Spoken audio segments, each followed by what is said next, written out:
he's just been upgraded. I think he's just been upgraded. We've got +1, +1, +1, +1, +1, +2 physical. Very nice. We've got Neymar was the one that was already 92 rated.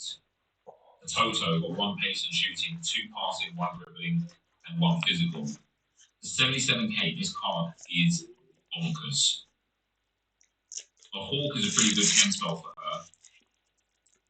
I feel like the Hunter's probably the best. Great pace, great shooting, good passing, good dribbling, very good play styles, 4-star, 4-star. I mean, that is a serious player. For 77k, that is a serious player. The Arnie is up to an 92. She might have already been upgraded one, but again, massive card. The CS is a nice 2. You got 1, 1, 2 kicking, 1, 1, and 1. He was already the best goalkeeper in the game. He's going to be even better. Bernardo Silva is done. Bernardo Silva got he already had the +1 upgrade, didn't he? Alessandro Nesta got the upgrade from AC Milan. 1 pace, 1 defending physical, 2 dribbling. Not bad. I know Kim style on him, great defending, great physicals. Dribbling and passing was a bit there. He just needs a little extra, doesn't he? Just needs a little extra to make that card look super, super good. Attacker 91 now. 1 pace, 2 shooting, 1 passing, 1 dribbling, 1 defending, 1 physical. Super card. 1 stroke for me. Yes, please. Into that cam roll. 5-star, 4-star, 6'1". Give me some of that. They've actually got a usable capper this year, which is great. Dalglish was already upgraded. Van der Sar was already upgraded. Tim and Hemp were already upgraded. De Jong expired. Perez was already upgraded. Xabi Alonso is now up to an 89. They gave him 2 picks, which was very generous of them. This card, I used this card as an 88. I didn't like it. There's a reason why 70,000 points. It wasn't that great. And it still looks like good, but not great. We've got Gabriel Jesus, who's already an 88. Varane was already an 88. Lukaku as well. Ruben Loftus-Cheeks. What an upgrade that is. 1 pace, 2 shooting, 1 passing and dribbling, 2 defending, 1 physical. For an objective card, this is a serious card. 4-star, 4-star. Very nice play styles. Shadow Chem style, great pace. Very good defending physical, very good passing and shooting, and good dribbling. That is a really cool card, and he's massive. 6'3". That's a really cool card, Loftus-Cheeks. The pie was already upgraded, as was Campbell and Romero. Kenny Kenyon was already upgraded. Klosterman is now up to an 87. You got 1 pace and shooting, 2 passing and dribbling, 1 defending and physical. This is a good 17k for this card. Him and Simican together, put in the team, unbelievable. I don't understand how this card is so cheap. 6'2", very good play styles, very good stats, very good pace. What more do you want? Maybe anticipate, I suppose. I feel like I should go with this, you know. 1 pace and shooting, 1 I really do feel like I got the 87 times 3. He's got right back eligibility. Yeah, wow. I've already got 183 times 20. Flair, power shot, whip pass, technical, first touch, triple star. Sentinel chem style. Yeah, I've got 183 times 20. I really do think I should go with this one. I'll give him a Go with Sentinel the 83 times 7. Want to play him on like the wing, an engine. I mean, that's a crazy card. That is a crazy card. 165,000 points, man. I definitely know the 87 is a better chance for the team of the year. The odds are better, isn't it? 80k for this card. You might already be upgraded, to be fair, but I still can't believe this card is 80k. It's such a good card. What do they give him? 1 defending physical, 1 dribbling, 2 passing and shooting. Tigankov got upgraded to an 87. When does this card's going to be dirt cheap. It's not a great card anyway. It's not a bad card, it's just not a great card. It's good, it's usable, it's serviceable. Frimpong would have got a couple of play styles for the second win via Leverkusen. Jockey, rapid, flair, first touch, quick step, and relentless. Relentless is really nice for a card like this, Jesus. Pop an anchor chem style on him. That's a really good card. Maybe even a sensible on him as well, actually. That's a really good card. Relentless, I think, makes a world of difference. Fekir, nothing. Alfonso Davies would have got a couple of play styles. Now got whip pass, jockey, instead, rapid, and Trivella. Not the best card, Davies. Good pace, reasonable dribbling, but just not the best card. Joe Linton got no more upgrades. Imre Chan got no more upgrades. Kieran Tierney was already upgraded. Mats and Sufati no more upgrades. And Tilly no more upgrades. And that's that. There are some really, really, really nice cards there, that's for sure. Let's have a look at this SBC and see if people are liking it or not. Yeah, he's uploaded and deservedly so. But check the new loading screen. But I don't think we're getting everything that we should have. It feels like, not to say that this is like a content on, content off day, but it feels like EA have forgotten to like release some content. Yeah, Quadrado is really good. Toto is really good as well. Right, what have we got for this new style screen? So winter wildcards. Oh, winter best of. They're going to be packed in 23 hours. That's interesting. So we're getting a best of again. But on Thursday, I wonder why they're giving us best of on Thursday. Maybe so that we can open our transfer rules early. But yeah, there you go, guys. So yeah, the Wesley Schneider challenge isn't there; it should be. And even though we've got the new season that starts tomorrow, I thought we might have had some like random objective or whatever, but we haven't. But that is it for today. So an incredible upgrade to some of those Thunderstruck cards. A pretty mediocre team of the week, it must be said. I don't think there was any team of the weeks at all that stood out to me. Maybe Brand, but like all of the team of the weeks that seemed to be good all had better cards. Osimhen's got a better card already. Sigan Kov, that's not big. Say Matt's had the flashback. Modric has got a better card already. Kudus has got an SBC. Varane got a better card already. Kim Min Jae is probably the only one that got like a reasonable upgrade. I look at and think, oh yeah, he's pretty decent. And then we get the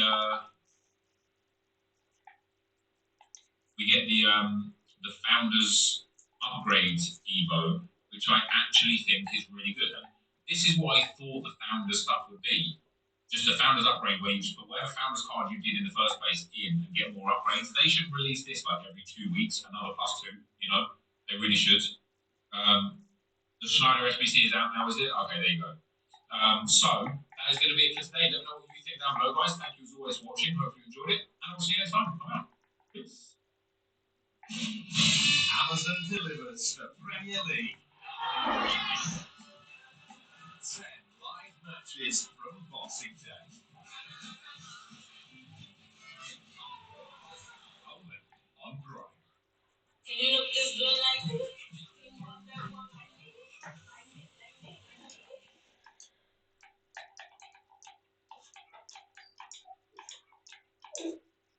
What's up, guys? The Memphis here, and well,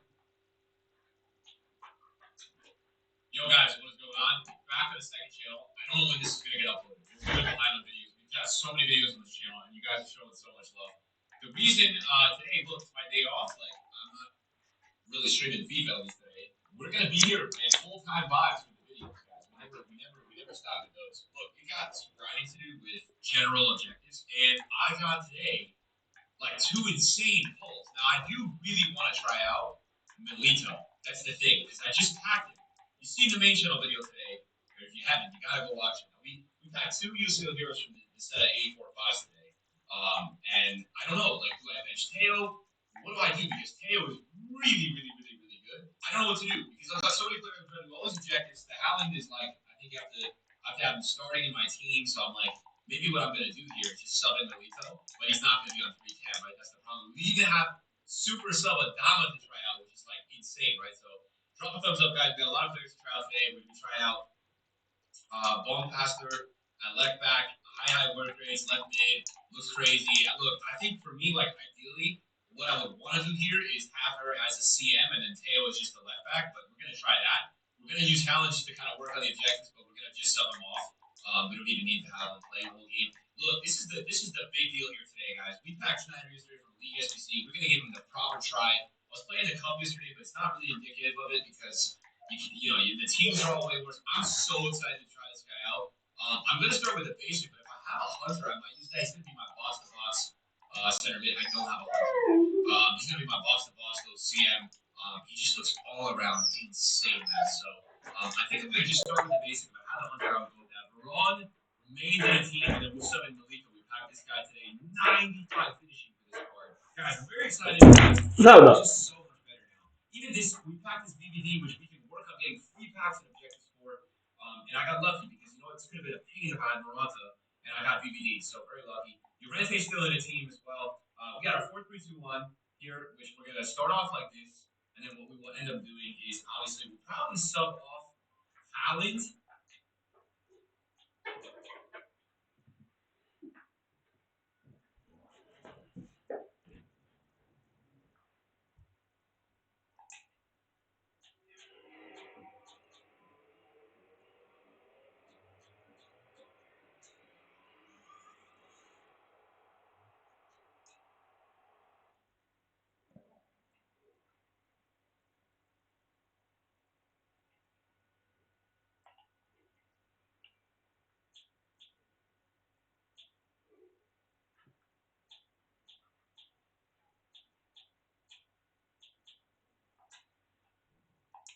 The fully electric Puma Enyaq with 0% APR representative now available.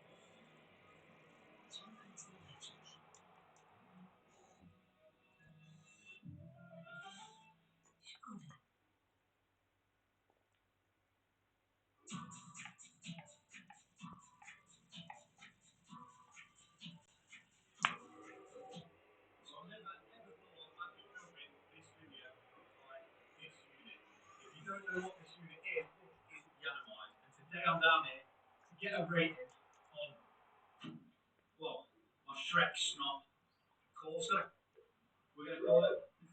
Yanni is going to go around the whole car with a fine-tooth pick and pick out any imperfections or any bad or good, maybe bits, very unlikely, but maybe some good bits about this car. Bearing in mind, you guys have seen me do it on the driveway, in the snow, in the rain. Yeah, we'll just see how this goes. And just in case you've been living under a rock and don't know who Yanomais are, well, let's just say these guys are the UK's most famous vehicle rappers. And this is Yanni, the owner. And believe me when I say, he's rapped some of the UK's most known celebrities' cars. From YouTubers to footballers, all of them have come to Yanomais. People like KSI, Simon Cowell, Young Philly, Chunks, Anthony Joshua, and even One Direction. Not only do Yanomais have over 2 million subscribers on YouTube, they also have their own TV program. I guess what I'm trying to say is if there's one person or place that knows how to wrap a car, well, it's here. And since wrapping a car all by myself on the driveway, I wanted to take it to a professional to give me a rating. Are you weeing in there? My first ever time. So I thought I'd shoot my shot because every shot that you don't take will always miss. So I decided to send Yanni a message. And to my surprise, he actually replied and really liked the idea. It really goes to show if you don't take that first leap, then you'll never make the jump. And before we head down to Yanomais, there's one thing I need to do desperately to make this car look the best it can be, and that is the wheels. I bought these secondhand from one of you guys, and they definitely need a refurb. So there's only one place we can go. We are at the Wheelman. This is the Wheelman, located in Langley Mill. These are the guys that I go to get anything tyre or wheel related sorted on my car. They're the best in the business, and the guys here are really sound. So first things first, we start by jacking up the car, getting the wheels off, and getting the tyres off. Next, they go into the acid dip, where it literally strips them to pretty much bare metal, ready for the next step.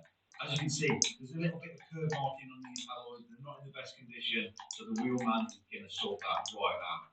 He starts by sanding them down just to get that smooth finish before they end up going for paint. Next, they head into the sandblaster, and then it's time for them to go into the oven to get them at a right temperature just before they start laying some paint. Then, when they came out of the oven, they went straight into the paint booth to get their first coat of primer.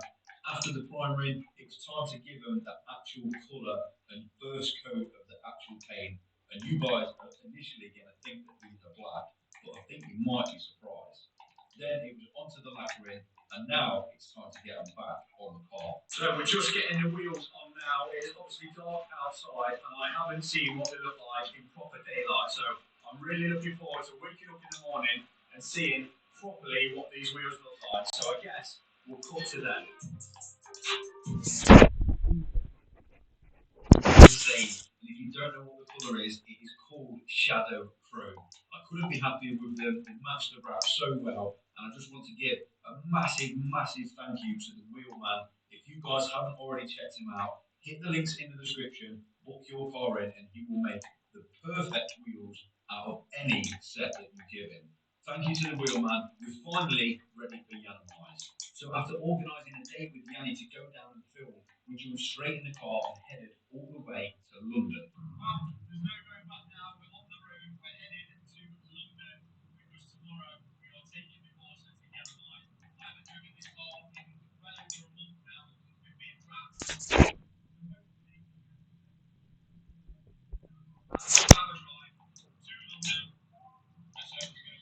And of course, the trusty old Corsa made it all the way to Chigwell in London. Now it's time to get some rest, ready for the big day tomorrow. Well, after a good night's sleep, waking up in the morning, I decided to go over the car with some quick detailer just to make sure it looked its best. And after doing that, and after the 2-hour drive that we just made the night before, I started to notice that a lot of places where I thought I'd touched the vinyl had started to lick. So today might not go how I want it to, but it's still going to make a good video. I'm not going to stress about it because there is nothing I can do 2 hours away from home. The time has finally come. Let's head to Yanamize. Little did I ever think that after all the cars that I've had on my channel, this Vauxhall Corsa would end up at Yanamize out of all the places. But after a little bit of time, we were nearly there. There we go. I'm a little bit nervous because I've seen so many little imperfections, but we are here arriving at Yanamize, which is pretty. This is pretty surreal for me because from watching him on TV to watching him on YouTube for years, the gate's opening on its own. This is this is very surreal, isn't it? You've even watched him on TV for ages. Yeah, wow. I think the course is about to meet its makeup, to be honest. And after meeting all the Yanamize media team, we had to hurry up and get the car inside. The reason being is we didn't want Yanni to see it before the cameras were rolling, just so we could get his genuine reaction. The car looks amazing under these lights, but it also brings out all the imperfections. I was hoping that we were going to be outside and it might have rained a little bit, but we brought it inside now to some very nice lighting, which makes the car very nice. If you saw where I am. Yeah, it's not going to be the day thing, I don't think. But we're here, we've turned up, and we'll see how we go. Well, there's no going back now. The car's inside, and it is time to meet the man himself. Morning, how are you? Nice to see you. I'm good. How are you? I'm good. Mate, it's great seeing you in person. How you feeling? Been watching for a long time. Do you know what? Nervous once. Very nervous, but I'm intrigued to see what you think. I've watched your video. Have you watched it? I watched I think episode 10 and 11. Okay. So there's a couple of things I'm just like, wow, don't do that. But we'll go over it. Yeah. The car's there and I haven't seen your car yet. It looks like a nice colour. But there's certain things I don't know with regards to the vinyl, how you prep the car, completely taking off certain panels, wrapping it outside. Yeah, so there's quite a lot to this. It's not as easy as it looks. However, can I be honest? When I see this car, I'd rather be honest. Brutal? Yeah. She's laughing. It's awful. No, I'm singing it. I don't know. I'm singing it. I don't think you say perfect panel. No, there's no bubbles on it. No, this and the other. You said as well, like the Yanamize, didn't you? Yeah. Has it been? No. And after watching Yanni for numerous years, I can honestly say in person, he is a top bloke. I decided to tell him that he could be as brutal and as honest about my car as possible. With nothing to lose, a 500 quid Corsa, I am not going to get offended. But then it was time for me to go upstairs and let Yanni do his work in front of their cameras. The famous Wall of Fame. Look, there's like how many famous people have been here? Footballers, celebrities, like I've watched nearly every person sign this wall. Stormzy, literally Stormzy. Oh my god, look, Matt Watson from Carlisle, Tion Wayne. How mad is that? There's Gemma Collins. Gemma Collins. Okay, so Yanni is currently downstairs rating my car. I'm a little bit anxious of what he's going to say. I've said to myself that if he says that it's not the worst he's seen, then I'm okay with that, judging by the circumstances of when I wrapped it. But he's currently downstairs, going around it with a fine toothpick. There's some of the kind of tucking that maybe I could have done a lot better, but there's also some bits that have lifted with it being cold, so I guess we'll just have to see. I'm starting to think that if I knew that this car would end up where it is today, that Yanamite, I'd have maybe took my time with more panels and done things a little bit different. But there's no going back. After randomly flicking through all the different brown colours that I wish I'd chosen, it was time to Fucking 10 rare. Ah, fuck yeah. Yanni's verdict. The truth, let's go see what Yanni thinks of the others. And as expected, for someone that has been doing it the majority of his whole life, it's absolutely amazing to see how many things Yanni actually picked up on. Things that even though I wrapped the car myself, I never even realised I was doing. It just goes to show experience is everything. So while we let them film the segment of their video, we'll catch up with Yanni afterwards and get him to go through the car so you guys can see what he thought. So hi guys, it's Shane from Yanamite and I'm with Jesse. Hello. This is his YouTube channel and he's put his car down to Yanamite for me to rate his wrap. And if you haven't already noticed, there's a lot of rating going on. Yes, so you can see some yellow tape on the car, which is where I've had the imperfections. To be back up, yellow tape the whole car, but it was the first time he wrapped the car. He wrapped it outside, the wine was poor quality, and you can wrap the whole car in tape. Yeah. We're going to go around the car and give Yanni's going to give a quick brief on what I could have done better, what I could do better, and what you kind of picked up on. Yeah, so we come around here, we start with the door. He's put a joint there, there should be no joint on the door, the wing mirror should be removed. He did tell me he removed the wing mirror, however, the other side hasn't got the joint. So I would say to people, if you do one on one side, mirror on the other side, if that got no joint, why this one got a joint? And he did tell me this was the one he wrapped second. So how did that work? That is the truth. That is the truth. Okay, this area here is quite straight, it's down, it's okay. But as you go around, yeah. So again, we'll put this down to the back top, we'll wrap it outside, it's in the car, it's in the elements. Come around this side. Finishing, I think, is his problem. Look at this finishing. Look at this here. Finishing is where he's gone wrong. He's managed to lay the panel. You know, it's a newbie. He's laid the panel in one piece. Well, he's laid the panel in one piece. Limited bubbles, but he's finishing where he's really struggled. That was quite a nice touch. What he's done is he's put his logo underneath and he's embossed this with wrapped over the top. So you can see that's quite cool. The boot lid is probably the best part of the car that's been wrapped. Quite nice. A few little imperfections. It's not straight. The handle, let's not talk about the handle. I don't know what went on there. Is that too much and too little? Should we put it down to that now? No. Back bumper, again, not straight. You can see it's green and it's black. It's green, it's black, it's green, it's black. I'm not quite sure what happened here. Looks all right now. You can see on his previous video, I can't remember if it was episode 10 or episode 11, he said this door here could be that good, it could be wrapped on a Ferrari. Now, this is over there, she's laughing at that. Definitely not on a Ferrari, whatever Ferrari you think you've got, or had, or MR2 Ferrari.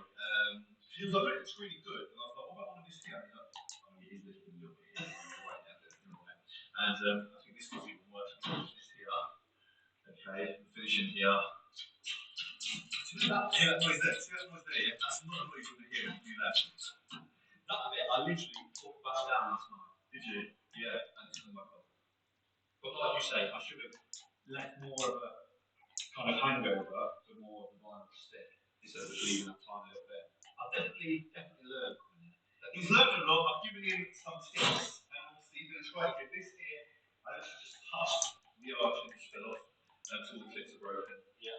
And I said to him about what he should do to put it back down. And you say tight still. But then if you look at this spoiler here, you use tight still here, and this screen will come up. So tight still's definitely not his friend. But overall, it's not bad for a first timer and someone that's wrapped it outside. And on a scale of perfect to awful, It's closer to awful, yeah. As I said, there's the full videos on the Analyze YouTube channel. You can see it there where I've rated it out. People want me to rate their car, so this is the first person for me to rate their car officially. Because usually when I go to show, I'm like, Danny, would you put my car on? Yeah. And I feel bad because they put it back on officially. Yeah. So overall, it's not bad. Yeah. It's not great. It's nice and far from nice. Yeah, if you social distance from the car, 2 meter rule, it's okay.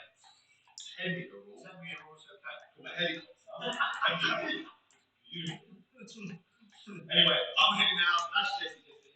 Guys, take care. Like you do. Well, what can I say? It was almost expected, but I'm pretty happy that he said it wasn't the worst rap that he'd ever seen. So I'll take that. Well, with everything Yanni had to say, I guess it would be criminal to not come home and at least try and rectify some of them. My downfall that was when I did the first ever drive in this, it was also the drive down to Yanni. So when all the air has got in between the doors and all around the car, the wine was starting to lift. So I think the least we can do is get the heat one out and at least try and stick a few of them corners back down.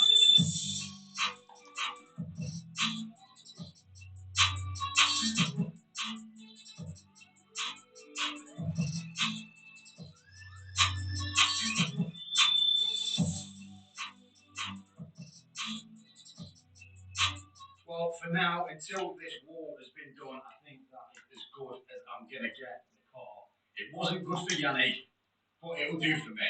If you did enjoy this video, please like, comment and subscribe. Thank you so much for watching. I'll see you in the next one.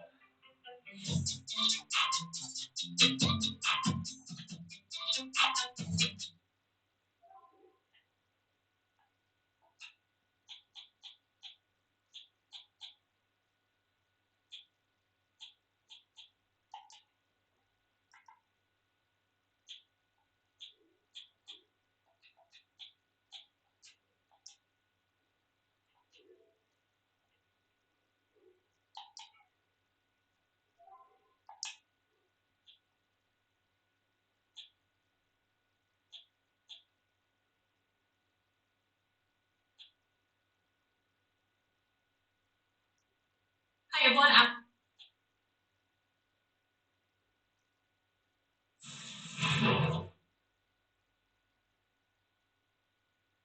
Were these people just natural born scammers? It's time to save Britain serious money, Susan.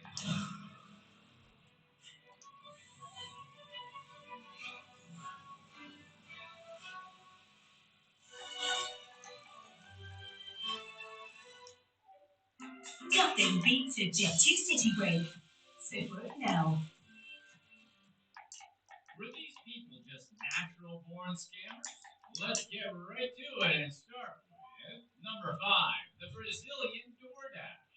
A woman from Brazil took her business to a whole other level when she became a star provider of illegal substances.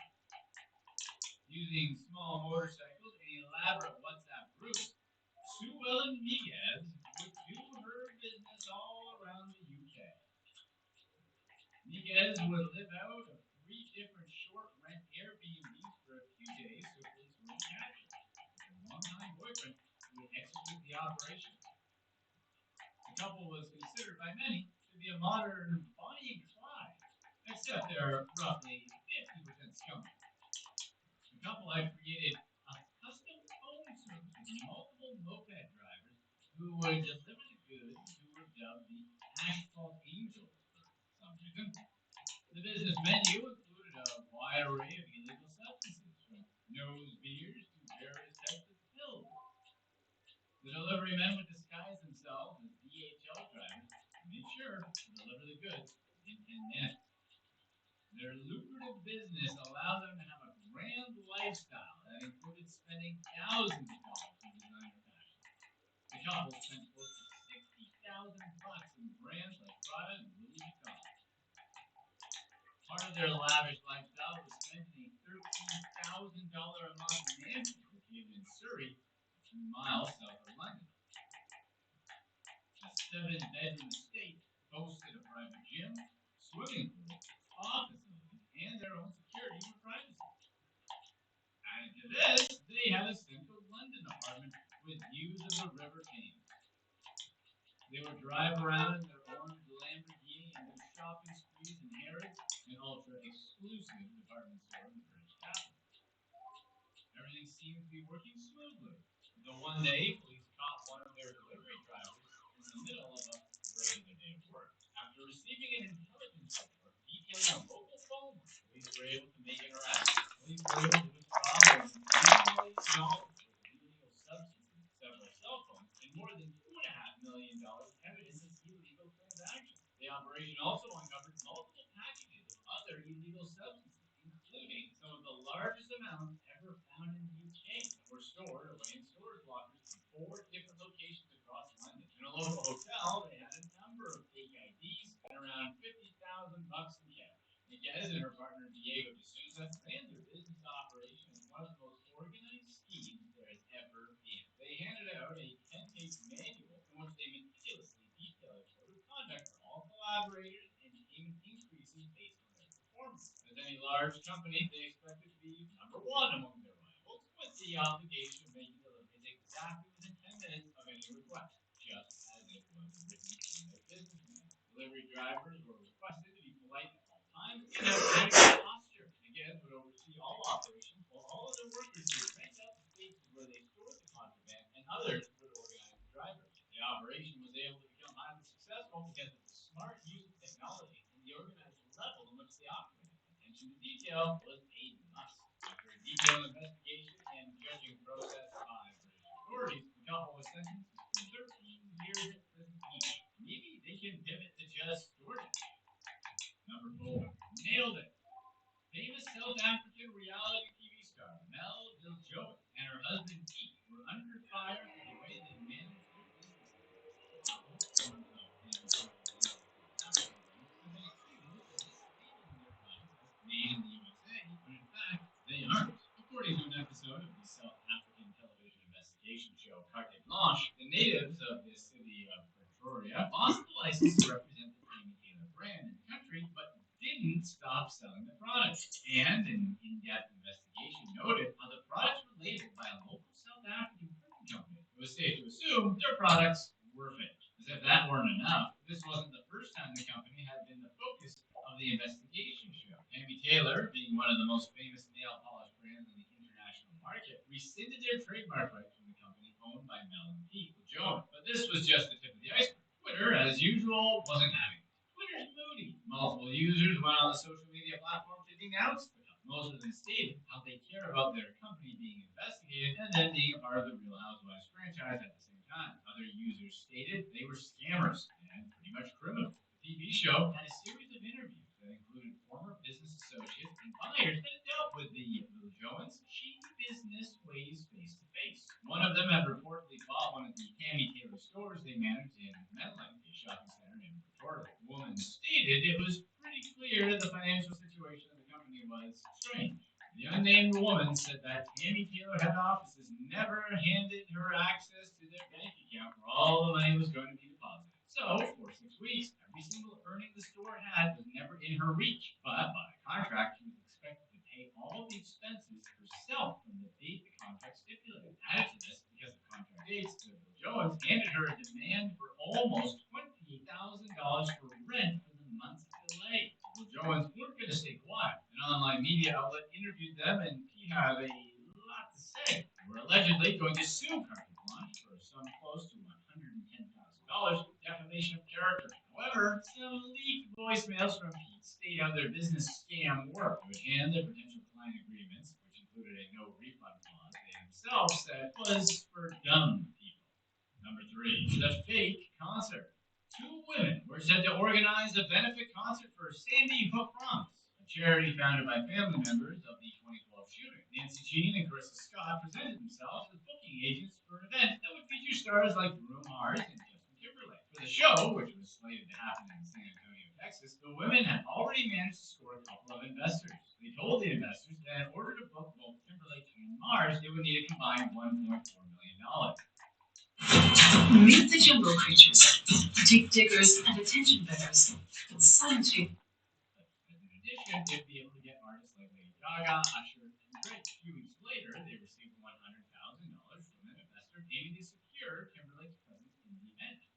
Meanwhile, the investor was worried he hadn't heard anything from Timberlake on social media. He received a call from a person pretending to be Timberlake's manager, saying the singer was booked to the gig, but he was now requesting a $200,000 increase on his fee. As it turns out, the two women never even contacted Timberlake or his team. Instead, they did what anyone would do when raising charity funds for the victims of one of the worst shootings ever. They decided to go on an all-inclusive shopping spree that included Saks Fifth Avenue, almost $9,000 in cash withdrawal, and a brand new Mercedes-Benz. Given the scope of the scam, the FBI was able to catch them in the midst of it. An agent, posing as a possible investor from New York, was approached by the women and pressured to put in a full deposit, citing that both Timberlake and Mars were worried the public were seeing the charity concert as some sort of joke. Is people thinking charity concerts are a joke? They actually tried to force that. Soon after, both women were arrested at JFK Airport and charged with wire. Authorities commented how sad it was that these women viewed a charity that was created to help the victims of a horrific event as a way to increase their pockets. And although the women were bailed for $75,000, chances are they'll spend some time in jail pending their trial. Sweaty Alex Jones was probably really hoping these two would take some of the heat off of him. Number 2, prison boss. While in jail, a man in Nigeria saw an opportunity and he made a lot of money with it. Hope Alusugen Arop, who was serving a 24-year sentence at a maximum security prison in the African country, was able to create an elaborate scheme that included multiple collaborators and earned him a whopping $1 million. Arop was also able to evade Nigerian authorities when he was ill with an undisclosed condition and taken to a hospital. Arop escaped after living a regular life. He moved to different hotels, saw his wife and kids, and even attended social events. Arop seemingly had always had access to resources that weren't usually granted to inmates, internet and phones. For this, he created a complex internet scam system that saw no boundaries and scammed people across continents. Using a fake identity, he opened 2 separate bank accounts, and while in prison, bought a Lexus. Added to this, he had access to his wife's bank account PIN code, so he was able to freely transfer funds all over the place. Arop was originally convicted in 2012 for internet fraud after he spent some time as a student in Malaysia. Arop would tell his victims he was a computer science student at a university in Kuala Lumpur, but was in fact the head of a web of fraudsters who were primarily online. He was sentenced to serve 12 years after being charged for wire fraud, check cloning, and forgery. Nigerian investigators were hesitant at first to disclose whether or not there were any involvement with the authorities, but as expected, there was. At least 3 officials from Kirikiri prison, where Arop was serving time, were arrested for direct involvement in helping him run his in-house scam. They were linked with having helped him escape prison and roam around the city freely while still technically serving time. Arop had allegedly received a referral letter from the man in charge of the prison's medical facility to go to a hospital and then escape. Before we get to number 1, if you love these stories, definitely stay on this video to watch our previous release about other brave scammers, such as this lady who faked pregnancy and cancer just to keep her boyfriend. Number 1, Africa's number 1 car dealer, Idisua Renee Ogiozi, became a prominent businesswoman when she opened her own car dealership. The Nigerian native said her business came to be due to an unforeseen situation. Her cars were stolen while she was living in Dallas, Texas. The vehicle was later found, but the situation pushed her to establish her own company, Idisua Motors International. According to her, the company has become the number 1 car broker in all of Africa. Through her business endeavors, Idisua has obtained multiple awards, including the Nigerian Women Achievers Award, Business Entrepreneur of the Year 2018, Heritage Award Business Executive of the Year 2019, and many more. Her company has reportedly sold over 3,000 cars throughout Africa, with many celebrities and famous Oh, I'm tired of Kevin Boy. Idisua's success came with a price. After an investigation, the FBI charged Idisua for a fraud where the auto dealer allegedly stole millions of dollars. Added to this, she was charged for an alleged grooming scam to the value of $560,000. She was first accused of conspiracy to commit fraud in 2020. In tandem with her business partner, Olakeyu Ogunleya, a businessman from Atlanta, Idisua reportedly withheld $560,000 from a female client based in New York. According to FBI statements, Idisua had moved around $3 million in her American bank account, with no clear indication of where the money was. The investigation also showed that she had made over 1,000 false tax claims to the IRS. At first, investigators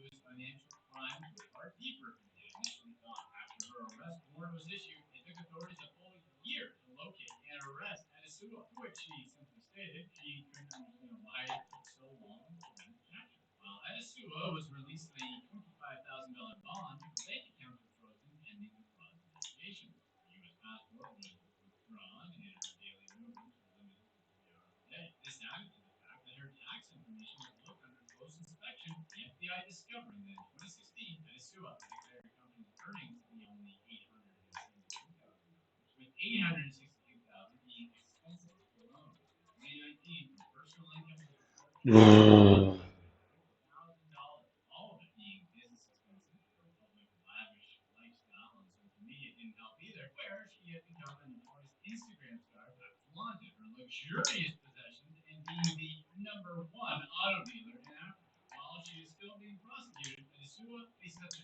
20 years in prison for wire fraud and conspiracy to commit wire fraud. She's probably got some good sales going on. What's a work?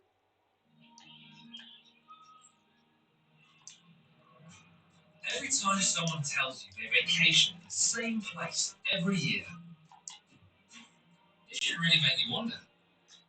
First scam, making a COVID pesticide and making people feel secure, like what Paul and Nicola did, or faking cancer with your significant other, like Rebecca Gray. Let's get right into it. Number 3, fake cancer. It started as a normal love story. Boy meets girl, boy falls in love with girl, boy notices the girl's mom calls all the time, girl's mom turns out to be her second boyfriend. In the beginning, John Fry thought nothing of all the phone calls that his girlfriend Rebecca Gray got from her mother. But as their relationship grew, Rebecca Gray's lies grew too. Ultimately, her web of deceit was too complicated for her to keep secret. The couple met on Tinder. After a few days, Rebecca Gray revealed that she had terminal cancer. Even though this was devastating news for Sean, he really liked Rebecca and they continued to date. As their relationship blossomed, Fry began supporting Gray through her cancer treatments, or so he thought. Gray made up elaborate stories about her symptoms, her organs failing, even a blood transfusion. As Fry notes, he never thought twice as to whether Gray had cancer or not. She told him she had cancer, so why wouldn't he believe her? He could never imagine anybody would lie to him about something so grave. It turns out, Rebecca Gray didn't have cancer. To add insult to injury, when Fry thought Gray was in the hospital, she was actually dating 2 other men. This was one busy single mom. By December of 2016, Sean Fry was in love with Rebecca Gray. The couple traveled to meet Sean's parents for the holidays, and Gray took her fraud to the next level and announced she was pregnant with Fry's child. For about a month, the happy couple planned for their baby's arrival. By this point, Sean Fry was fully committed. He was in love, he was about to be a father, and he was funding Gray's cancer treatment. Except Gray didn't have cancer, and she was not pregnant. In late January, after a month of baby planning, What's wrong with this guy? Fry she had lost the child. Sean was devastated, and so were his parents. The emotional manipulation was spiraling out of control, and soon, Gray's lies would spiral too. It turns out, lying about cancer, a pregnancy, and a miscarriage weren't enough.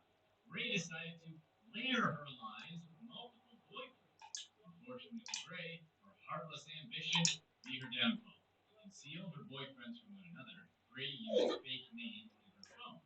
Notably, one of Gray's unidentified victims was labeled Mom's phone. He uncovered this secret while helping Gray find her phone one evening. When he saw that he was saved in Gray's phone as her mother, he suspected the worst and checked her messages. The secret was out. He had uncovered Gray's tangled web of lies. This boyfriend found Sean Fry on Facebook, and they put everything together. Looking back, Fry remembers Gray's mom calling a lot. He now knows it was actually one of her many boyfriends. Love can be so blinding. Fry thought it was impossible for Gray to have any time for another man with all her hospital visits, and that's when the light bulb went out. Rebecca Gray wasn't sick. She didn't have cancer. She wasn't spending lots of time at the hospital. She was with her other lovers. Turns out, when Gray announced her fake miscarriage, she was actually away on a camping trip with another man.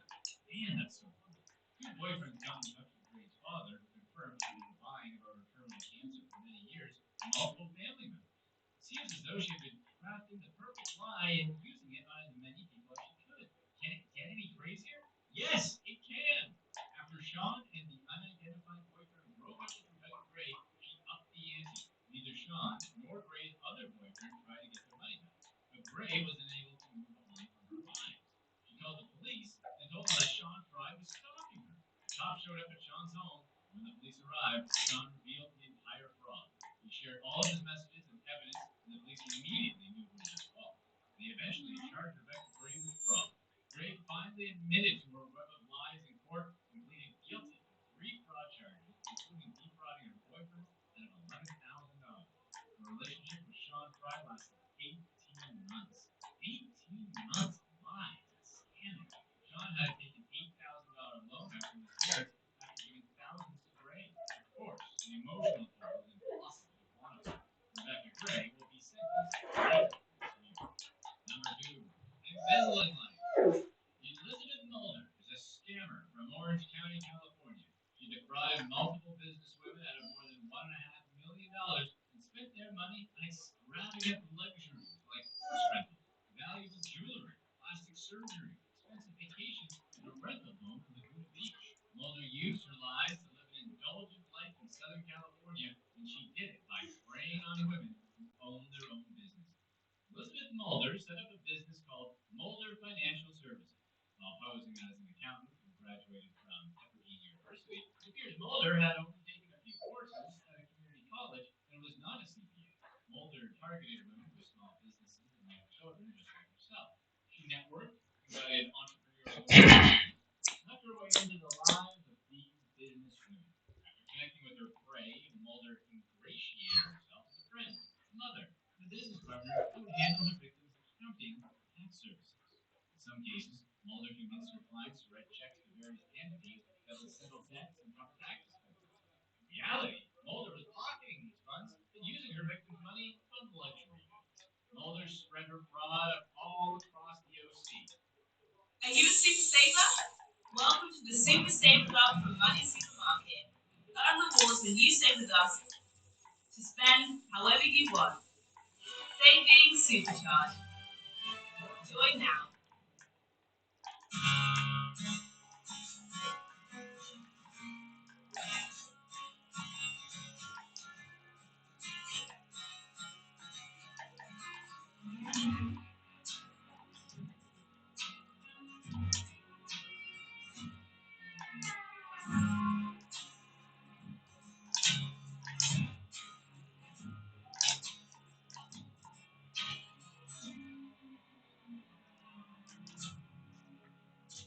From San Juan Capistrano to Laguna Beach, San Clemente, Costa Mesa, Newport Beach, and Irvine. There's a lot of money that lines the streets of these SoCal beach towns, and Elizabeth Mulder knew exactly where to strike. Mulder convinced her clients to make their income tax checks payable to a company called IRS Tax Services. Of course, none of those payments made their way to the U.S. government. Instead, they went to fund the lifestyle of a conniving fraudster, out to target ladies trying to build their businesses. As a result of this fraud, many of the victims will be struggling for years to come. Joanne Kurtz Allers is one of Mulder's victims. Mulder offered to help Kurtz Allers take out an insurance policy for her luxury travel agency, but sent the money for the policy directly to one of her fake businesses. Joanne Kurtz Allers wrote 44 checks to Mulder between 2011 and 2016. Another victim, Lauren Scaccia, co-owner of the Tony and Guy Hair Salon in Newport Beach, lost This is me explaining my best friend about your $1,000. Here we go. Scaccia attended I like Greenville this High you bring School around. together, You can't and find went all into the her at a things wedding in Italy. you walk After around claiming to be a town. CPA, Mulder began stealing from Scaccia and ultimately forged such a check to defraud her old classmate. Scaccia is still trying to climb out of debt. Doesn't see an end in sight. Lauren Almeida is a Pilates instructor who opened a studio in San Clemente, California. Mulder and Almeida and Mulder became friends. They took family vacations together and worked in the club. At one point, Lauren Almeida explained that she looked at Mulder as a friend, but after gaining Lauren Almeida's trust, Mulder ultimately stole $202,000 from Almeida and false witness. In the end, it was Mulder's own husband who outed her to clients and the authorities. After he discovered the fraud, he personally contacted the defrauded clients and the authorities. The FBI, IRS, and the U.S. Defense Department teamed up to investigate Mulder and eventually bring charges against him. He pled guilty to wire fraud and defrauding the IRS and to misappropriating funds. Mulder was sentenced to 63 months in a federal prison and must pay $1,538,781 back to the victims of his non-August. It seems that he got off pretty easy, knowing that the national bond paid at least privilege underwater for 16 years. It seems as though Mulder was defrauding her victims as far back as 2009, but only Mulder really knows the extent of her fraud, earned by her own mothers. That's tragic. Maybe as much as the $1.5 million that she stole from her mom, president. Number one, low-base pesticides. Paul and Nicole, chemist from New Jersey, who sold $2.7 million in fake COVID-19 pesticides to government organizations throughout the COVID-19 pandemic. The United States Marshal Service fell for a misappropriated false claims that the product was approved by the FDA to kill COVID-19. Along with the U.S. Marshals, Anticola also managed to sell its fake COVID pesticides to Moody Air Force Base and National Forest Service, New York-based janitorial supply company, a Virginia Fire Department, a Georgia Medical Police, Wisconsin School District, a Delaware Police Department, and the U.S. Department of Veterans Affairs. All Anticola named his product Cheap Clean. It sold its fraudulent materials from March 2020 until May 2021. As of June 2022, Anticola faces the largest domestic fraud conviction for illegal pesticide use. Chemist Paul Anticola lives in New York, taking advantage of various organizations and customers who look to him as an expert in the field of disinfectant manufacturing. At the time, Paul Anticola was a research director for one manufacturing company and a co-founder of another manufacturing company. Anticola used another company's information to falsify documents that erroneously claimed to provide heat set, disinfectant, COVID-19, but which didn't. He used those fake documents to mislead his customers and convince them the Environmental Protection Agency approved the product for COVID-19. The U.S. Attorney's Office obtained emails from Mr. Anticola lying directly to his customers about the efficacy of his product. Paul Anticola was in a very unique position in the newly investigated concerns spreading radiation during the pandemic. Capitalized on the nation's fear to obtain millions of dollars to potentially endanger his customers who believed they were buying a protection that would disinfect against and kill COVID-19. Paul Anticola made around 150 sales to customers, one of which was worth $1 million. Mr. Anticola pleaded guilty to numerous charges resulting from his fraudulent activity, including the illegal sale of an unregistered pesticide, wire fraud, and false claims against the United States government. These charges carry a range of maximum jail sentences between 1 and 20 years. Anticola will also pay $2.7 million in restitution for all the funds he swindled. Seems like a crime wasn't worth the time. The U.S. government is still currently pursuing COVID-19 scammers nationwide. COVID scammers were able to profit by stealing pandemic relief funds, selling fake vaccine cards, and manufacturing falsified test results, just to name a few. President Biden and the Justice Department named Jeffrey Chambers to lead the charge against COVID fraudsters. It is believed that scammers have stolen or attempted to steal up to $8 billion worth of government pandemic resources. That's a lot of COVID cheddar. While Anticola stands to serve many years in prison for his crimes, this scammer will be sentenced on October 11, 2022. Click to watch one of these next videos.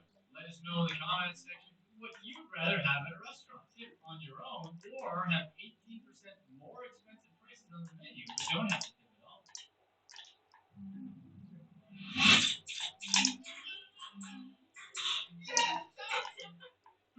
Nothing beats a Jet2 City break. So book now.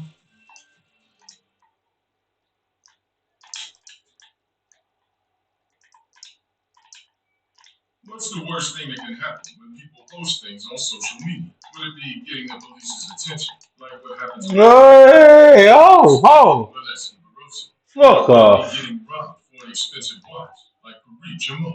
Let's get right to it. Number 5, lifestyle guru. Fareed Jamal is a French lifestyle influencer known for his cryptocurrency expertise.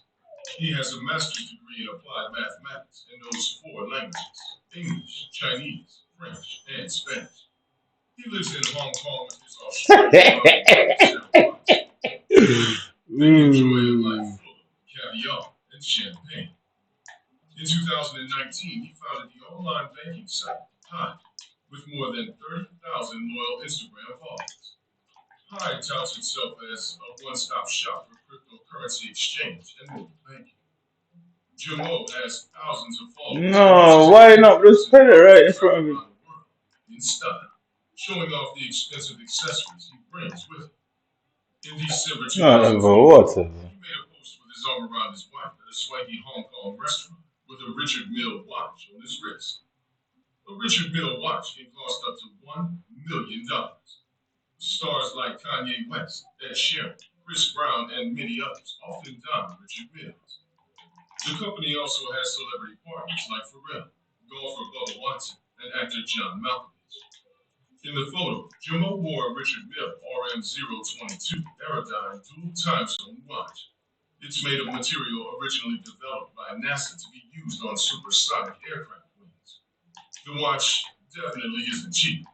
Jamo's watch comes with a 6-figure price tag of $530,000. So, when one of his followers saw him wearing it on social media, Jamo seemed like the perfect target. In March 2022, Jamo and his wife were visiting New York City. It was Friday morning, and they were coming home from the Sapphire 39 Adult Entertainment Club. They got out of the Uber at their Midtown hotel when a man came up to Jamo and demanded his watch. Before he could answer, the man shot him 6 times in the legs and lower body. Jamo fell to the ground as his attacker tried to remove the watch from his arm. But Watts jumped on the man's back before he could take anything. The gunman fled, leaving Jamo bleeding on the city sidewalk. An ambulance came to take Jamo to Bellevue Hospital, and police recovered 5 shell casings from the crime scene. A surveillance video showed the suspect going into a porta potty to change clothing and then re-emerging a few seconds later. He walked north on Lexington Avenue and dropped a dark-colored bundle, possibly blood-spattered clothing, in the trash. Another person came by a few minutes later to take the pile. According to the NYPD, the suspect fled with an unknown female accomplice in a black 4-door BMW. This is all the evidence police have to go on. No one has been arrested or charged with shooting Jamo. Jamo doesn't think his social media was to blame. Instead, he thinks someone knew that he had the watch and followed him to his Manhattan hotel to find the perfect time to strike. He's not a gang stalking, Mr. Grande. Overnight pequeño, yo. Dickhead. Acting smarter than anybody.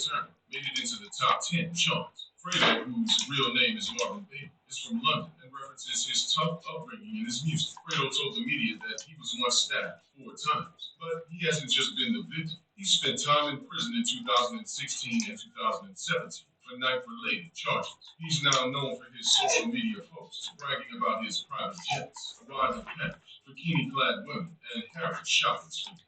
But Fredo challenged this reputation, saying he'd rather use his money to get friends out of prison than flex his character. Yo, stop that and chill your fucking self. It seemed like the case, though, when Fredo posted a Snapchat of him strapping a seatbelt across 50,000 pounds back in October 2019. Just a few minutes after posting the video, undercover police arrested Fredo, believing he had stolen property. Fredo and a friend were driving through London's jewelry district, Hatton Gardens, when police approached his Range Rover and asked to search him. Police seized a knife and wads of cash to put in an evidence container. Fredo's passenger was also arrested on suspicion of possessing a weapon, theft, and threatening the cops. Number 3, kids. Jeannie Ambula is a Colombian-born, Miami-based, self-proclaimed media influencer whose Instagram, when it was up, was full of flashy status items. She showed up to class in a Porsche, wearing designer clothes, jewelry, and bags from Chanel, Dior, Hermes, Louis Vuitton, and Dolce & Gabbana. Ambula posted about how she uses her stacks of cash. Magazine lover? Get unlimited digital access to thousands of magazines and newspapers with Readly. Try today. I'm Robin Hardy. I worked as an analyst across more than 30 years at various broking firms covering a range of industries from house building to semiconductor manufacturers. Are you a keen investor who wants to gain the professional skills needed to make educated investment choices? Investors Chronicle's new e-learning course, Investing Masterclass, is an on-demand course led by our experts to help you. Crown Casino as illegal, dishonest, unethical, and exploitative. They're still open, but under supervision. Kakavas knew that he had a serious problem early on in his gambling career. Hi everyone, welcome back. I hope you're all doing well. So today,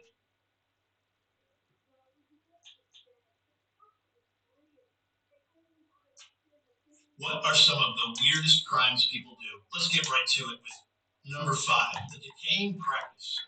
James Oliver Craig, a dentist from Aurora, Colorado, allegedly went after his 43-year-old wife, Angela James, by poisoning her. James took his wife to the hospital as she was complaining of dizziness and severe headaches. When they got to the hospital, her condition quickly deteriorated, and doctors moved her to the ICU and placed her on a ventilator. Not long after, Angela's medical team didn't find any brain activity, and she was taken off life support. They were suspicious of her rapid deterioration and reported the incident to the police. An investigation into James's online searches gave a much clearer picture of what exactly had happened to his wife. He searched for places to buy oleander, a poisonous plant, looked up how much pure arsenic is necessary to be fatal for a human, and searched to see if arsenic would be detectable in an autopsy. It wasn't the first time James attempted to poison his wife. His sister informed police that James had poisoned Angela 5 to 6 years before and tried to make it look like she did it herself. The last time, James had given Angela an unknown substance. He told her he had planned to, let's just call it, off himself. So he had given her the unknown substance so she wouldn't find him or try to save him. The lethal substances in James's system would have kicked in before the substances in Angela's bloodstream wore off. As James's actions would suggest, the couple's marriage was unhappy. He was on the edge of bankruptcy for a second time, and Angela had told her sister that their financial situation was dire. James ordered a shipment of arsenic to be dropped off at their home and had potassium cyanide delivered to his office. Before admitting Angela to the hospital, James informed his office manager that he was expecting a package and instructed her not to open it. However, when the package arrived, another employee opened it anyway. The office manager looked inside and found a circular canister with a biohazard sticker and a potassium cyanide label. On March 6, 2023, James made Angela a protein shake before they worked out together. He gave her extra protein and she was feeling sluggish, but by the end of their workout, she was so faint and sluggish that he took her to the hospital. One of James's longtime friends and business partners spoke to one of the attending nurses at the hospital and shared that he thought Angela was poisoned. The business partner informed the nurse about the potassium cyanide canister James ordered to the dental office, despite no medical need or purpose for it to be at a dentist's office. The partner confronted James about the package, to which James claimed it contained a ring for his wife. However, the partner didn't believe him and demanded to know why he would buy cyanide. So James quickly decided to change his story, admitting that yes, the package did contain cyanide, but it was Angela that made him order it as she was suicidal, and he wanted to call her bluff and snap her out of it. As a mandatory reporter, the nurse called the police, who launched an investigation into the matter. The investigation revealed that James had been sending explicit and personal emails to an orthodontist in Austin, Texas, that he was having an affair with. They allegedly made travel plans for his mistress to visit him on dates, lining up with Angela's various hospital stays. They also had a trip booked for the day Angela entered the hospital and later passed away. They had purchased their tickets the very same day the arsenic arrived at James's home. It's like all that was missing was for it to be her birthday as well. Before her passing, Angela feared James had poisoned her again. When she first exhibited symptoms in early March, Angela texted her husband that she felt like she'd been poisoned and was going to the hospital. James responded that he hadn't poisoned her again, something that many loving husbands have said before. So it was totally not suspicious, right? But he... it's time to say everything serious. Excuse me.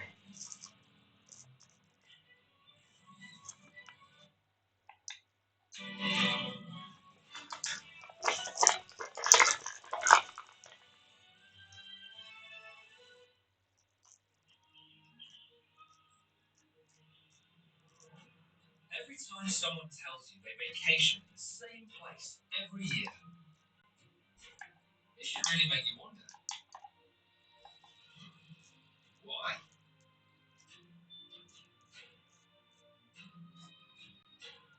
Travel like you mean it with IHG Hotels and Resorts. 18 hotel brands, 6,000 global destinations, one loyalty program. He agreed that she looked pale and expressed concern. Police believed she had arsenic in her system during that time. James filed for professional and personal bankruptcy in 2020. His dental practice, Summerbrook Dental, was running with an approximate $120,000 monthly loss, and James had accumulated over $2 million in personal debt. James dug himself into a hole with a series of bad investments. He sunk over $1 million into a cryptocurrency named extraoption.gold, which he hoped would prop up his business. Instead, the investment cost him significant money, and extraoption.gold is another of his investments was Oh, I'm tired. a Ponzi scheme where he lost $600,000. James believed he would generate more than $40,000 monthly by purchasing 3 BitTex blockbuster machines from James Wolfgram. Wolfgram was accused of pretending to be a crypto millionaire who ripped off multiple victims for millions through his company BitTex. When James asked Wolfgram when he would receive the machines, Wolfgram pledged his $15 million Florida home as collateral for the joint venture in a personal guarantee and collateral agreement. Unfortunately for James, Wolfgram didn't disclose that he didn't and never had owned the home in question. By the time James filed for the bankruptcies, he was hemorrhaging money. He owed the IRS $314,998 and had $750,000 in other debts, including over $200,000 on assorted credit cards. James had 3 life insurance How policies. many of them kill him? I'm sure myself I kicked there already. Why is it 2 of them now? Which would have barely made a dent in covering his If debts. actually look James on that. didn't think he was at fault for his financial difficulties and blamed those around him instead. He blamed the dental practice issues on Dr. Chris Brady, who, according to James, suggested he change the business model. James said that the change increased the business's expenses and forced him to bring on a new dentist who was a bad fit. James also claimed that they were buried in debt when they replaced the dentist. He also said he had to take out loans totaling roughly $1.7 million to cover increased expenses. Their business spending didn't exactly match the office's dire financial state. They spent over $60 grand on travel and almost $29,000 on meals and entertainment. James has been charged with the first-degree murder of Angela James and faces additional charges related to the poisoning. If found guilty, he could face life imprisonment. Number 4, just bury it.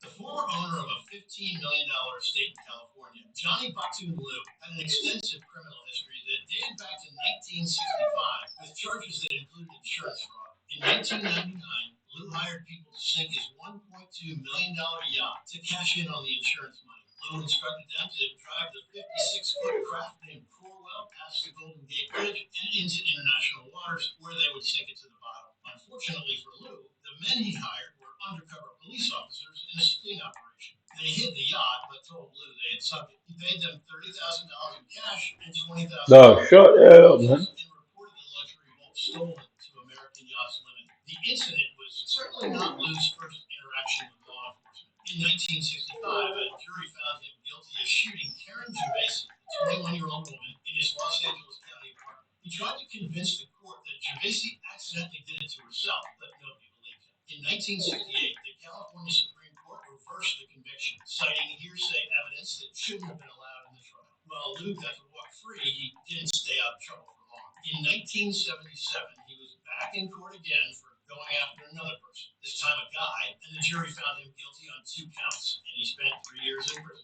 Liu passed away in 2015 after suffering from lung cancer. Years after his passing in October 2022, police discovered a buried Mercedes-Benz on his former Atherton estate, where he lived with his family in the 1990s. Authorities uncovered that Liu reported the vehicle stolen in 1992 and received between $87,000 and $88,000 in insurance money for the stolen car. He buried the vehicle with unused bags of concrete. The police brought cadaver dogs to the scene and picked up the scent of possible human remains, although authorities didn't find any in the vehicle. It's weird that this concrete evidence wasn't concrete at all. Number 3, professional test taking.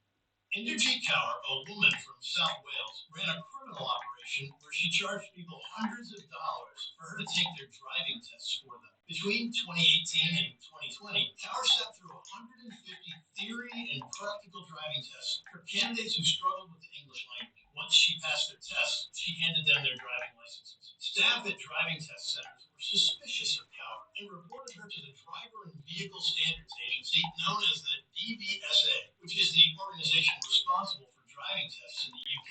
The DVSA referred the case to local authorities who opened an investigation, and Tower wasn't the only person guilty of test fraud. Around 200 miles away in Derby, England, a staff member at a driving test center noticed a woman who seemed to be taking a test on behalf of someone else. Authorities launched a search to find the woman who had been spotted throughout the UK and released a picture of her in an attempt to identify her. Between Tower and the unidentified woman, they fraudulently took tests in at least 10 counties across England and Wales. Their cases weren't isolated incidents either. As of December 2022, driving test fraud was on the rise in the UK. The fraudulent driving tests caused public safety concerns, as the fraudsters enabled unqualified and potentially dangerous drivers to obtain legitimate licenses. Public officials feared there would be a rise in serious accidents.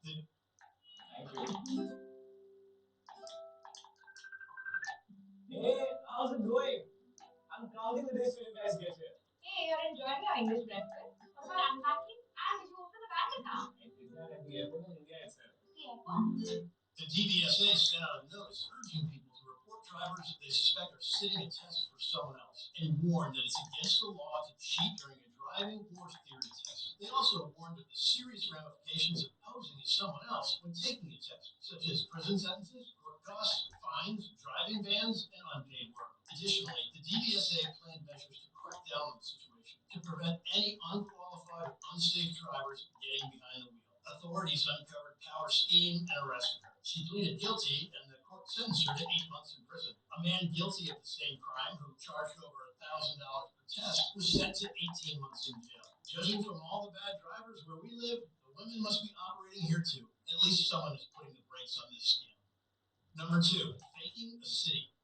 When the city of Newark entered into a sister city partnership with the United States of Kailasa, or USK, they thought they were establishing a relationship with the first sovereign state for Hindus. However, they soon learned that the nation was nothing of what it seemed. The USK nation was created to honor Paramahamsa Nityananda, the so-called Supreme Pontiff of Hinduism, or SPH. The country claimed to have a population of 2 billion practicing Hindus and had its own flag, central bank, and passport.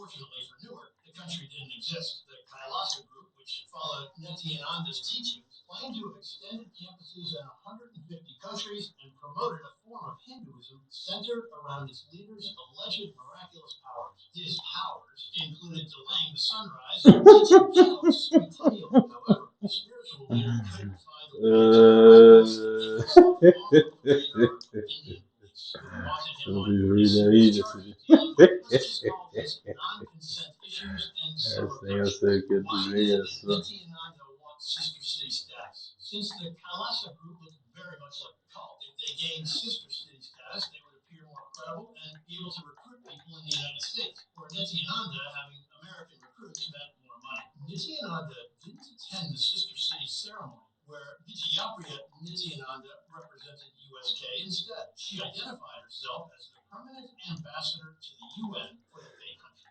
Vijayapriya described the USK as a country that was service-oriented, borderless, and established on the principle of oneness. Apparently, Vijayapriya also didn't know the difference between a country and a philosophy. Vijayapriya had a large tattoo of Nityananda's face on her bicep, which she had done in 2016 after participating in a program with Nityananda with thousands of other attendees. She claimed he made such a profound impact on her life that she wanted the tattoo as a daily reminder of his teachings. Many other followers use tattoos to express their spiritual affection for Nityananda, either of his face or of his mystical third eye, which he claimed could heal the blind. With such a devout following, it's no surprise that Newark wasn't the only place to fall for the idea that USK was a real place. 30 cities signed some sort of acknowledgement of the USK, including Pomona, California, Richmond, Virginia, and Delaware, Ohio. The USK scammed local, state, and national governments into entering sister city programs programs and other unofficial proclamations for almost 20 years. Even Canadian Prime Minister Justin Trudeau sent a letter of support to USK for its Hindu Heritage Month celebration, and California Representative Norma Torres sent a certificate of special recognition. Kalas's representatives went to Geneva to meet with the United Nations, where they described their nation as the first sovereign state for Hindus. No wonder they were proud and passionate about their nation when they believed their ruler was so powerful. On top of preaching that he could delay the sunrise, teach cattle to speak Tamil, and heal the blind, he also claimed to have ESP and X-ray vision, like a Hindu Superman. 6 days after New York signed a sister agreement, Oh, just be quiet, man. USK wasn't a real country or city and dissolved the partnership. Today, Nityananda is a fugitive from justice. While hiding from Indian law enforcement, he still preaches online as his followers build out a network of nonprofits within the U.S. Before we get to number one, if you're enjoying this video, be sure to stay tuned for our past release for more stories about weird crimes, such as this influencer who was forced into scamming her own followers. Number one, Cross Michelle Super Spy? Rapper and former member of the Fugees, Cross Michelle accepted millions of dollars from Jolo, a Malaysian financier, to help him make political connections and influence people. Michelle met Jolo at a New York City nightclub in 2006. Their relationship developed into a business partnership where Lo and Michelle from the Malaysian government to make influential and political connections. Lo leaned on Michelle heavily for his political connections and influence. Michelle helped Lo by doing things such as reimbursing guests to attend a fundraising dinner for President Obama's 2020 presidential campaign. Allegedly, Michelle funneled $1 million of Lowe's funds into Obama's campaigns through 20 donors to avoid suspicion. When the Trump administration took office, Lowe gave Michelle over $100 million to convince then-President Donald Trump to drop a federal investigation into Lowe. Understandably, Lowe did everything he could to guarantee legal protection against the U.S. government. He allegedly ran one of the biggest financial scams in history, which involved turning the Malaysian government's slush budget into his bank account. Lowe allegedly stole billions of dollars from one MDB. Shut the hell up, dog. He used the money to buy luxury real estate, yachts, private jets, artwork, and his lavish celebrity-filled lifestyle. Lowe even funded the Leonardo DiCaprio and Martin Scorsese box office hit The Wolf of Wall Street. Michelle accepted between $8 million and $40 million for his role. Dog, just shut up. Such as to convince the U.S. government to hand over Okay, millionaire Miles Guo to Chinese authorities. Guo resided in the U.S. and was an ally of Steve Bannon. Guo and Bannon developed a close relationship and worked together to expose corruption in the Chinese government. Bannon publicly praised Guo, and Guo appeared on GTV, Bannon's media platform. They discussed China-related issues, and Guo was a vocal critic of the Chinese Communist Party and accused the government of corruption and a blatant disregard of human rights. of course, 100%. I'm suing me for defamation and throw me in prison to say it, you know. The Chinese Communist Party in a documentary exposing the government's handling of the COVID-19 outbreak in Wuhan. As a favor to Chinese leaders, Lowe wanted to hand Guo over to Beijing as a form of protection against the U.S. government, as U.S. prosecutors were investigating Lowe's business dealings. Allegedly, Lowe helped fund the Leonardo Yeah, man. his attorneys and acted in the U.S. government's interest. Additionally, Michelle's lawyer stated that Michelle was unaware of the extent of Lowe's scheme and believed the money Lowe gave him was intended for legitimate projects. Lowe was on the run, having been charged with money laundering and other financial crimes. Oh, I think government never run that now. Suck, yeah, man. Seized assets involved with stolen money, such By UK property. Yeah. Yeah. Definitely not for Uno. 100% in. No, for me. Michelle is currently standing trial for his I really can't go with it. As soon as I lose it, as soon as I lose stuff. Just why? He scammed over As soon as I stop, I'm losing stuff. cow scam, and she was forced into scamming her followers on Instagram. Let's get right into some of the weirdest scams. Number 5. Where is the show? I can't remember. Whatever. As soon as I lose stuff. $24 million was the amount that Robert Blom from South Dakota stole. What is it for him? It's not clean shit.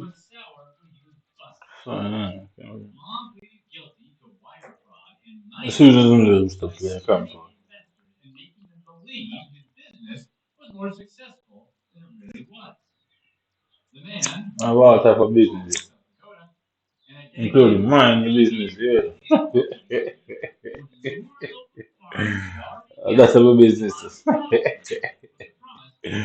I see you on on the fucking creator. sold the same group of cattle to various buyers. Court As a documents you know. state that over 50 individuals and 3 businesses were scammed and millions of dollars were taken. One of them, the First Dakota National Bank, said Blom overdrew his account over $1 million and owed them more than $6 million in total, for which he was making an interest rate of $1,000 per payment. Blom's victims included close friends like Nancy and co-workers at the National who spent 14 years getting business advice. Both of them talked in court and stated their financial losses. One of them asked the judge to impose the heaviest sentence the law required. It has been said by various South Dakota lawyers that this is one of the largest financial scams ever seen in the state. One of his biggest investors, lost about $1 million. He was Blom's brother-in-law for 28 years and trusted his business ability. Blom would see small returns on his original $700. People have been robbing me and using me and exploiting me and out here trying to tell lies. You know what I mean? It's you people that they don't believe, not me. Everybody see that when they can't take me to court. Because they know that Uno is coming, Uno not believe. If nobody believe me, then why not take me to court? Mathematics simple, yeah. Mathematics is quite simple. Nobody believes me, then take it to court. Well, look at this shit. Claiming he would take care of both their investment and the cattle to be fed. According to court documents, Blom was aware he didn't have the amount of cattle he was planning to sell, so he forged invoices to hide the fact he sold the same group of animals to multiple people. After the invoices were sent, Blom received checks from his investors for the requested amount. Because he sold the same cattle to a lot of people, he wasn't I able can't to follow it, man. As soon as I leave them, that's it. I don't know. profit from the actual cattle sales and processing. In 2021, Blom pleaded guilty to 1 count of wire fraud and 1 count of money laundering out of the combined 32 charges he faced. He faced up to 40 years in prison. Blom was also presented with a $750,000 restitution fine order for the case. Overall, his scheme totaled about $24 million in losses and almost 30,000 animals that went missing. His financial woes date back to 2019 when he was charged for writing a bad check to another. Oh shit, I still got ARENT. 5 years in prison and 8 years probation. Number 4, Fat James Bond. A man from Seaham, England, decided to fully live out his Secret Service spy fantasy by convincing his partner he was indeed a member of Britain's MI5. John Hare, a 53-year-old farmer, had told his girlfriend of 5 years he was working for MI5, and that was the reason he needed to carry a gun with him at all times. According to his partner, he would even carry his 22 with him while dining out. The scandal, which lasted around 25 years, made all his closest relatives and partners believe he was actively working for the MI5. He eventually told his lovers he had started as a personal protection agent. You have some people who just fucking imagine it.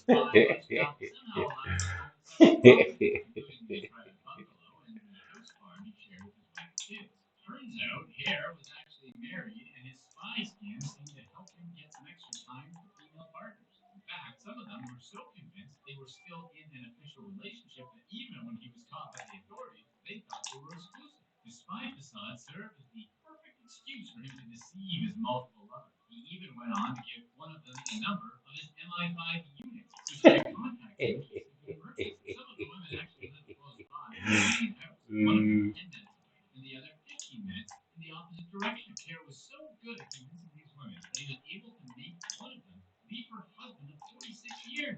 Overall, he was married to 5 different women. In reality, John Hare was a common farmer who ran a green waste recycling. People do this a lot, isn't it? Let's say they're people. Why didn't he not go to asylum? Why is that a criminal offense and not an asylum? He clearly believes what he watches in movies. I tell you so they cannot win. I have not committed no mental that way. Why you man of face is nothing but a criminal offence they can be classified as such. That's like that them type of thing you know you mess about. The man they are going and tell people they must spy them. I if you spy you don't know anybody know. What a bigger fool is I don't know. I never say it about it.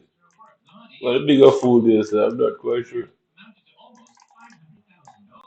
When Pasquarelli and Mary Wilson, sisters, had been working at the New Canaan High School cafeteria for a couple of years before police and the local Board of Education noticed the missing money was a staggering amount. They were both no strangers to drama. During their years of work, they had fostered a reputation as very difficult co-workers. All of this was permitted by the boss, Bruce Clark, head chef of the high school cafeteria. The New Canaan High School cafeteria was like no other. Farm-to-table products, gluten-free options, and low-calorie foods were all part of the very popular menu Clark had created. After all, this was a small but very rich Connecticut town that had the budget to do so.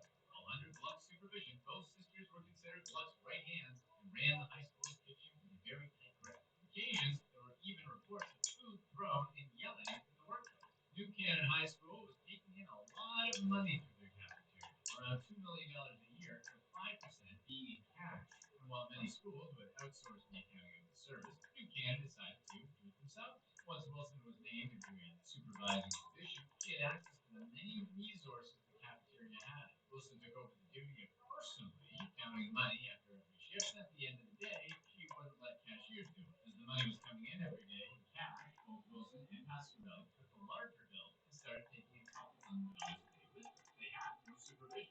After 2 years, Pasquarelli started working at a different school nearby, and thus their scam grew exponentially. She told one worker that she couldn't register the amount of cash made on the day and forced her to sign a deposit slip lower than the amount of money that went in. While the school district implemented new software to count the money and keep a digital registry, Pasquarelli continued to count it herself and sign deposit slips because, according to her, the new system took too long. Their coworkers took notice of these strange proceedings and started going one by one to the police. Both Wilson and Pasquarelli were accused by their coworkers of the shady financial schemes they were running at the two different schools.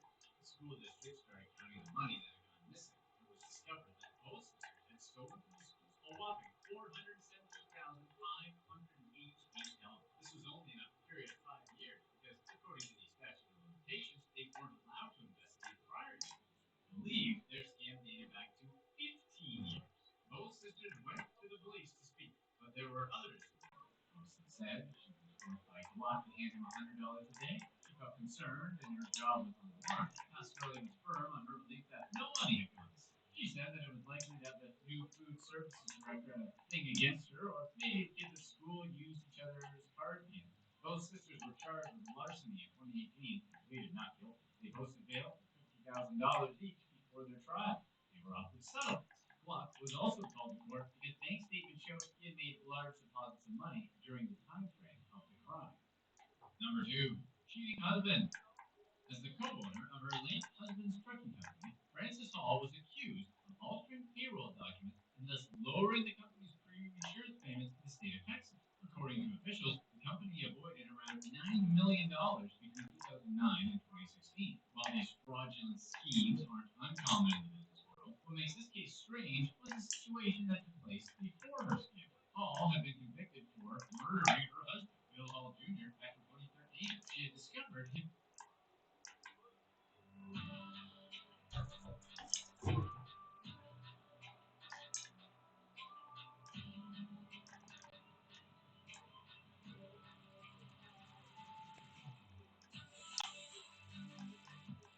With over 25 model certificates, including 11 electrical variations and options for gas, fire, emergency lighting, and ventilation.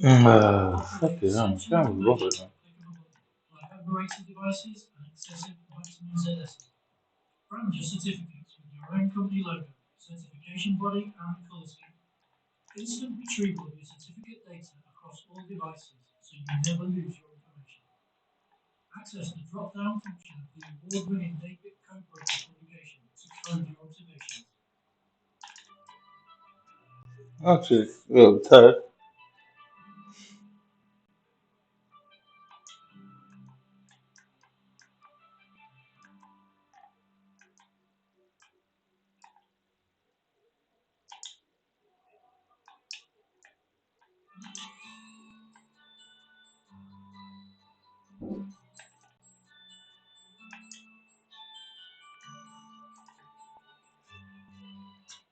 him and his mistress driving down the highway in his Range Rover and motorcycle and hit them with their Cadillac Escalade. After this, they got Cadillac, Drews, Cadillac. Ooh.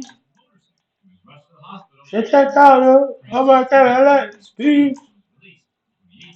Hall was charged with aggravated assault and sentenced to 2 years in prison. Was given a lower sentence because the judge considered she acted out of sudden passion. Hall believed firmly she didn't Why would you touch it, Ballisha?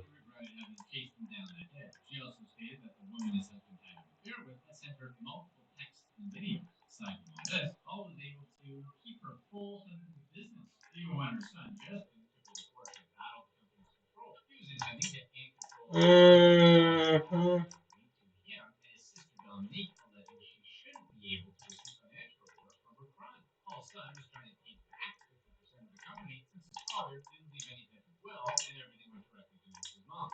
Fortunately, the judge ruled in favor of Frances and she kept 100% control over the trucking company and other assets. Fraud charges that have been presented against her stem from illegal altering of payroll information that the company provided to Texas Mutual Insurance Company, while also finding other payroll details that made the company insurance premium payments lower than they should have legally been. She has been pointed out as a direct culprit since the fraud scheme happened when she was co-owner of the company between 2009 and 2016. After an arrest warrant was issued, Hall faced charges for securing execution of a document over $200,000. After turning herself in, she was released on a $20,000 bail. The lawyer stated that Hall denies all allegations and is expected to defend herself in court. Number 1, reverse influence. Emma Tomlinson is an inspiring singer from Australia. She says that she had a breakdown when hackers stole her Instagram. To make matters worse, they demanded her to record videos promoting a Bitcoin scam so they could scam more people. Tomlinson, who had managed to get a few thousand followers on Instagram, had turned to social media as a vehicle to promote her work and create an audience. She became known nationally when she competed in Australia's version of X Factor in 2014 and has been popular. I'm desperate for dribble pass, please. Just realize it today. He's very, very, very, very, very much trying for dribble pass for some odd reason.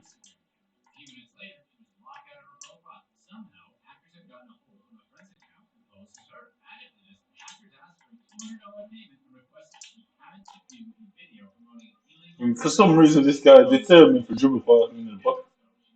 He won't shoot to the night just to try to dribble pass the whole time. Why is he so desperate for dribble pass? What does he know? So, this guy, if you watch any of my videos, you will see people just weird to try to dribble past him and can't tackle. I think what this guy is here to prove that he could still do it. I mean, he failed so badly, so unbelievable. That you just wouldn't shoot. Like, it's better time. When I'm saying the way the game is, some of them shots would have gone in. Just wouldn't shoot. I reckon he was just there trying to see if he could just dribble past me like everybody else used to. Because the fuck with the game, isn't it? So they're trying to prove now that it's all a lie and a whole hell pussy. I thought they can see what people are like. Really, can. Just the way he was playing, I could tell that he was trying to prove a point there. Really. Every time he got Griezmann, like, he wouldn't shoot, just take these random shots. Usually, I play people who just take random shots from anywhere and go in the back of them. He just wouldn't take them random shots. And I don't think it was a clear there. Something clearly dodgy there. I'm so tired. I can't move it.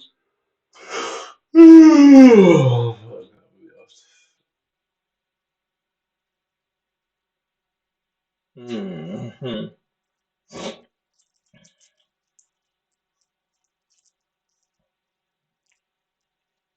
Okay, I'm here at the Mary Angie Garcia District Court's office. We found out that those papers were false, so we're here to see what's going on. Hello. So, Miss Mary Angie, the next building on the next one?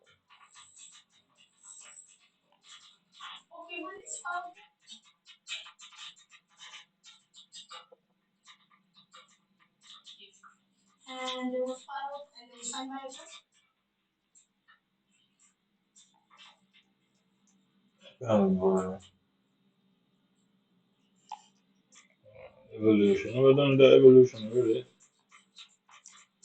I agree. Why is it like that if it's nothing? Why is it coming there?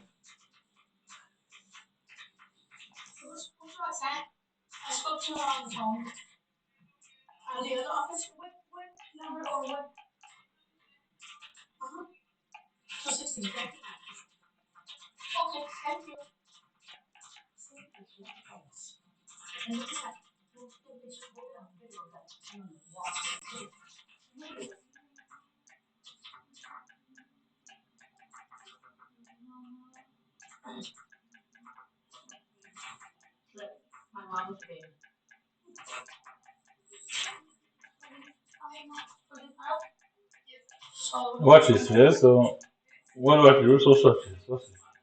I'm gonna go for an 82 rated player, yeah? I'm gonna go for Sancho. I just find it so odd that Sancho hasn't fit one of them yet. Just not one of them, innit? I keep saying, yeah, it's very political. Yeah, eh? So, max over at 85. Who the hell is that max over at 85 player that they want you to put in? Because that's a specific player or two that they want you to make. So it's like a promo. Evolutions is really a promo that you play to unlock the promo card. Yeah, Evolution is just a promo that runs through the whole cycle of FIFA, innit? Because they completely control who you pick anyway. If they are just putting overall, if they are just putting overall and then you could put anybody you want within that overall, that would have made more sense, innit? But they're still controlling the card you get, so it's like a promo and they decide what card goes into the promo, innit? So it's still kind of fit Sancho. Can't trust these guys. Who the hell is this? Right, only Diamond Nunes. And what would Diamond Nunes go up to? Only 86. I don't want that. No, I don't want that. But why Sancho can't fit in the Founders one, I don't know. The Founders one, anybody you want should be fitting there. Innit? Can't trust these guys. Yeah, I've got Osimhen in too. I've got Osimhen. I'm sure I got Osimhen card. I do have a soul, man. Yeah, I use it. I don't want Osimhen. Look, it's just a fucking. It's a stoplight twisting hand. Like, none of them fucking fit.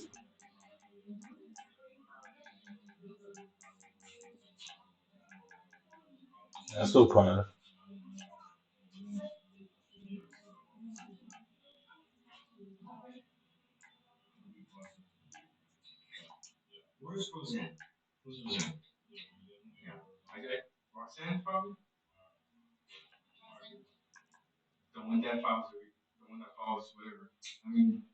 Maybe clarify it. She is a better. So the other one, no, that's the other one.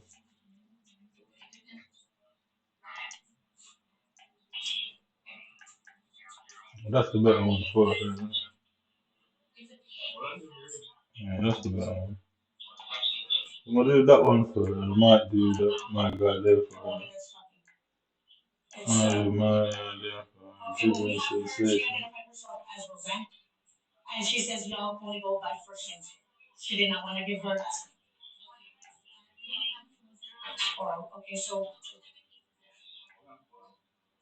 That's significant. So, um,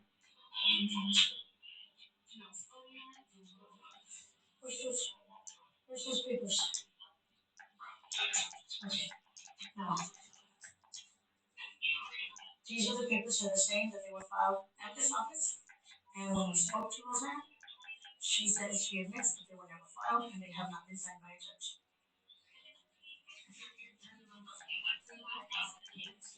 They told us to come over here. Yes, and it's obviously some false papers that were signed by a so-called judge and by CPS. We need to find out because we want to have her arrested. Because this is, my grandson was removed and CPS is trying to come after my niece also. We did. They told us to come over here. They told us to come to this. They told us to come over here, so obviously something's going on. Nobody wants to tell us what's going on.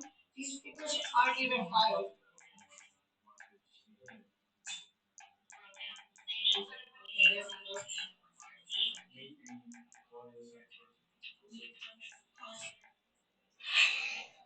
Now they're giving us the runaround. This will be on the news.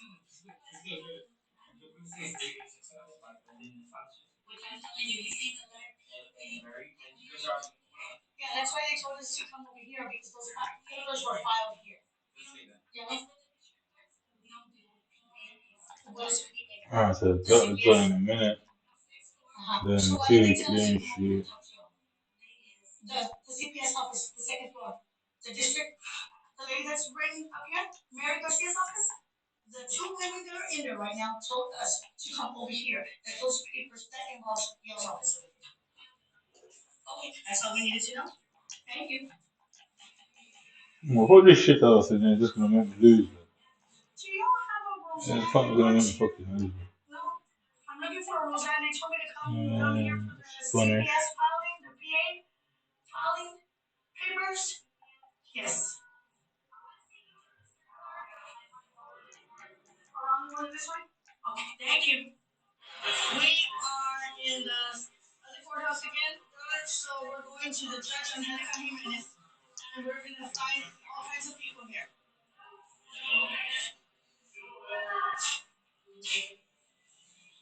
So I want to see if these were filed by a judge. Okay, yeah, we spoke to you about the paperwork that was filed. That's the paperwork we were served, well, we weren't served.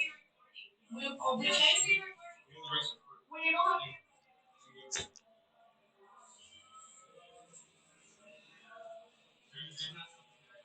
I mean, I'm telling you, you have the right to record in any public place. Any public authority building where you can walk straight into, you have the right to record. It's not in your best interest to make them see all this side because then they won't behave how they want to behave. I think people should stop stick camera on people see.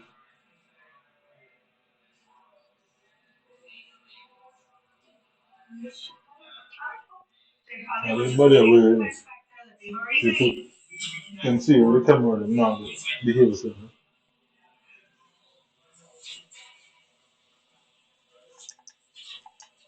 Ah, come on, dude. Yeah. This lady left, and they said there's other lady and her record them. And we want to know why these papers are so well filed, and it's all messed up. These papers, it doesn't even make sense. Is there an officer coming? 30 years old.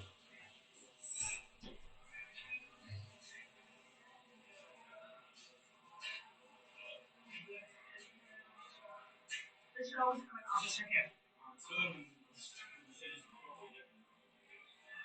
Well, we tried. And he told us that.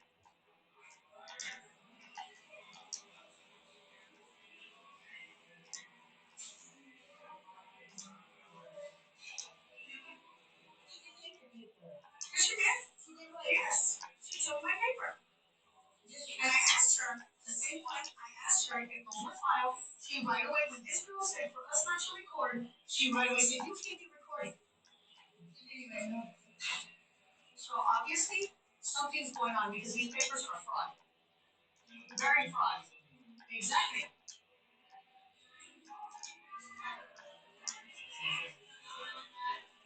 It really does seem like something's going on. That's a good thing. Yeah, it's going on the news because nobody wants to pay attention. No! There's a sheriff right there. There's a sheriff right there.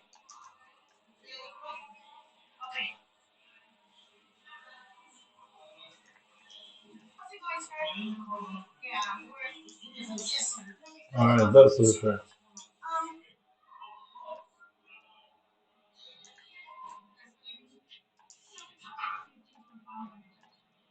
Who's Roseanne? Okay, I spoke with you earlier.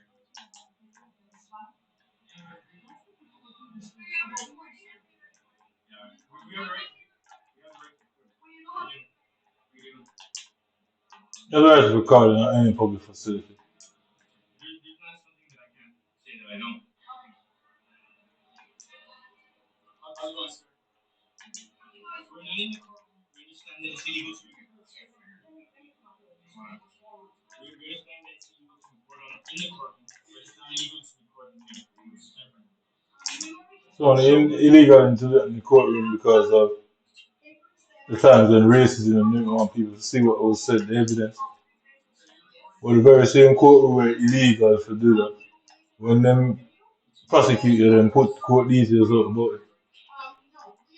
The system is done. They will prosecute and put details about it when they want them seal it and them do all sorts of things when they want.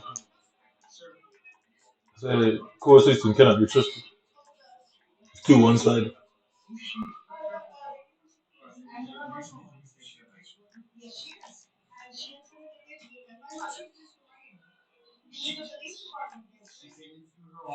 Same check court order from the judge. She did not. So you guys. Okay. Before you,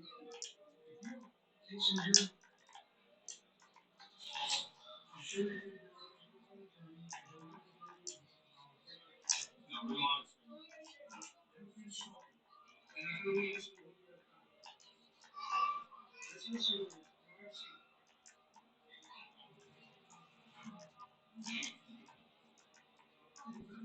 No, I have a right to record. Yeah.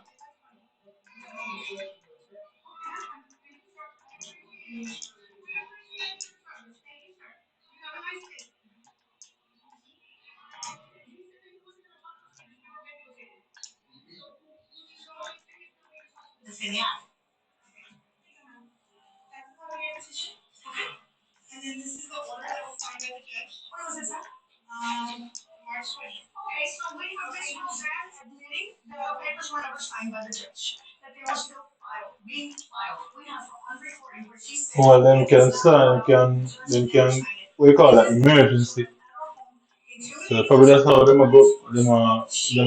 bypass the system and take a child and then go through emergency for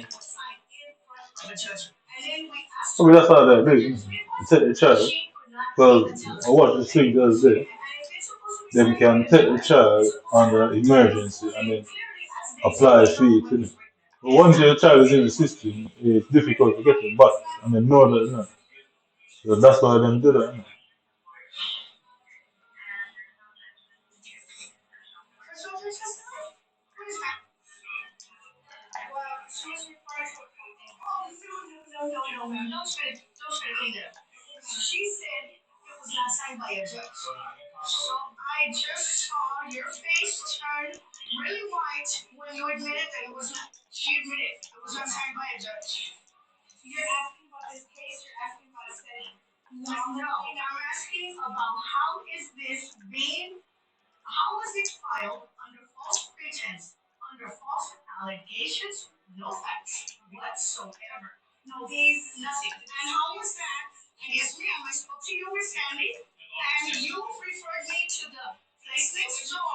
That was referred.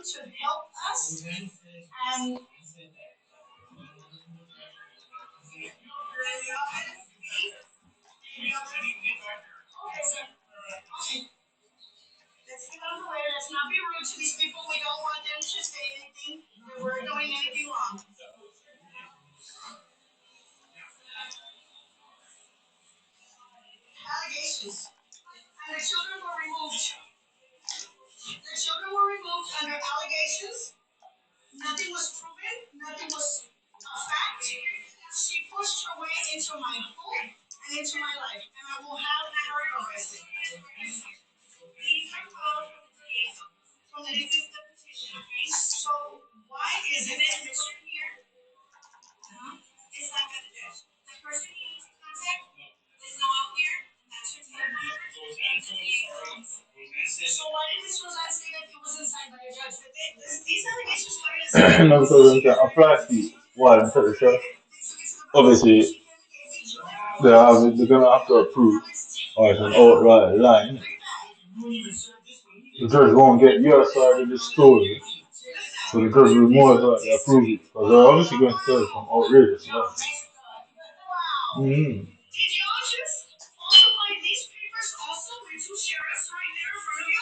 Yeah, they're obviously going to tell you that absorb an outrageous lie to the judge. And technically, the judge not gonna know better because obviously the lie was too massive. Yeah, the lie was too great, so the judge wouldn't really know. Look, now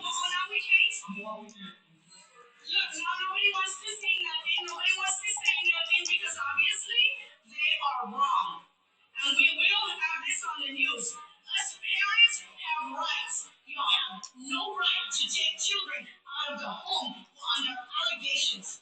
You need facts, not allegations. And I swear, if I can help anybody in here with CPS, I will tell them how to do it to get CPS out of their lives.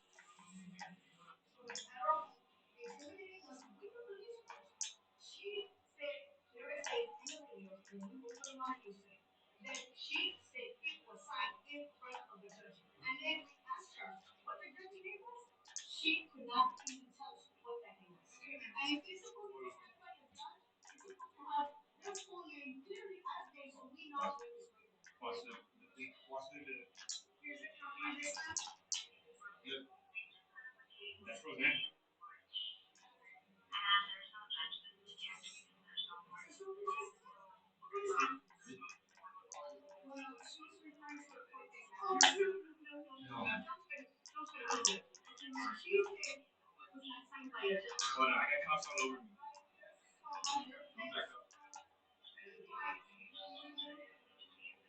Step over here, Monica, so you can be safe.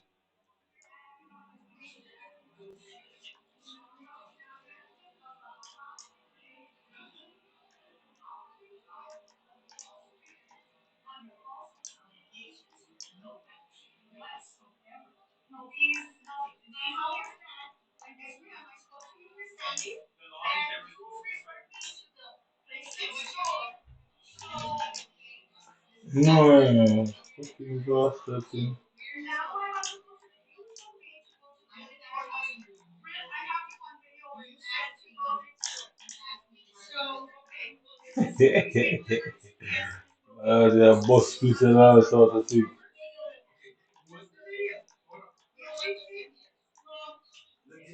This lady, to you, Miss Sandy, and we expect you to help us. Roseanne said that there was no order from the judge. It was never presented. And y'all let it speak. And y'all let it speak. Okay. There's nothing wrong with saying we don't want them to say anything. No, he's a public servant. He's a public servant. He can't just move us around.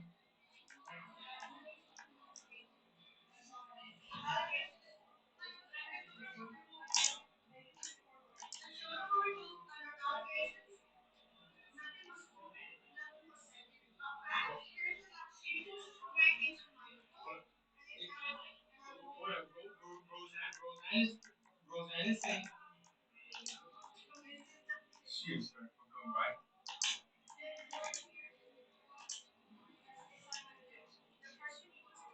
No. No, Roseanne told us already. Roseanne said that. Why did Roseanne say that it was inside by a judge? These allegations started as a. They probably did. They took it to the back because she came and gave me two. Wow, they just need it right now. Now it's wow. Look, you wouldn't even serve this one either. And they put a sticker on it and everything. Check this out. Everybody judicial district. Wow. Wow. Did y'all just falsify these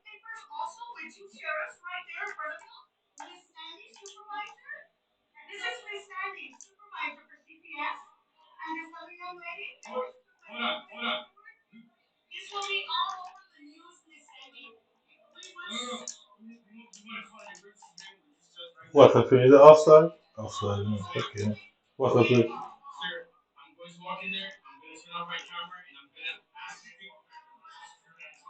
Also, how can I speak to the judge? How can I speak to the judge to call an emergency hearing right now? Huh? No, I don't want a lawyer. I'm actually a man and I'm calling for a judge, my public servant, for an emergency hearing.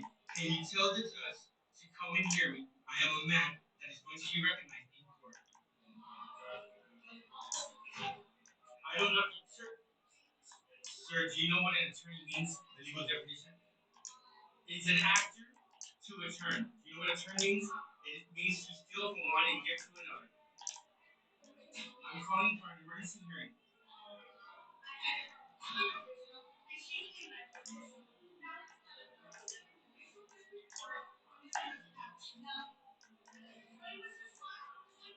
I just asked as a man of the court to ask for an emergency hearing.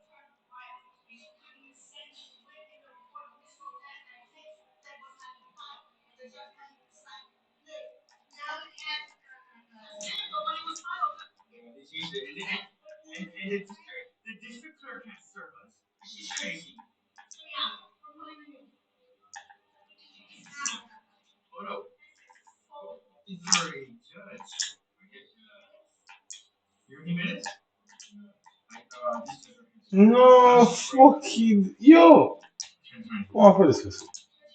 What? How did you score this? I honestly don't know what that means because it's actually supposed to say honorable in his full name. I know the law, we all know this. Okay, but what happened? What happened, sir? And we're going to just keep this as professional as we can. Okay, someone's committing fraud. So then you know. Roseanne told us that. Are you good? Huh? Are you good? No.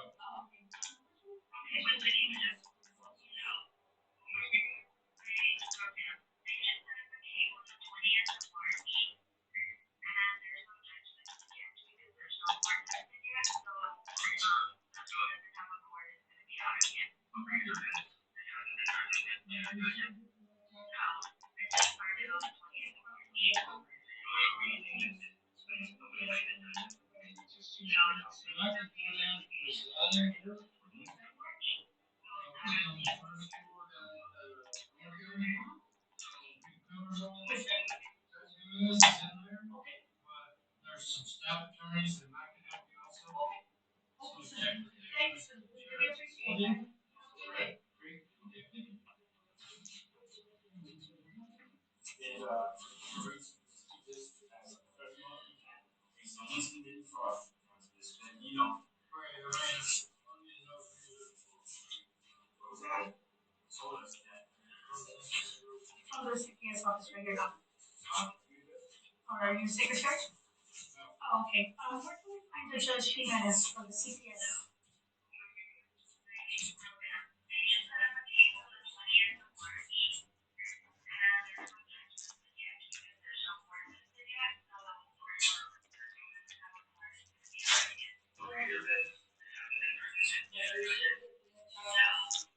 They use the police department on both our homes to intimidate us and remove our grandchildren.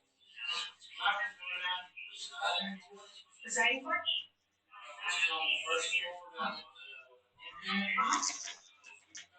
Yes, sir. Okay. There's some staff attorneys that I can help you also. Okay. Okay, sir. Thank you, sir. We really appreciate that. You have a good day. Okay, what's the case number? 2019 PA00532. And the child's name? Well, there's actually two listed. The oldest? Is Grayson. And what's the other child's name? Catalea. Catalea? What's the whole name? Because I don't show them. 2019 PA00532? Yes. You want the full name? Yes. Hold on, I'm here with the monitor.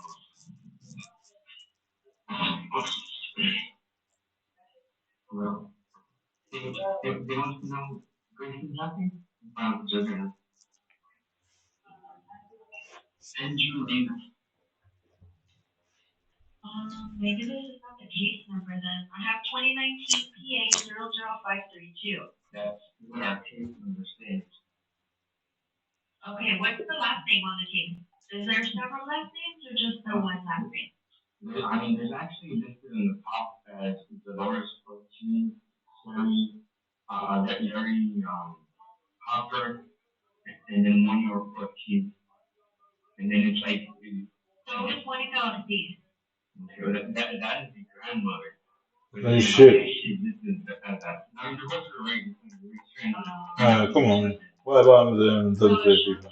What's that split? I kick off some boy face and I'm out of them. How much do you They wrote down. They just set up a case on the 20th of March. Yeah, deflect for out. And there's no judge listed yet because there's no court listed yet. So it doesn't have a court it's going to be out of yet. Okay, so then this hasn't been presented to the judge yet? No, it just I played FIFA almost every day since the new season start. And you never believe I'm ending up in Division 8 tomorrow. You never believe that's the case. Oh, okay. So, who am I speaking with again? And I try to look at these players. So I like to know when I get to Division 8 what's going to happen in Division 8. Okay. I definitely don't know Division 8 player. Adoptions and family services? Adoptions and services, okay. I'm going to explain to you something that has happened. Okay. The caseworker, Angela, okay, Look, why not? She actually came over to this address and told police that she had a court order to come inside the house. Okay, and so I'm just following up on this. And I want to let you know that the police actually made their way inside the house because she told them, and she actually made copies. She made copies that and gave to us personally. And I know the way this works. Okay, she's not supposed to serve it herself. I mean, I follow paperwork before, and she gave us untrue copies, unverified, uncertified. She's supposed to give us original. We know how this works. Okay. And she actually convinced the police, San Antonio PD, to go inside the house, and they made their way in an illegal entry. We need to get to the bottom of this. I have a video that I've uploaded onto Facebook that has like 17,000 views already. Everybody knows what happened. Okay, I need to have her arrested. Okay, how can I go about this? I need to have. Well, that would be with of course, that would be with the police department. Because we have nothing, we have nothing to do with that. And then as far as hold on, you finish. The San Antonio Police Department do not want to take our report because of what they did. So I'm going to go over there with the sheriff and we're going to go talk with you so that we can get this settled. Because if she went in without a judge ordering anything, then this is illegal. So we're going to do a sheriff deputy, everything, and we'll show up there in a bit. Well, actually, it's not here in our court yet. So it's out of the CPS. Well, because you are someone to witness, and this call is recorded anyway, just so you know. Okay, so we're going over there, and we'll show up with the deputy, and we can handle this when we get there. Thank you. Okay, sir, thank you.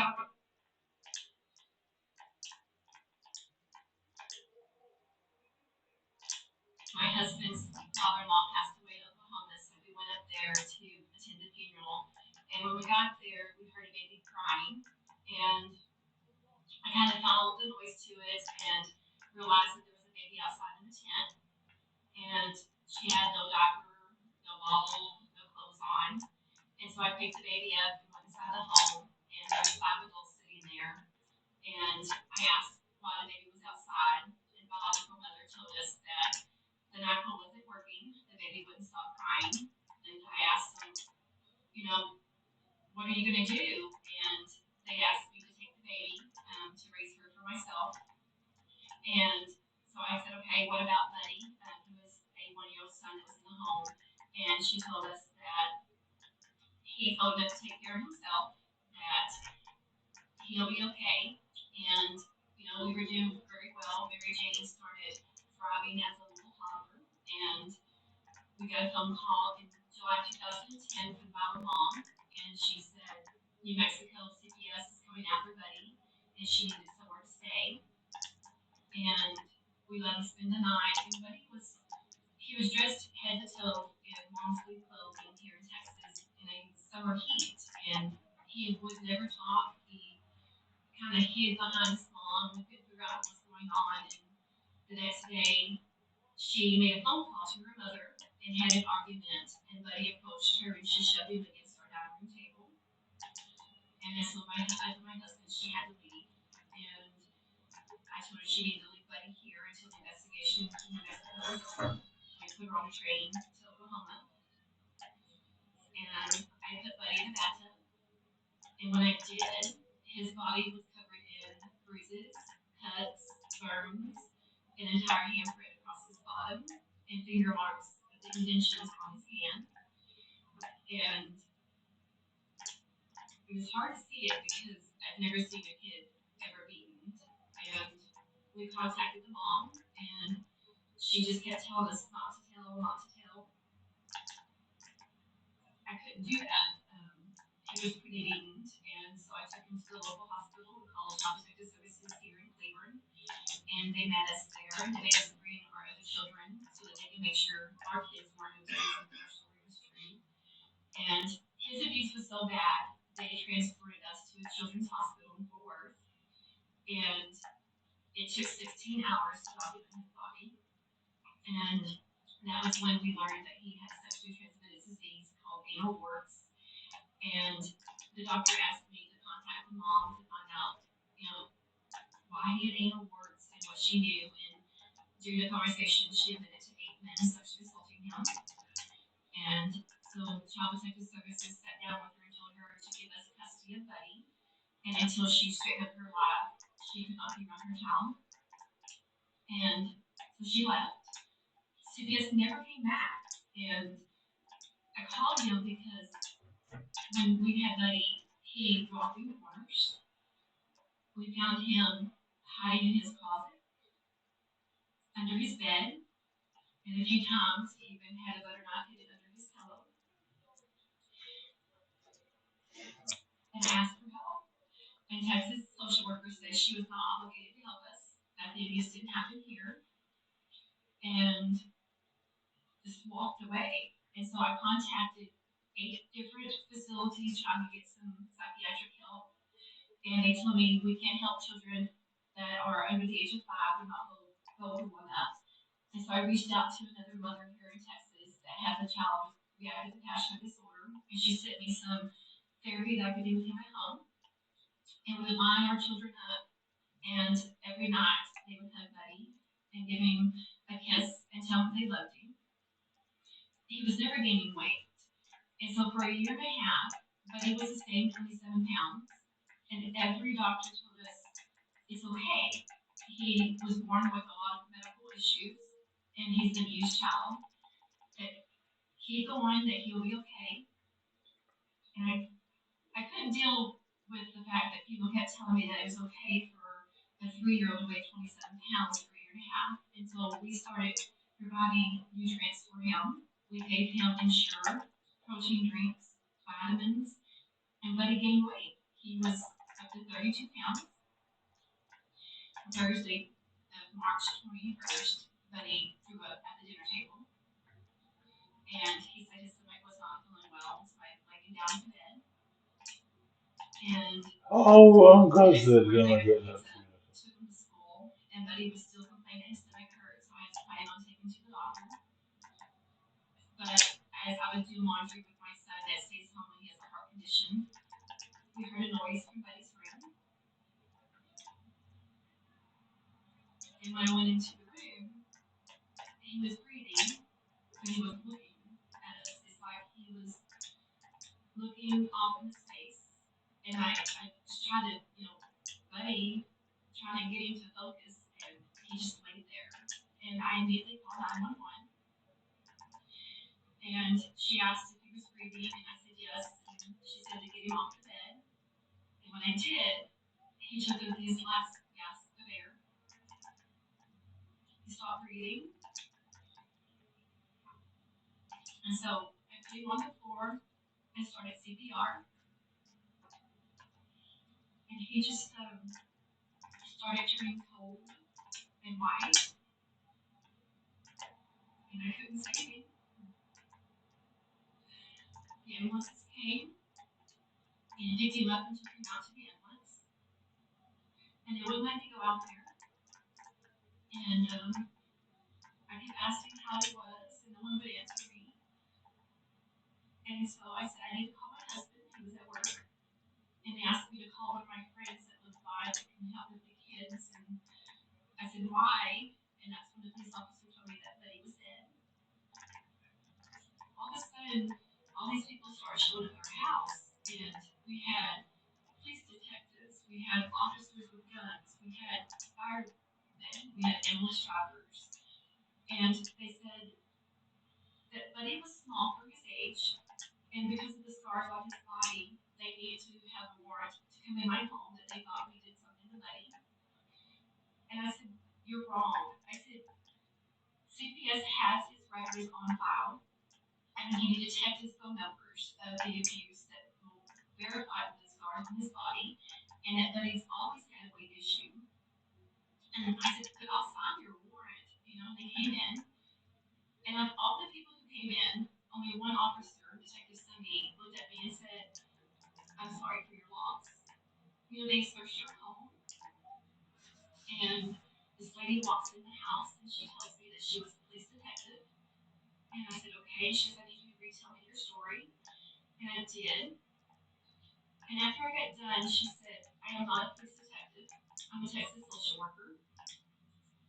And you killed your son, and I'm taking your 7 other children. And I said, you're wrong. I said, you have a 2010 case of Buddy that will prove the marks on his body were scars. She wouldn't listen. She just kept telling me I killed my son, and that she believed that I starved him to death and beat him. I provide them medical evidence. I tell them that the social worker who handled our case in 2010, and they told me, we don't know who that is. She doesn't work for our office. And they didn't believe anything. And so she said, I'm going to give you 5 minutes. You're going to tell your children that their brother is dead and that they can't go home. We kept fighting for our kids. And we kept telling them, you're wrong. And nobody would listen to us. And we provided people who see my son 2 days before death, 3 days, and 5 days before death. And CPS refused to interview them. They refused to contact the people that we told them with nobody's medical history. And it's like they didn't want to know the truth. During the process of from March 22nd until the April hearing, I lost over 45 pounds. I was very ill, and no one could figure out what was wrong. And it was learned that I had a bacterial infection called H. pylori. And I asked for Buddy's body to test for it because he was going up like I was. They refused. And so we motioned the court to force them to test my children because if it can almost kill me, my kids were in danger. So they did court order it, and my son was positive for H. pylori like me. And we called the coroner and asked them, please test it, please test it. They refused. And so on May 20th, we were going to a court hearing to fight for our children. And the judge got off the stand and said, I'm letting you know you're being arrested. That a 6-page autopsy was turned in, and they ruled your son's death homicide by starvation. We were handcuffed and shackled in a court hearing and sent to jail. We don't have any money, and thankfully, one of our friends bought us out that day. And during our visit, my son came and said, I'm going to kill myself. He said that he had a whole entire runaway plan, that the foster parents were allowed an 18-year-old man to hold him down, beat him, and sexually assault him on a day-to-day basis. Shooting BB guns. And I looked at my work crew and I said, what? You removed him on false allegations, and you're letting people do what? And she looked at me and she says, sometimes kids lie. And I raised up my son's shirt, and he was covered in bruises. And she said she would address it. And he came back to the next visit, and he wouldn't even talk to us. And he said, Mom, you told a social worker. She told my foster parents, and things got worse. The district attorney decided to reach out, and he contacted the people who seen Buddy 2, 3, and 5 days before death, and people who've known Buddy, and verified that our story was in fact the truth. So on December 17th, he dropped all charges against us and let us go. And we motioned the court to return our children, and Judge Dean came to an emergency hearing and removed my kids from foster care, but wouldn't give them back to me. They placed them with a church member of mine, all 7 kids, and our kids started telling us the stories of foster care. They told us about being locked in their rooms from 7:30 at night to 9 in the morning, where they had peed their pants. They had alarms on their doors. They told us about the foster dad grabbing my son by the arm and leg and throwing him into the rooms. They told us that we only knew that one of our sons was reporting sexual assault. Evidently, there was an investigation early on into foster care where 2 of my other children were being sexually abused, and they ruled it horseplay. But the kids are trained. Yeah. So the entire time, CPS, the Children's Court ad litem attorney, all knew that they were being abused and never once told the court. They left them in the home. So now we are trying to get our lives back on track. It doesn't bring my son back. It doesn't change the fact that you're accused of murdering him. Our names are smeared across all the way to the United Kingdom. I can't go into my kid's school because I'm on the child abuse registry, although the medical examiner said no abuse was found. I can't get a job because I have criminal records. I have to get expunged now, although all charges were dropped. Our social workers are still social workers, and the foster parents who allowed abuse and neglect to my 7 kids are still fostering. But this is wrong for all families, so now we're choosing to speak out and to help any other families being, bombarded by this agency that's supposed to be protecting your kids. Or examining what happened there, even hearing the account of one former employee. Overall, we want you to have a better understanding of how the system works and what's happened in recent years to get us to where we are today, a place that many who work in this field call a crisis point. But first, we want you to hear from those who have lived it, people who know firsthand what it's like to be in foster care. When you're in the foster care system, it's all about survival. Making sure you don't do the hardest, making sure that you make something out of yourself, because even though they don't see it, it's against you. I wasn't put into the foster care system until I was a teenager. I was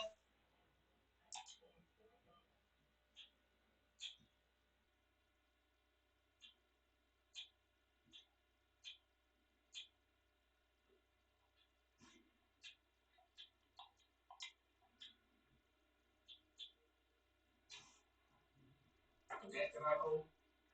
Because you got received your funding from Title IV funding?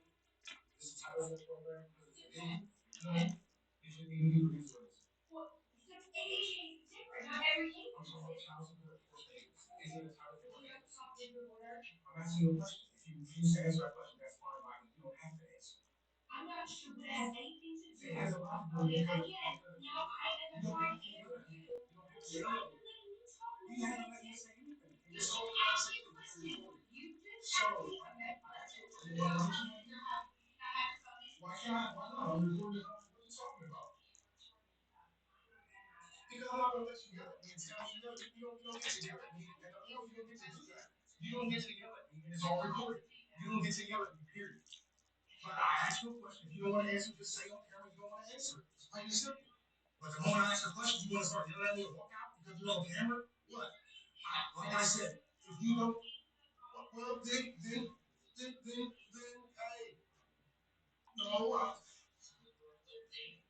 can't take me to jail. They can't take me to jail.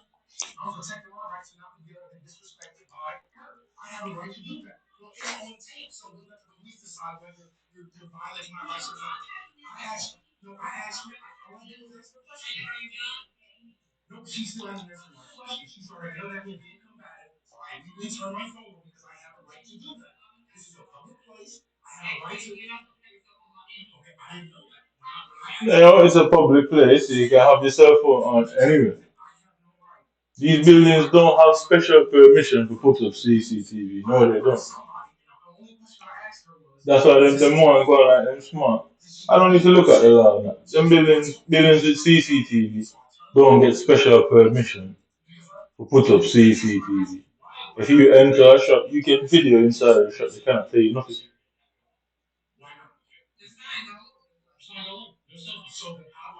Why do shop people have cameras? Is to protect themselves. If you go in a shop, you're not going to be videoing if you know feel that there's a threat inside of the shop that you need to be videoing. So the same law applies. You have the right to go into any shop as long as you have never stolen anything or you are not legally banned from entering the shop. And no shop can just ban you because them choose to say don't come on their premises. You can take them to court for it because they'll have to give a justification. Simple as that. You walk into a restricted area, that's a different situation. It clearly says restricted area.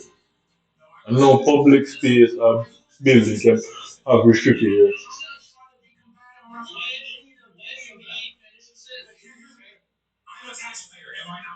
That's why upon doors you see authorized access only. Beyond that point, you can't go there. That's where you limit your powers as a citizen. And it has to be legally stay. You have to legally stay. You can't film there. And then as long as you go in there and film there and then break any law, you know get the right to film. Because how does what do you call it? How does private security do? Private security and police go inside buildings and surveil go inside buildings just to see. They don't get special permissions to do public surveillance. They do not get special powers to do that. No, 124 thing, not playing that. It's quite simple. The police don't get for what's it called? Intrusive and the other one. Intrusive surveillance and needs warrants and special permissions because you are going into a private residence. That's different. You go into a private building, you cannot record. Any building where the general public can just walk off of the street into and legally can't stop you from recording. And if you stop you from recording, what? You're just going to have a confrontation that all you have to do is stand there and say no. Your state a business, you know. That's it. You just have state a business and state why you're recording. That's about it. And that's if you choose to.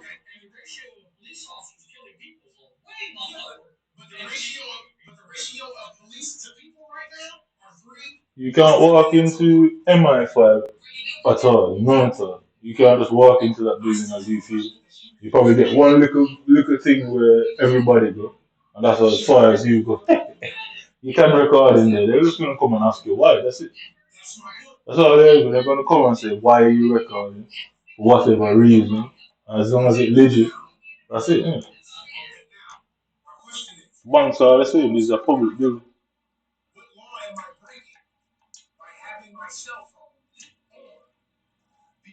You know exactly what law exactly are you breaking?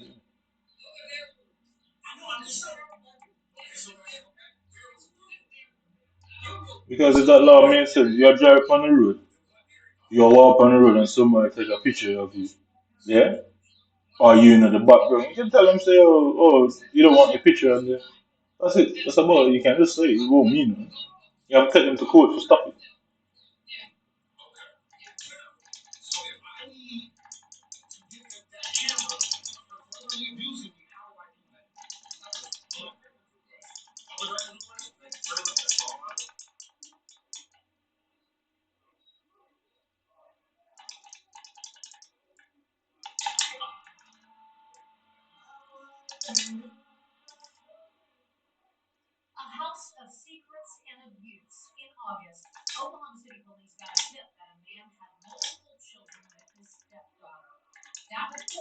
unravel a family and shape an entire community. Thanks for joining us here on Jessica Shannon. I'm Evan. Tonight we are hearing for the first time from the adult children on what's behind this closed doors, as well as the hero who returned his aid. Here's his County Thomas as an exclusive hearing with only This cul-de-sac in southeastern Oklahoma City looks like any other, but inside this yellow house was a man with a secret, and one woman stood underneath the tree. Dennis was someone paying attention. And believe it or not, he was telling himself every single day. No, listen. A family of 11 years here, mom, dad, and 9 children, hidden away from the world. Did he ever left the house? Only whipping. The children had never been to school, the doctors, or even a movie theater. All concealed a secret they never knew was wrong. Their dad's relationship with their stepsister. Did you know that the younger kids were your dad's kids too? That I already knew about. I never knew that it was anything wrong with it. Yeah, we just grew up like it was normal to us. At 12 years old, their older sister had her first baby with their dad, according to court documents. She gave birth to 4 more inside this home. KOCO sat down with 3 of the siblings who wanted to share their story. So when she had her first baby, you were just little. Yeah, I think I was 7 or 8. Did you ever question why you guys weren't allowed to leave the house more? Not too much, because Dad always said he didn't want us to get caught, or because he protects us because of people that are outside. But that would all change. I'm looking for someone to make the same as and he asked me. Doris Cole hired the father in 2017 as a contractor. She's opening several businesses at 10th and May. This can make you looking really crazy every day. Clothes proposing maybe more. The smell. He started taking 2 of his teenage daughters to work, and Doris picked up on something she couldn't let go. Did you read the good like he tried to answer us, and then it went from trying to not doing his speech. When I first met her, I thought she had mastered. She had questioned the way with homeschooling, the father's persistent hormones, and the van packed full of food and clothing. But there was nothing overtly wrong. Every day it was driving me insane because nothing I could do about it. It was nothing I had to tell the cops. Until she met the stepdaughter. The first time we met him was in the hallway. And I said, "Oh, I know that she just had a child." She was young, and he was looking at her as if she was some sort of candy. I started putting things together. I said, "Okay, maybe those kids are hers and his." The family became distant. Doris believed it was because she was asking too many questions. But they came back 2 years later looking for work. Now this time I said, "Okay, I know this might be the worst." And this time, the father told her the truth. And he said, "Well, this is not my mom. This is only kids. This is my mom. And that's why." I said, "What?" After 7 years, Doris had the proof she needed. I said, "Well, kiss me." And I said, "You know what this is?" I told you this. Detectives began interviewing the family. Worried he would leave her on the run, Doris let him stay in one of her homes as she worked with police without the family knowing. And on September 21st, police surrounded the home, but Dad wasn't there. They asked me if I knew where it was, and I said, "Well, he never left the house until he was back."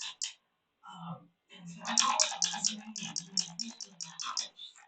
And they see the kid. What was the feeling inside of your house? I was home because my dad took forever to come. They don't kids were left alone with their secret siblings, waiting for their dad to face up to the crime.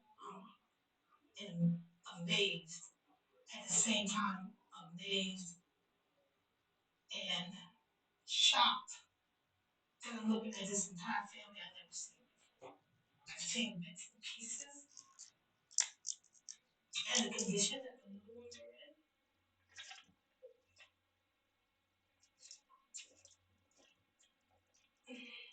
I never imagined. Court documents reveal the kids had poor hygiene, inappropriate, lack of dental care, and were sleeping on found one heavily asleep mattress on the floor.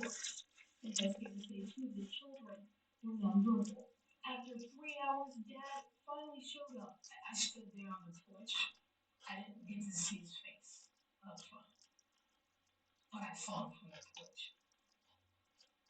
That was one of the most satisfying days probably in my life to watch him go into this car. Both mom and dad were arrested. The father is charged with 3 counts of sexual abuse of a child, 5 counts of child neglect, and 3 counts of child abuse. His wife is charged with multiple charges for enabling neglect and sexual abuse. Both see her also as a victim. Do you see that too? Now it's You don't think she should be arrested?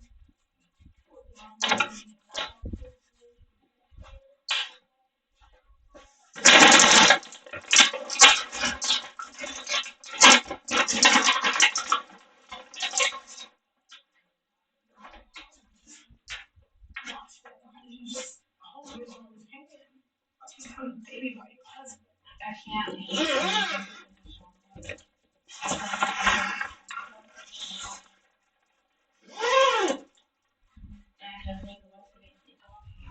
Today, they located family in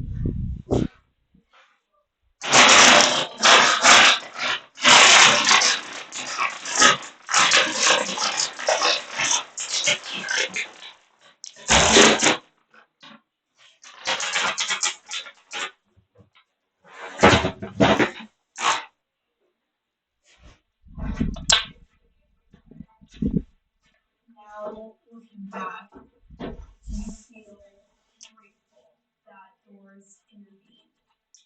Yes. Because she was helping us out. It's just hard because I did it. Now, Doris hopes the community can wrap around this family and lift them up as they navigate life for the very first time. Oh, I'm hoping that if there's anybody that wants to help, that they're genuine help. And they've already been lied to their entire lives. So I'm hoping that their journey in this world and the people that run into them could remember that. Reporting, Kylie Thomas, KOCO 5 News.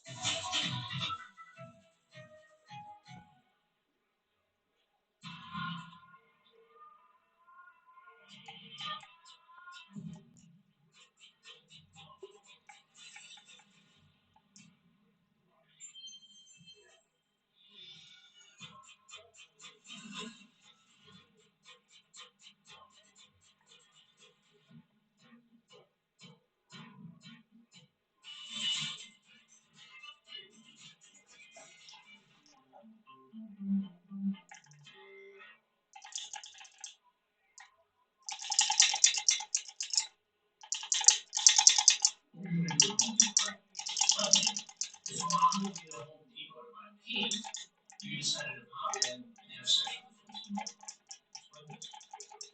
What's happening tonight? It's stupid. Well, Mike, there's something you need to know. I'm Chris Hansen, and I'm doing story in adults trying to meet children online for sex. True Blue presents TikTok with presents.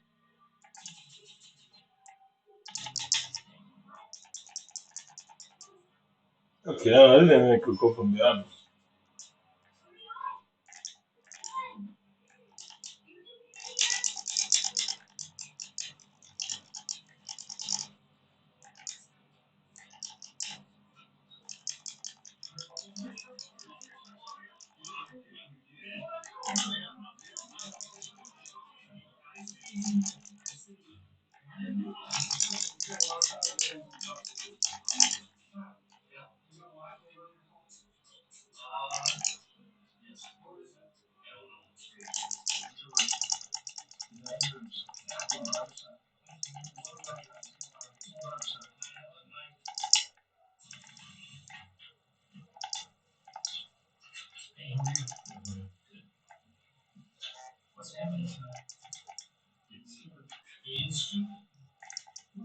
Yeah.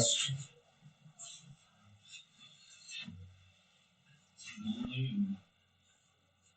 and the bad decision. Lonely and she drove mine to where he went home with his son. What's your name? Tom. Tom, what's your last name? Bates. Bates. And how old are you, Tom? 45. And how old did you here to see? She said she was 15. 15. Wow. And what did you do? And what did you tell me?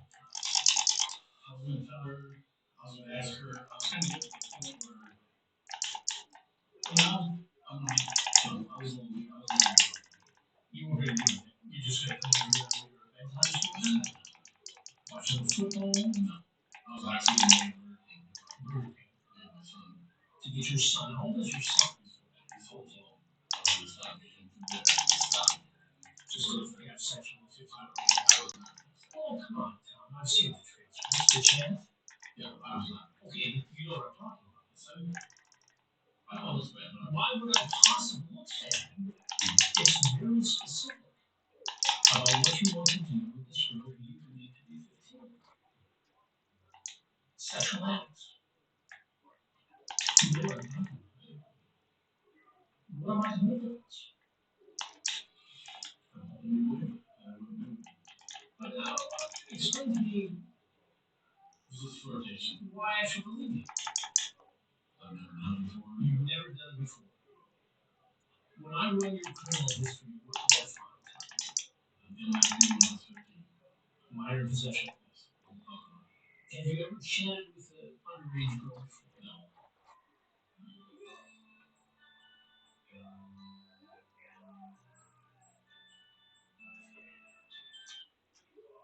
So tonight, out of all the nights in your 45 years, you decide to get online and chat up a 15-year-old girl in a sexually charged conversation. I don't understand why that shit does keep coming from that.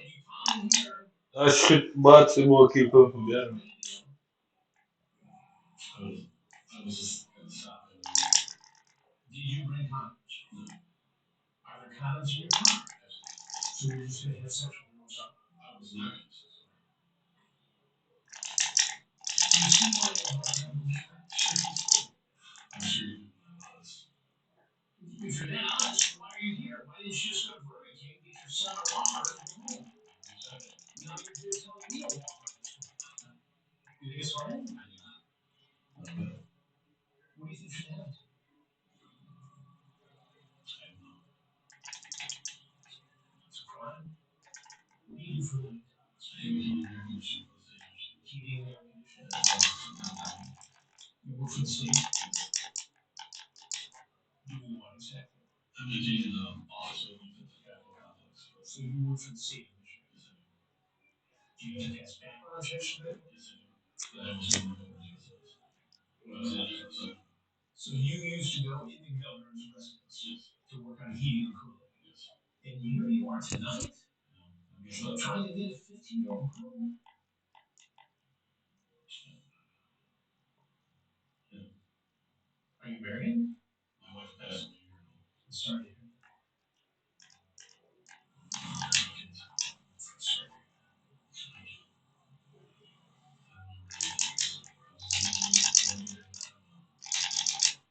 So you just go to a bar, or you just go to a bar, or some other social center, or you with your life, you're seeing somebody.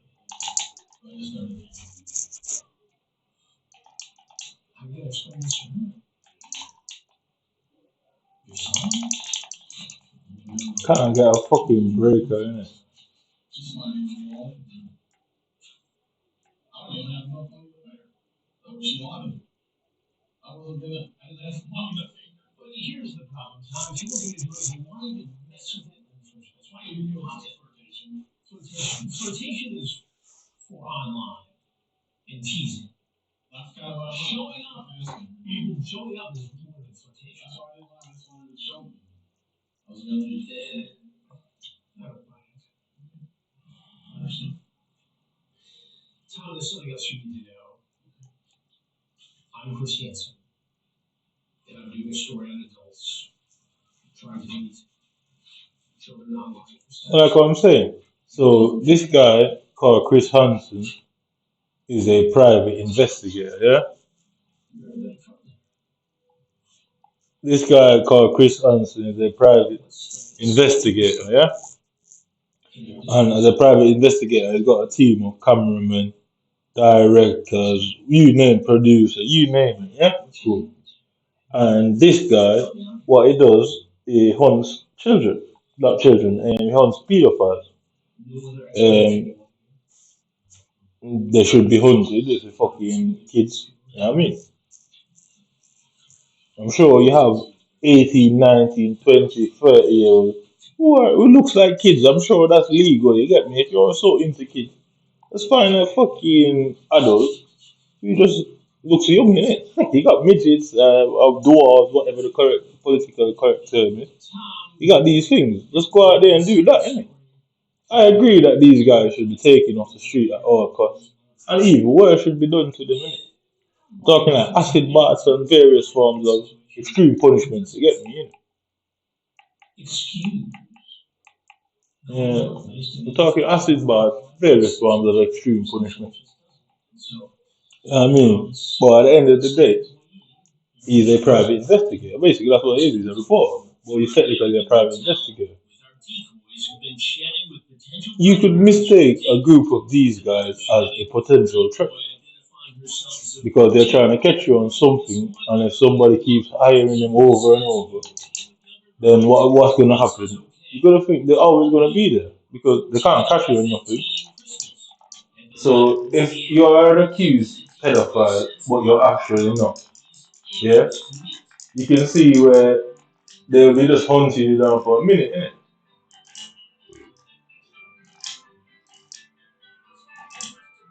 Yeah, that's what I'm saying. So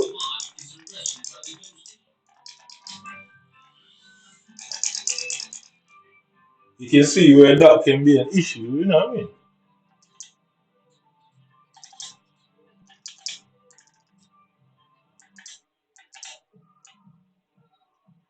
So these things can be, these guys, people can be mistaken for a threat, isn't it? They can be.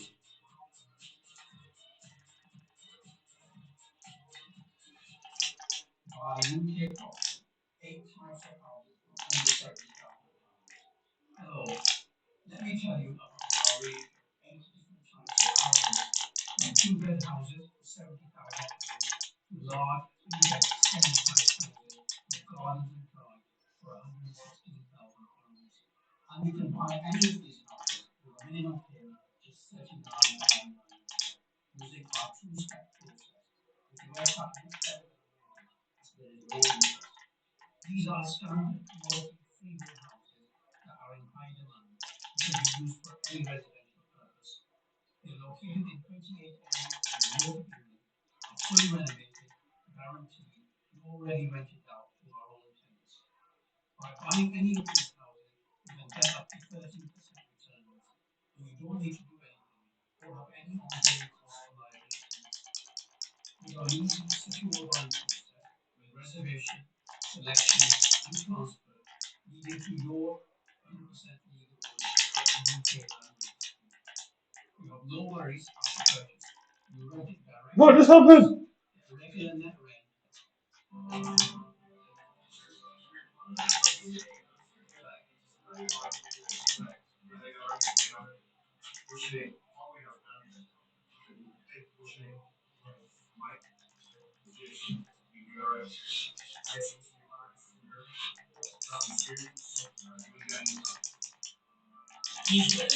So that's one breaker. Alright, so I'm gonna try my breaker now. My breaker now.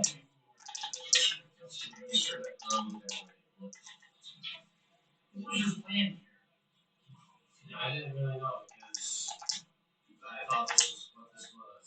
You thought what My breaker now, my breaker now, my breaker now. because she said See, you wouldn't give me my breaker, so she said she was I pressed every button on the controller. I pressed the cameo twice. I pressed block 19 times. I pressed X, Y, and B. I pressed every fucking thing on the controller. his kids are going to school.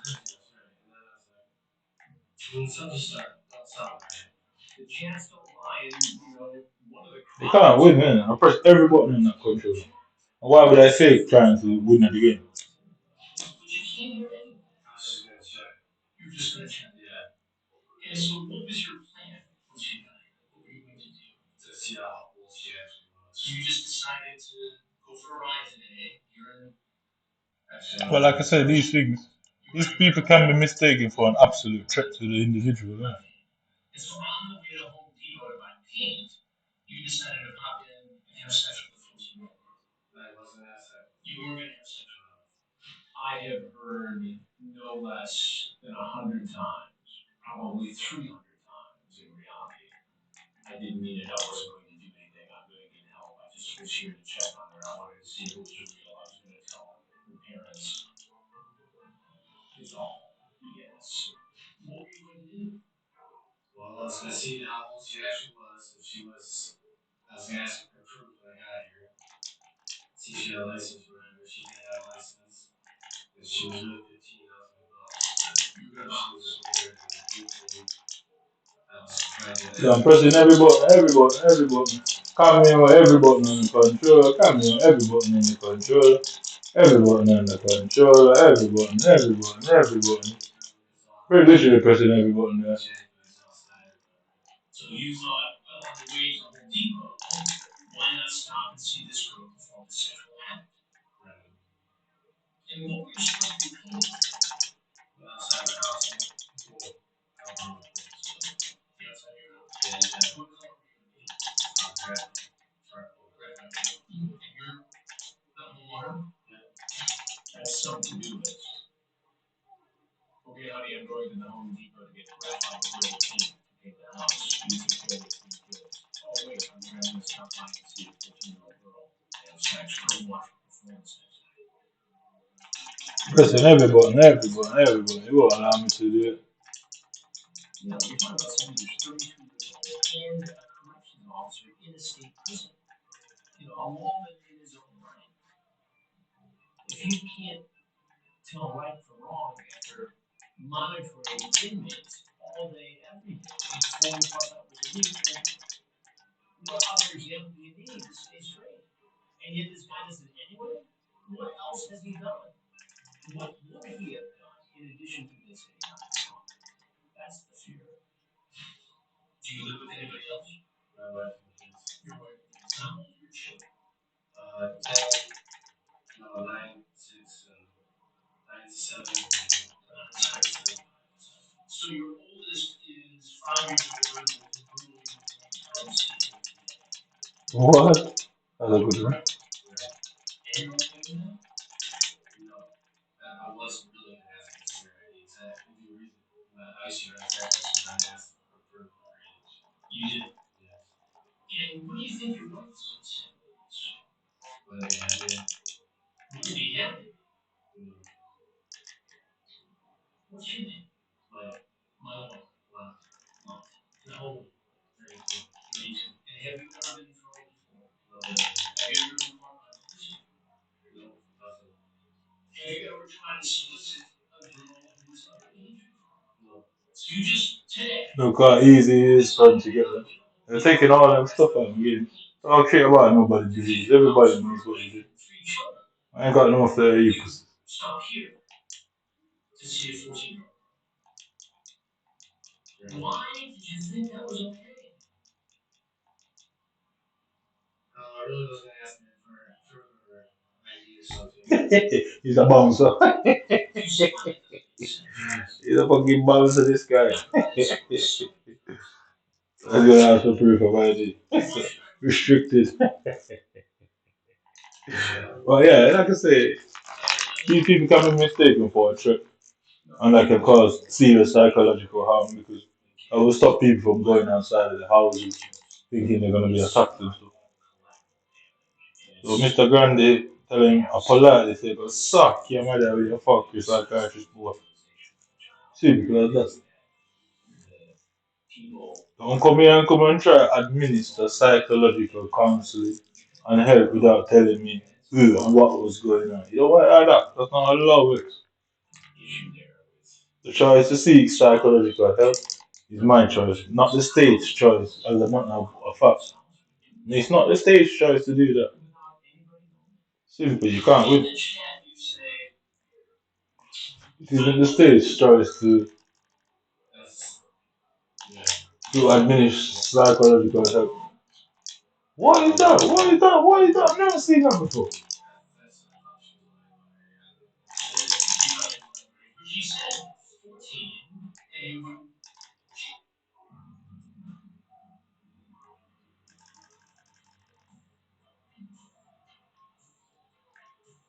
This guy's outrageous, bro.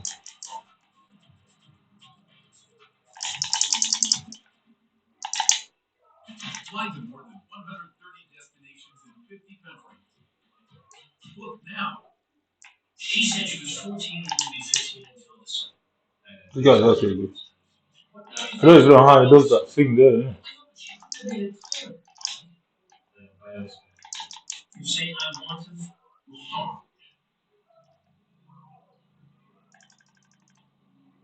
Explain.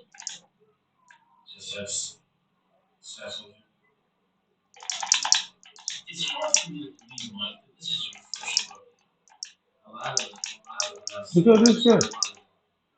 see what she was saying that response back is deal like Outrageous, man. Look at these guys don't fight on them. I'm at 209 things. He's not good. I think he's at 209 things. He's not. I thought he was a good player, but look at him. At 209 things. He basically can't move with 209 things. You might get no. It's okay, man. yeah. So yeah, too. What did the picture show you? Her sitting there with three things. So she was obviously telling the truth about where she was, who she was. It doesn't make sense that you would think that she was lying about her age.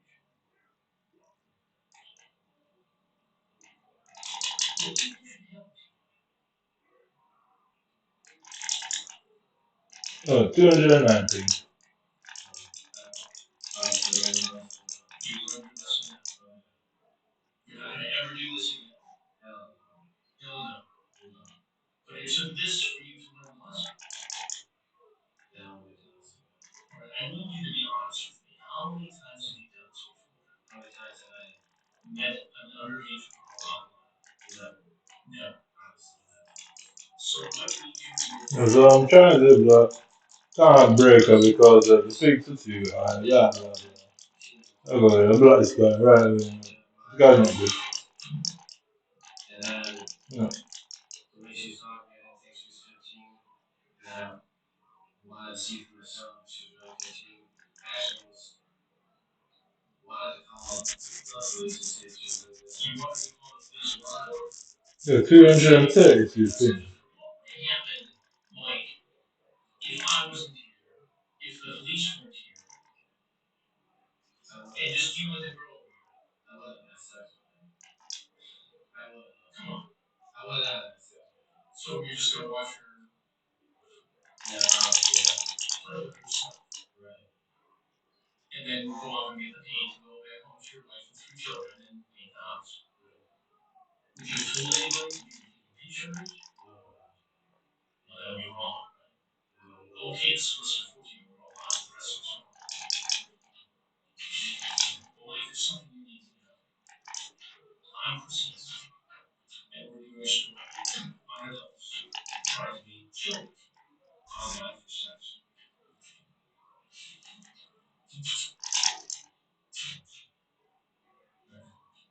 Is there anything else you want people to know?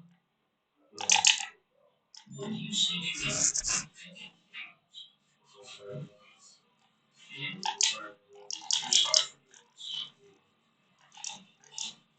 So can't fucking can't even block because of the can't even block him because of the this. Yeah, I'll block this guy.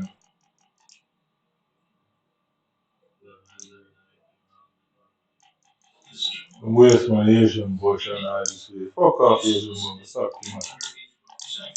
You know what I did? You know what I look like?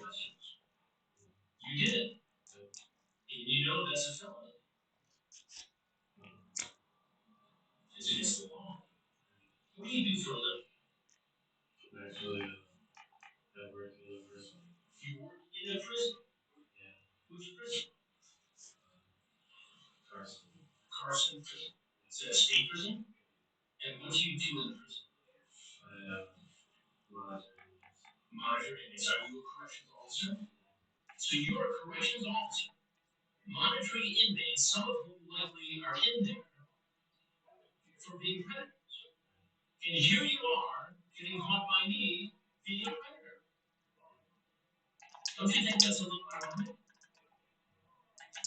The next stop for you could be in the same prison where you used to work. What do you think they're going to do to you if you go to prison? No, 219. This guy obviously lives in Britain. Why have we got 219? Man, suck your mama Asian boy. Yeah. Go on, fight. You fight. You fight. We're just gonna do this until you quit. You just do all the fighting. You're gonna quit before I do. Have practice. Yeah. Investigations in the past, but it's not as frequent. And so, yeah, it moved away a little bit. How long have you been a prison corrections officer? A couple of years. And did you have to go through a background check? Yes. And what specifically do you do in the Carson prison? Just monitor. And are you friends with the other corrections officers? Not really. No. What do you think they're good? Well, imagine being a corrections officer and finding out one of your fellow officers got arrested in a sting operation trying to have sex with an underage girl. Of course, they're going to be upset. You would expect them to be upset, disappointed. And who is this guy working among us who has this responsibility of overseeing inmates? And he's committing crimes himself? That's shocking.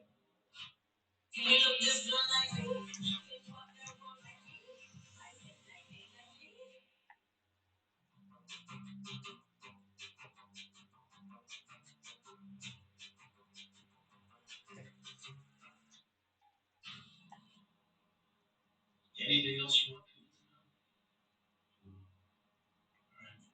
Might be free to go to the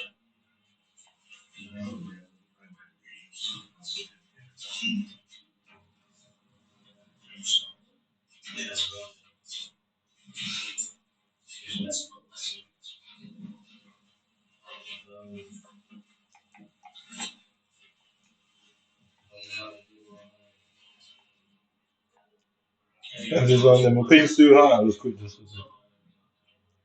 See, it's hard for me to believe, Mike, that you just woke up today and decided to do this. How would you even know where to go to find underage girls?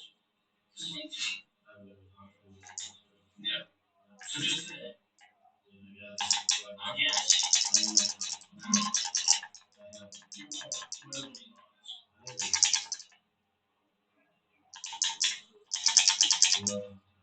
You're a corrections officer. Now, in custody.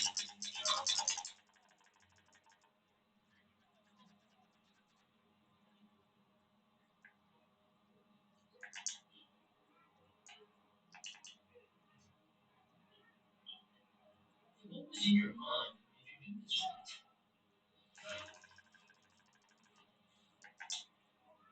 Definitely. Help me explain this. Help me understand what got you into this career.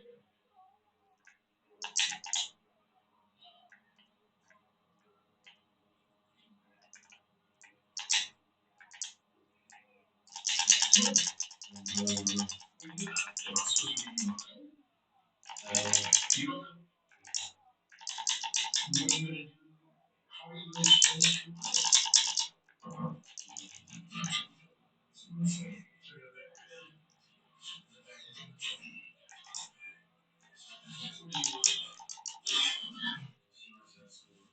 She's a teacher. Teacher's aide. So So you're a corrections officer. Can't block, can't pressing every button. And you're here today attempting to be a 14-year-old.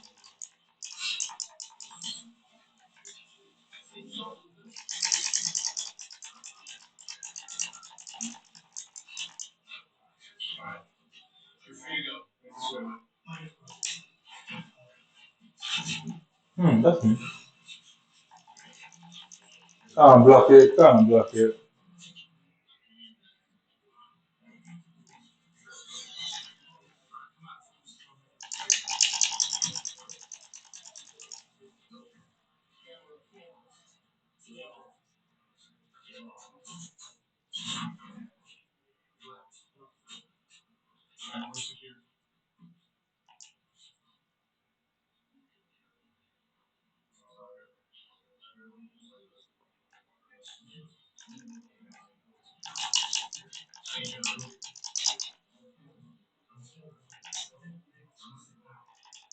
I'm pressing all the buttons, pressing all the buttons, pressing all the buttons, pressing all the buttons.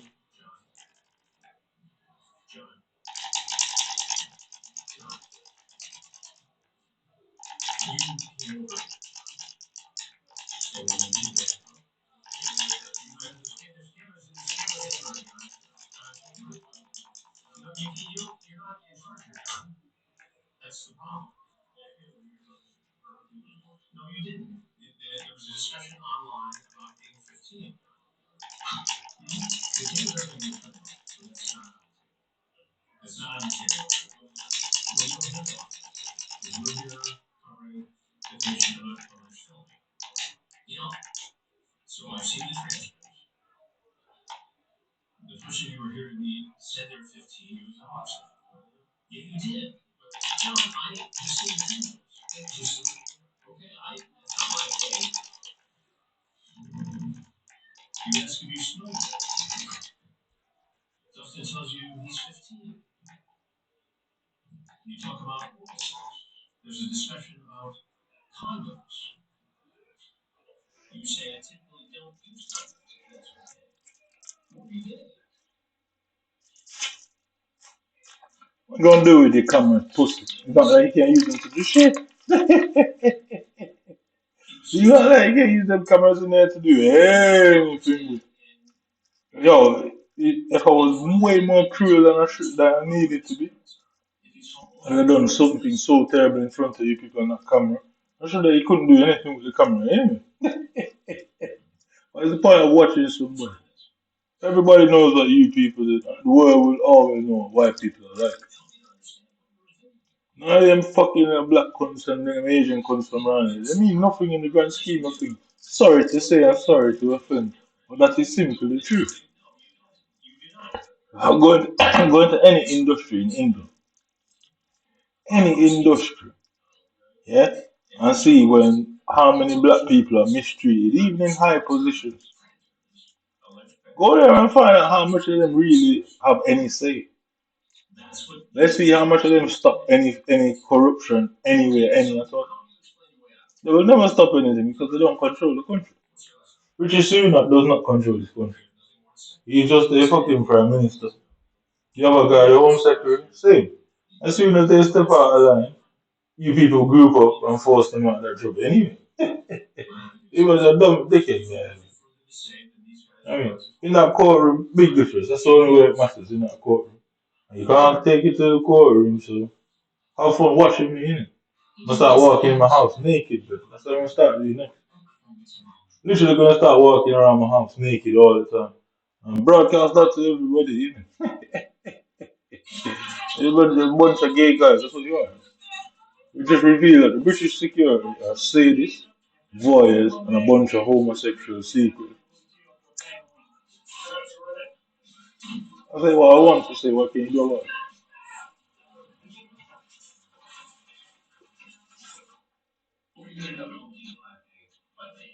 So on the way to Home Depot to buy paint, you decided to pop in and have sex with the 14.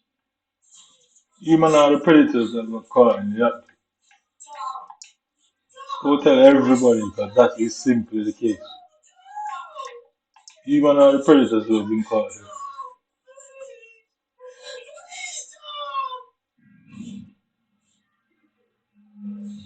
the security don't get to violate people's rights, and that's why you can't. That's why you have to hide.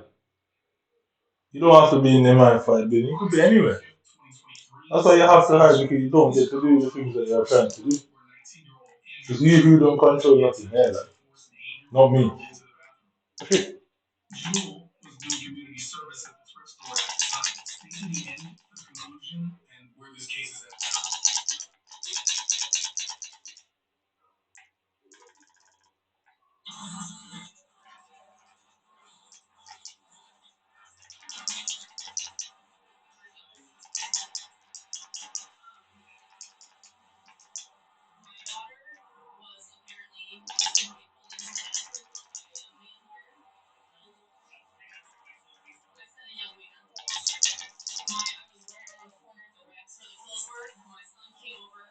You know? I didn't realize. I thought it was cool down that he used that.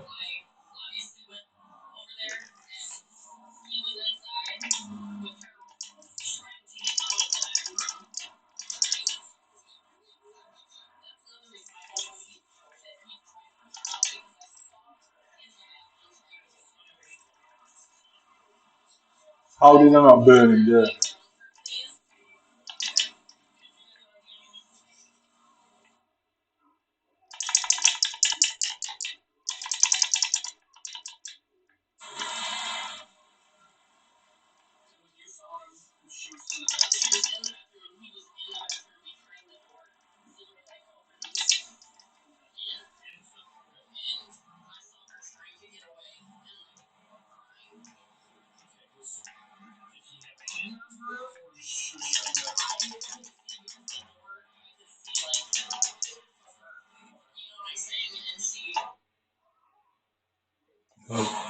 That image.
No, that's so.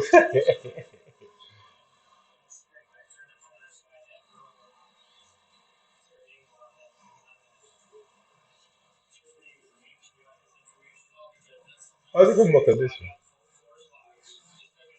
one? Alright. You man are the predators here, you know what I mean? You just buck up on a bigger predator that now you have to hide, innit? All your arenas are running for the hills. Oh, we're scared, we can't turn the cameras up, we don't know what he might do. You certainly know what you did though. You were quite aware of what you people did.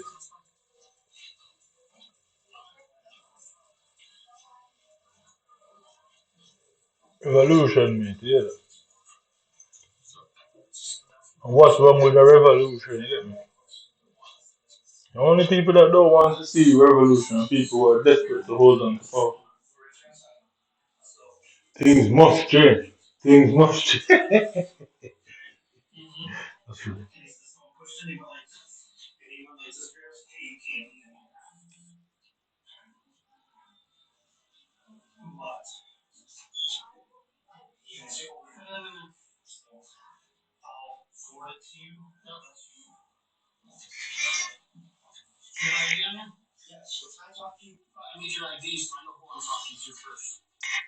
I don't even know who this girl is.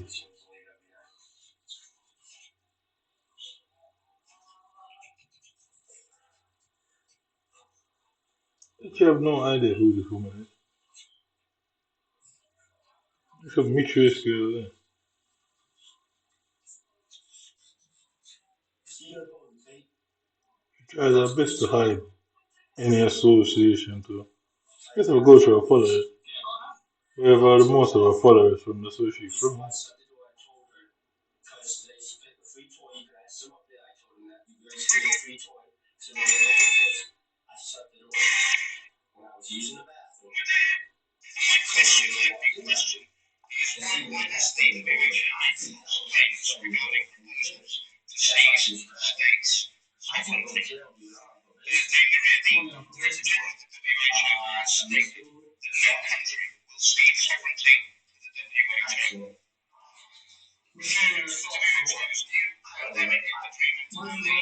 That's these raising look like that.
Actually, he was arrested for following an 11-year-old girl into a bathroom at a theater in Saginaw, Michigan in 2022.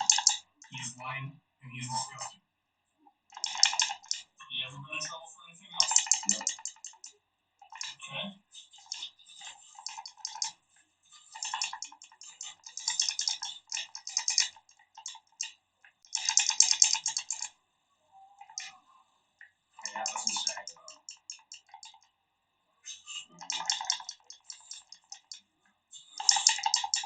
So you're on probation or stay now?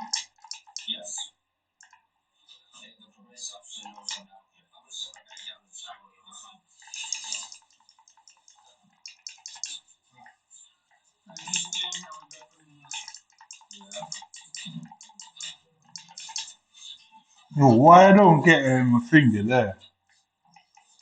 Why would I not get what do you call it? Brutality. It doesn't. They're taking it out of the kid. Fuck off. Everybody knows about you, man. And then, the longer this goes on, anything plays off, they'll all fucking know what you people did and that you people forced the issue. That's all I have to do is prove what is going on. That's it. I've done everything I need to do, you little white cunts. That's all that I legally need to do and criminally need to do. And you will not have it in the courtroom because you know you did. Everyone knows what you did. Everyone knows that you pussies been calling up my name for years, but and it turned out it was you who were the criminals after all of that. Where you gonna hide after that? You gonna have to resign. And if I drop dead tomorrow, you gonna have to resign. Yeah, plain and simple. There's no way out of it. You gonna fuck.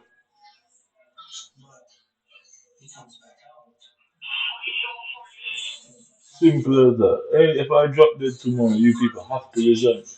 No way out for you, man. And after you resign, it's triggering at you, man. We're forced to resign, whether they like it or not.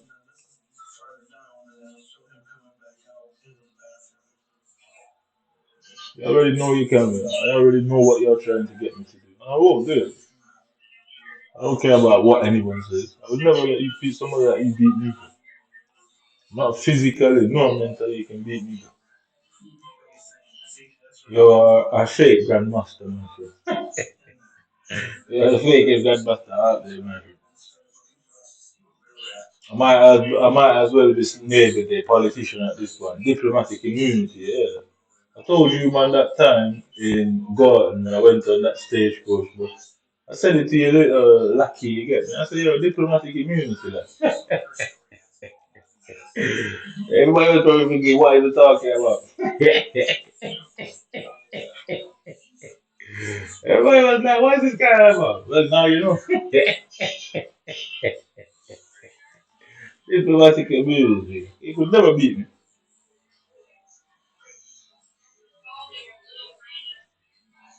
Why? Because I stay in my lane. You man don't know how to do that. Rules that apply to me is I can do it. Pretty much anything I want with reason. That's it. You don't have that luxury, man.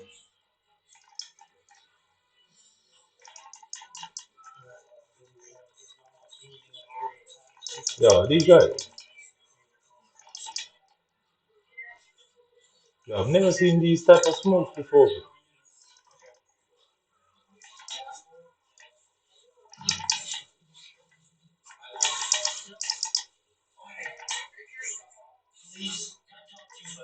Oh my god.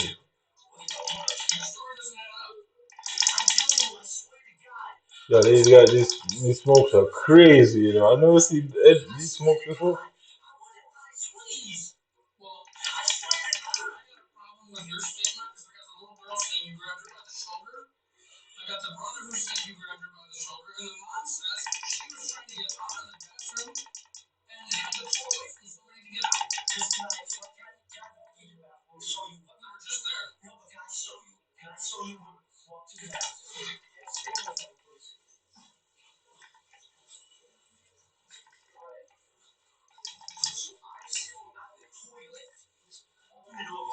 I finally got a block in.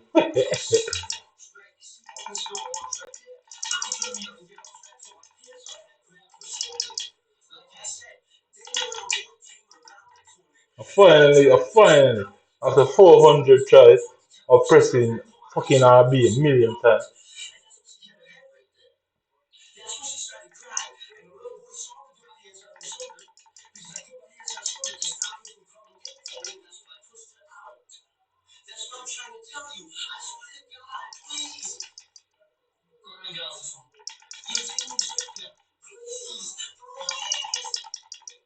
Cute. Like, oh, like, carry on, bro.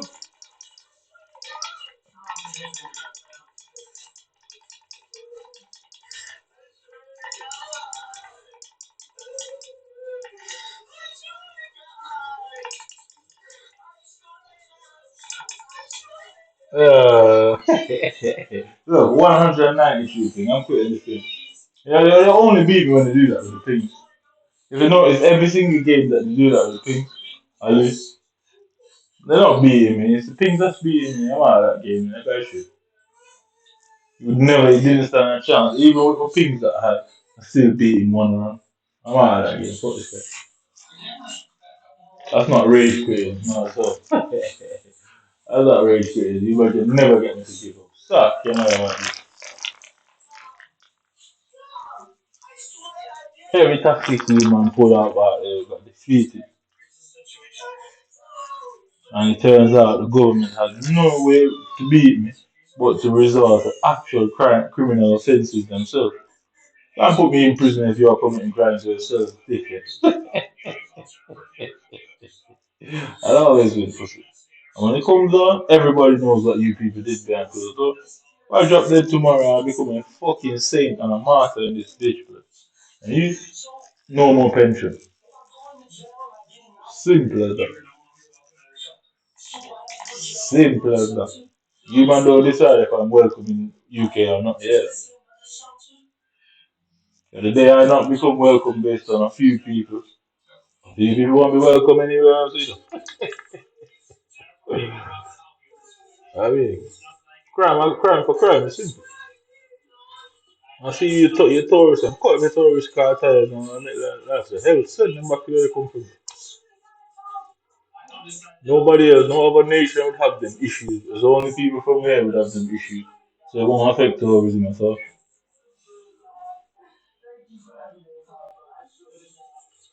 I make it so easy. Only British would have that issue.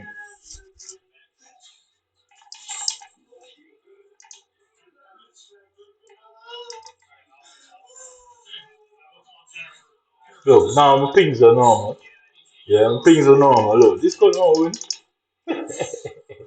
Yo, with the thought. Yeah, one more. Now pressing RB. I'm spamming RB, spamming RB, spamming RB. Look, spamming RB. He's gonna go for the mallet. Grab him first, knock him in the corner, slide. Get away from it. Yeah, get away from it. That doesn't even work for me. That thing on the floor, it does not work for me. Deadly vapor, down back B, yeah?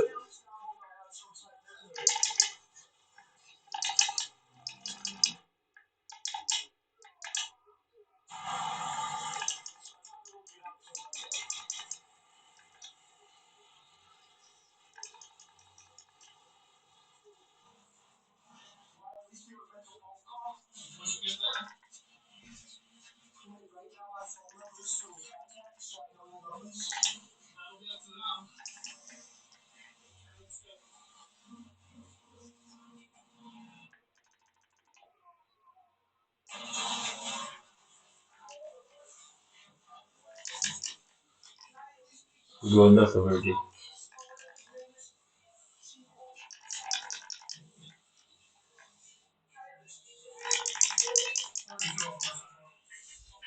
See, when the thing is normal, they can't win. They can't beat me without the thing.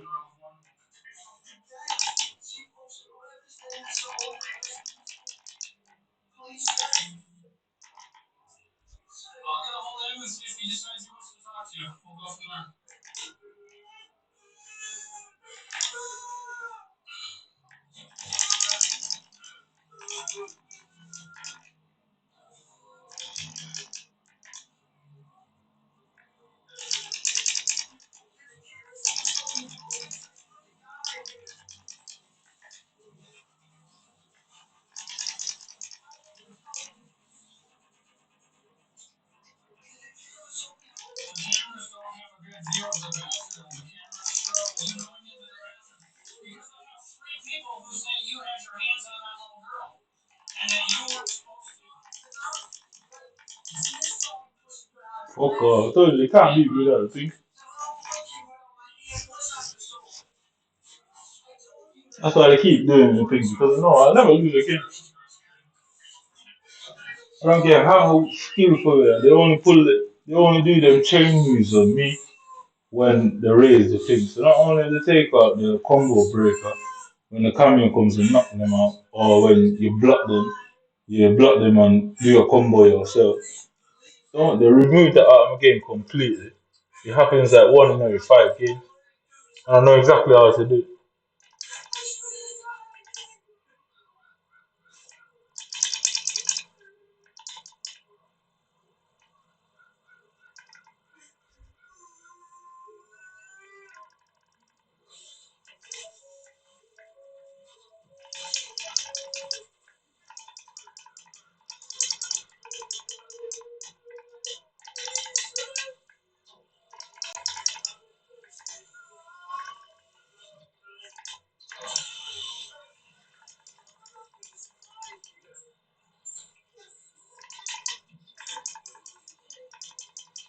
No,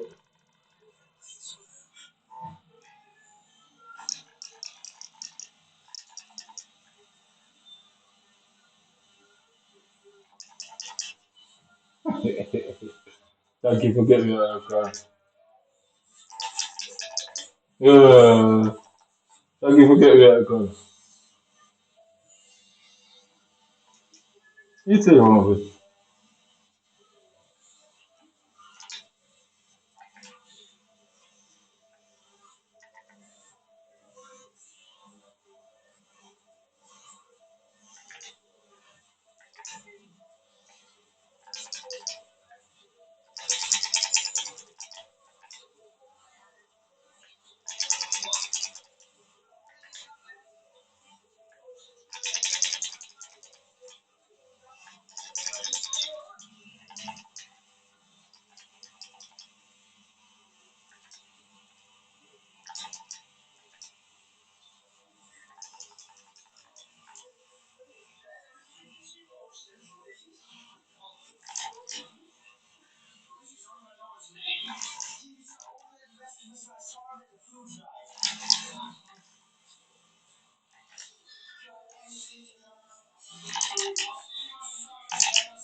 bullied the 10-year-old girl into the bathroom in the local theater. He was sentenced to 180 days in jail and 2 years of probation. That was the fight he said he was in trouble for to the officer. Jewel is currently being held on a $50,000 bond and is awaiting his day in court. I hope they throw the book at him, and sadly, for offenders like this, the book is never large enough. Thank you so much for watching. Make sure you check out our Patreon for You got the proof. Okay. Yeah.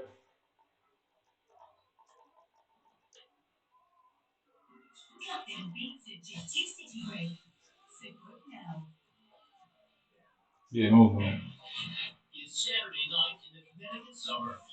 You see how the rage for pink tonight too there? It's because they wanted to slow me down, so they can't beat me without the pink too. They keep telling me. Jeff Sokol is no pizza delivery man.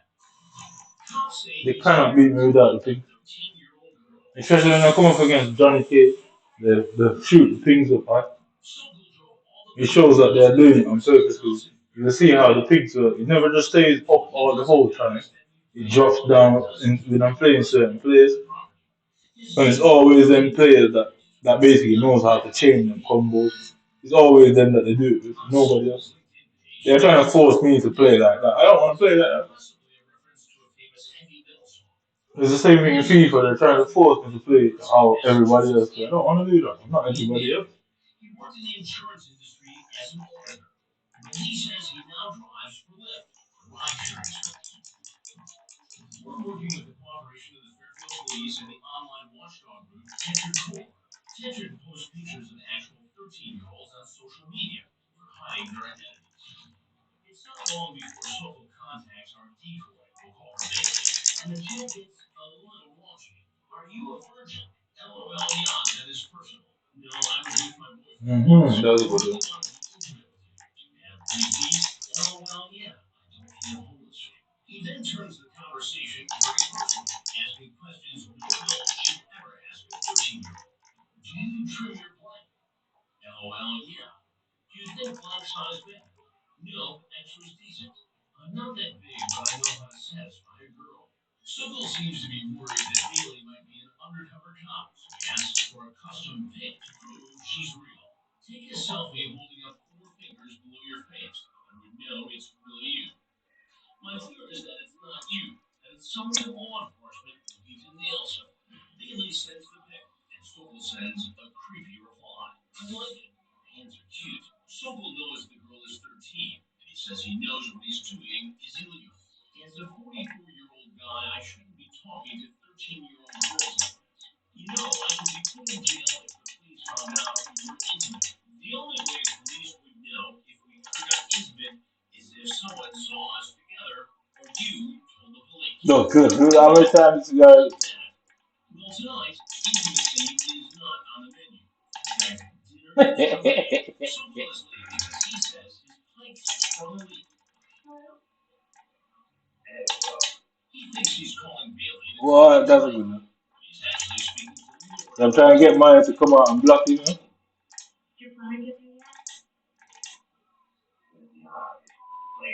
Finally, his plumbing repaired, Sokol heads down I-95 for Connecticut. He picks up a pizza and asks Bailey about what to wash it down with. You got booze? I know this is vodka, but no rum. Sokol arrives at the house. Our on-site decoy, a 19-year-old theater student, lets him in the door.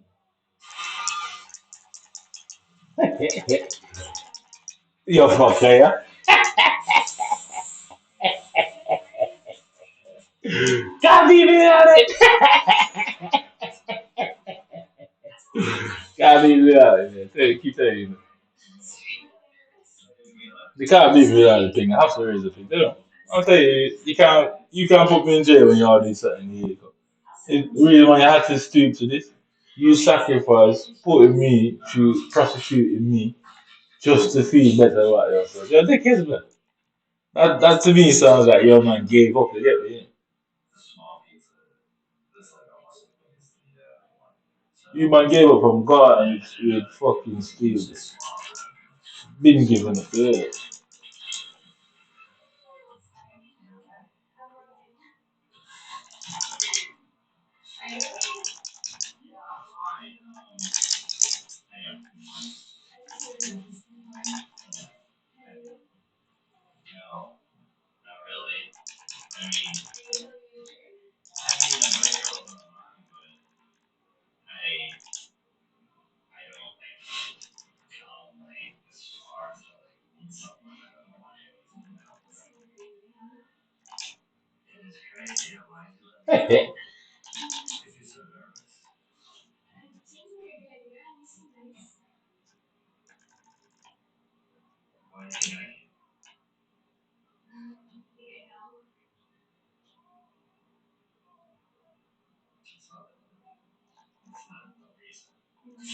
That was a good one.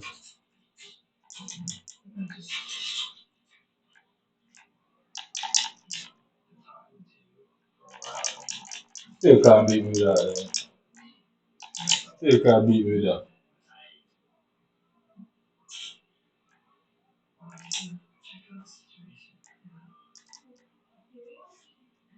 Came back right away, yeah.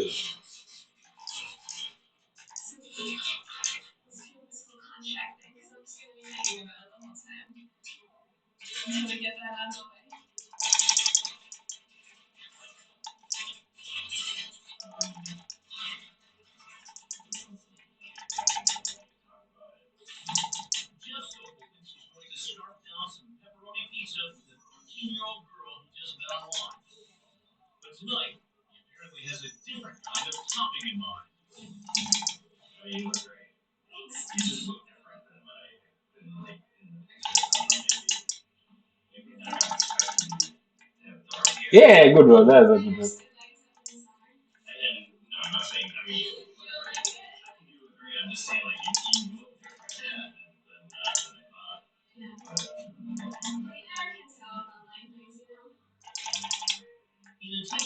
Fuck it for yourself. No, they cheat me there. They cheat me there. They cheat me there. They cheat me there. They cheat me there. They cheat me there. Definitely cheat me. Look, he's got brutality after nothing. They cheat me there.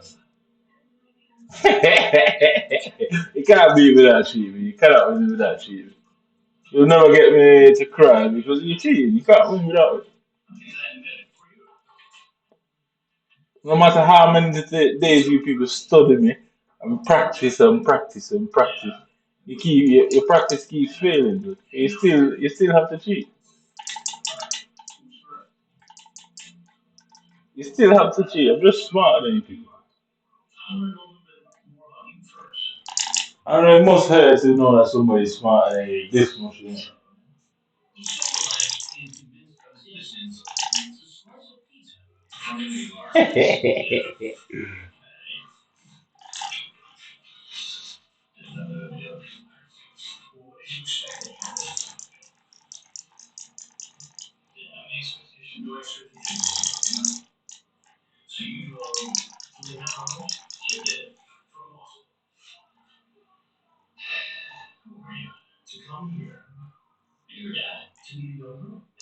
Yeah, you got it.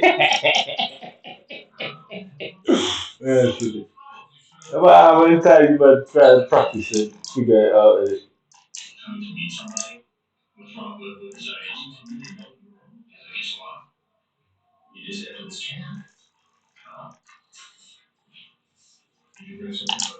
What is that?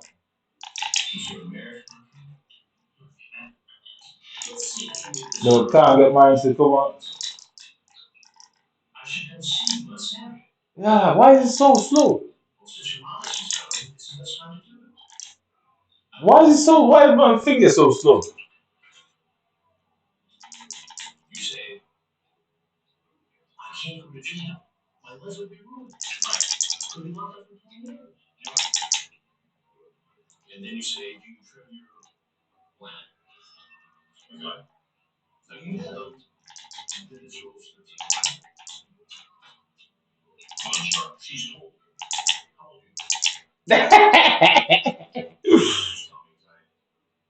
uh,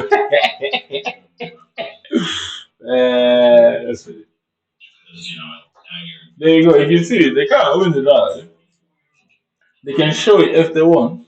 They can show the logs if they want because that thing they can leave it at 52 and raise the ping so it doesn't show. It's a computer. They can do all of that.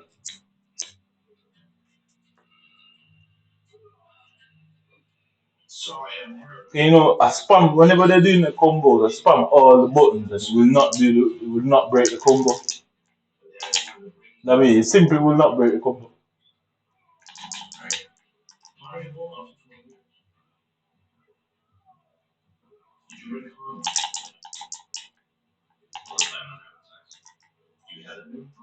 I want to spot this guy on right. Cool.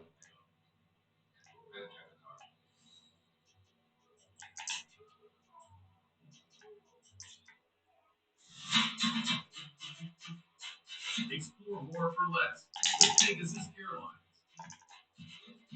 Find the lowest fares at flypgs.com and Pegasus app.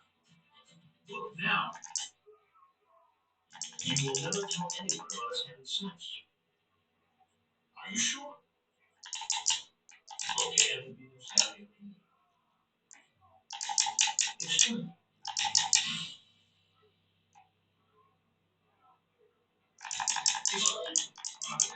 Look, immediately as soon, he blocks everyone, bro, with that fucking camera.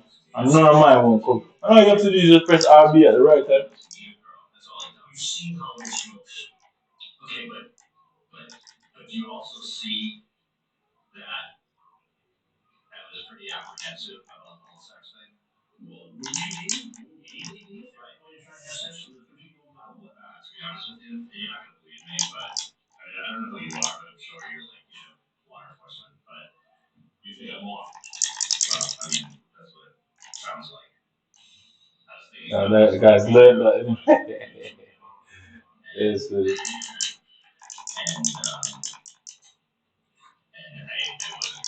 I'm not going to say. That's what I said. It's not normal for a 44-year-old guy to have 2.5 hours hanging out with a 13-year-old girl. I wanted to hang out, see how she was, see if a 13-year-old girl. How often do you do this with? Never done it. We've never done it. So you just decided, okay, I'm going to drive 2.5 hours. Yeah. I-95 from Boston. Yeah, that's fine. To this house. Just seem cool to hang out with. I mean, I can't find any. I got that older girls. I can, but I have nothing else going on. So you decided you just come out and hang out with a 13-year-old girl. Yeah, and you can clearly see that I'm very apprehensive about it. Let's say we meet and really like each other and want to continue seeing each other. How do we do this? Like I said, as long as you're under 16, age of consent, and nobody can know about it. I just can't take the chance. What it sounds like here is you're grooming her, testing her to make sure it would be okay if you tested her. So no one would harm her. Oh my God. Thinking about the whole thing, and even before I left. You see, he won't. Watch this. I want to do the same thing, man. Yeah. So it's 2 punches. Yeah. 2 punches and then send the camera. That's it. Alright, watch mine. Yeah, no, like it's not 2 seconds. I mean, like, so if you like her like next week or the week after, you marry her. No, not next week. No. So after just a few days worth of chatting, you decide you love her. You want to have sex with her? I don't know. Do you want to marry her? She's 13. I don't know. I was just throwing things out. Like, just in case maybe I did like her. Maybe it was, you so that you would marry 13-year-old girl. Which is really cool. You have sex. After a while, if it worked out, yeah. You're fucker. Look, you won't send my camera when I wanted to. Yeah, good one. That was a good one. That was a good one. He's learned how it works.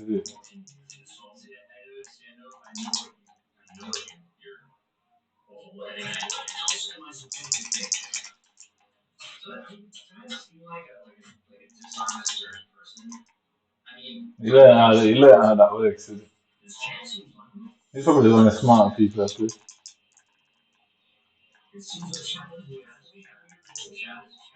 is Chad was showing up, and guess what, Chad? You showed up. He's trying to get me the clothes. He's trying to get me to come attack him so he can use the ice clothes. I'm smarter than you, bro. You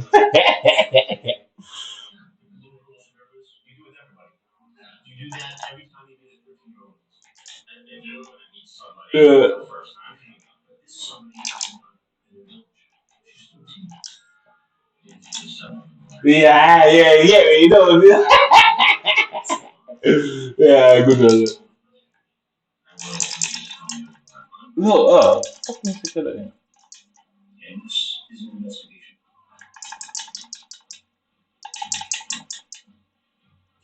So if there's anything else you want me to know, anything you want to say, now would be the time to say. I can't let this stop.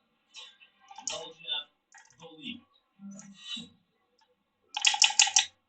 Well, the cops say 44-year-old Jeff Sobel did. Yeah, that's it. You learn how it works. You know? In text, he freely talks about marrying a 13-year-old girl. You're almost 14, expletive. You're an adult. As long as you are under 16, age of consent, nobody can know about it. But he's not so forthcoming during my confrontation. Did you bring any sort of marriage contract? So what do you want to talk about? I don't want to talk anymore. Shut it off. I mean, what is this? It's an investigation. For the coach. Where we investigate real people who go online and try to create temporary illegal relationships with underage children. In all my years of catching these guys, I've never had an offer like this. You take your pizza. Got my slice? I'm good. Sorry about you guys. You fucking. Okay, then. Sokol isn't getting sentenced. His next meal will be in jail. Let's go. Cops grab him. During the search, cops find a sex enhancement pill, the kind where you call a doctor if it's still working after 4 hours. Sokol is placed in the back of an unmarked police car. You try. I see. You try. You definitely try. You're trying to think his way. I like that. That's good. You're trying to think out. He's trying to think his way through. You know? You learn how that Sub-Zero thing works. And not many people understand that about how the ice cream actually works. Yeah, he's good. He's alright.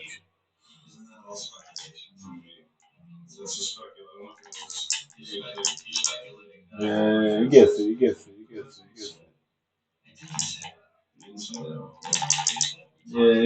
gets it. Good at that. Doesn't mean I'm going to. Tonight, we still deal with marriage certificate. What was that whole conversation? Marriage agreement, contract.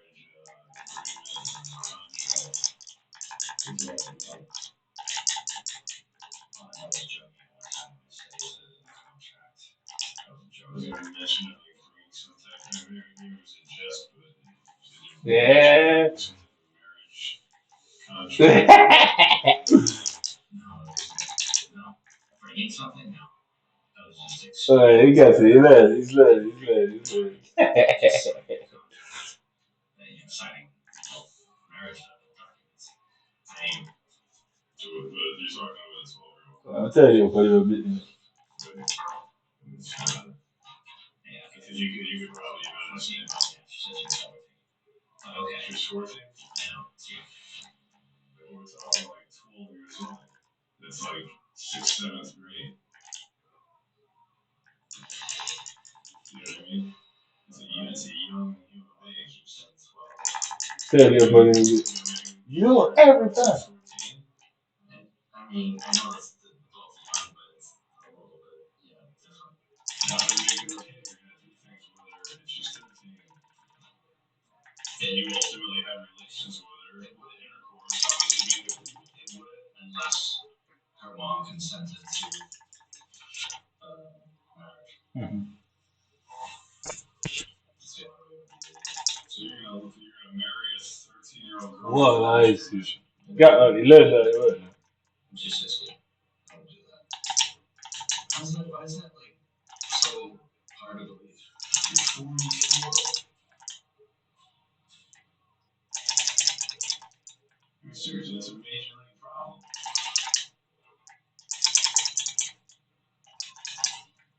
According to the law, it's. But according to what you, it's not in my head. In your head, knowing what I was there for. Knowing that I was not dangerous, that I was not a threat to her. The detective then asked Sokol what he would think if he had a daughter, and she was hanging out with a 44-year-old guy.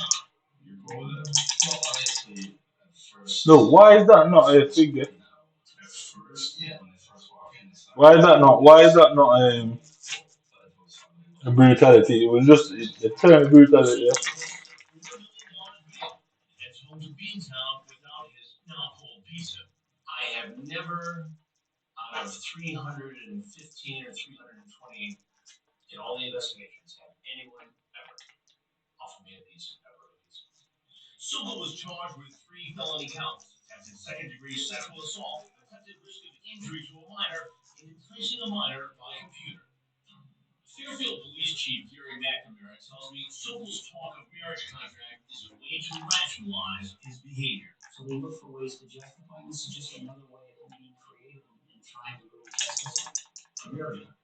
So it doesn't matter what it is. It could be a marriage contract, it could be an official stamp from who knows who. It doesn't matter. It is illegal to have sex with children. It's illegal to communicate you're going to have sex with children. Sokol pleaded not guilty to all the charges and will stand trial. After a court hearing, he dodged our cameras and back inside the courthouse. We saw him sneak out the back door and duck into this restaurant.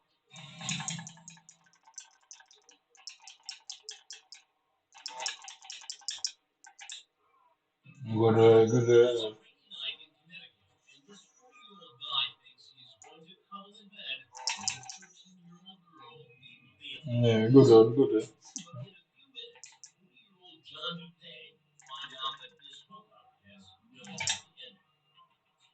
DuPay and forensic monster will be caught in our all-new investigative segment, Hansen versus Predator. Yeah, he got it's working.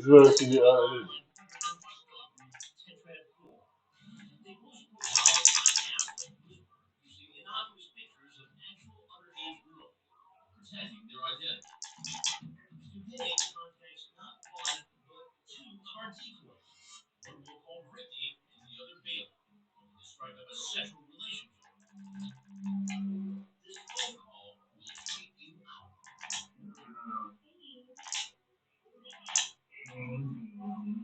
He appears to be so desperate, he missed a long visit to reunite with Mr. Bailey. The text messages he sends are even more disturbing. He calls the youngster baby.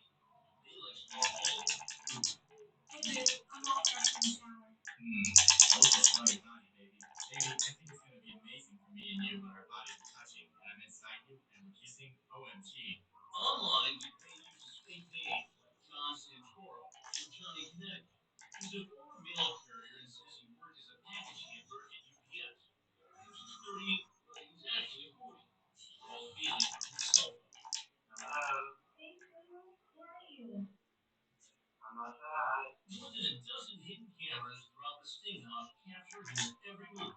Our fence cam captures him going to the door with a bag of gifts. Our decoy is a 19-year-old theater student who can easily pass for 13. She takes him inside where our kitchen cam records the conversation and my confrontation. What did you bring? Yeah. Show me.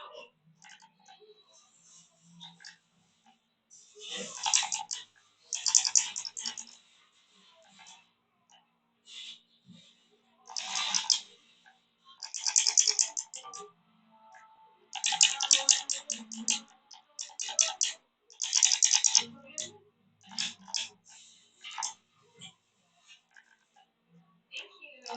She asked for snacks and was more than happy to oblige. A bag of chips and caramel covered chocolate. Bro, how do I not get finger out of that? How do I get brutality out of that? Yeah, I'm gonna be nervous. I don't know nervous.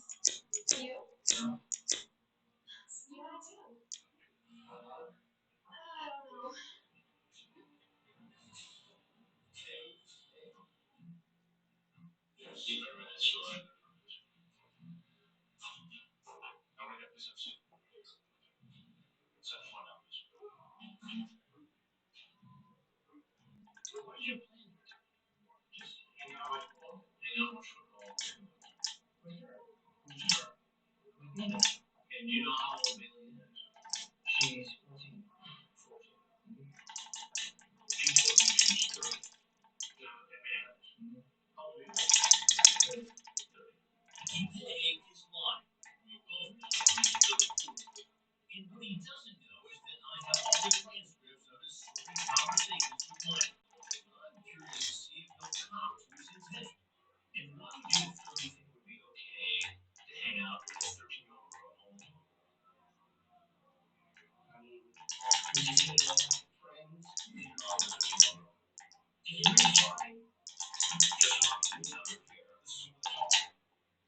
just came to hang out. You know, I don't know if you're hot. And I said, yeah, it was fun. See you later. I never changed into a dozen. No one texted me. So what do you do with UPS? I was a packaging man. You're not there. No. What do you do now? Besides go online and try to talk to your girls. I don't try to talk to you. I mean, I just try to find a girl to talk to and hang out with. And how many times have you done this with somebody who's 13, 14 years old? Never found a girl who said you're 13. No. Who's right? Who's right?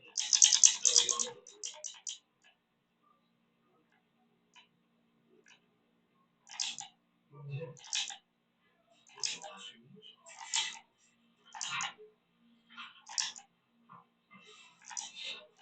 So you say, baby, I whisper. Good one. You worked something out. Yeah. You say, you're not 13. Yes, I'm 14. It's pretty clear. You remember that, right? You. This does not look very good for you. The chat, the appearance, the dark chocolate. Did you bring condoms with you?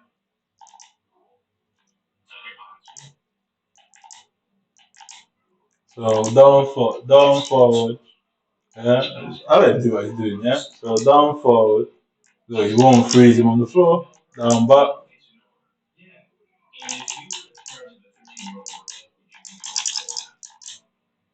Yeah. So down forward be deadly vapors. Yeah. It won't freeze him. When I do that freeze on the floor, it won't freeze him to the floor. No, I said fuck off, whatever. Nobody's scared of you.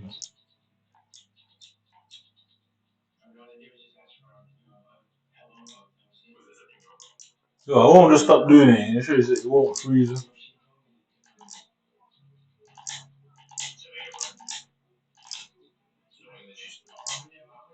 Look, it won't freeze him.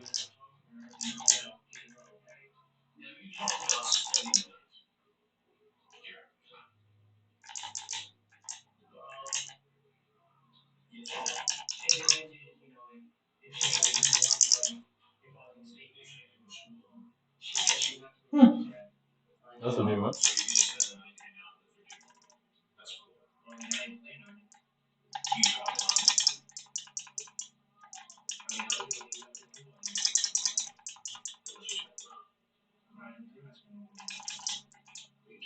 Good one.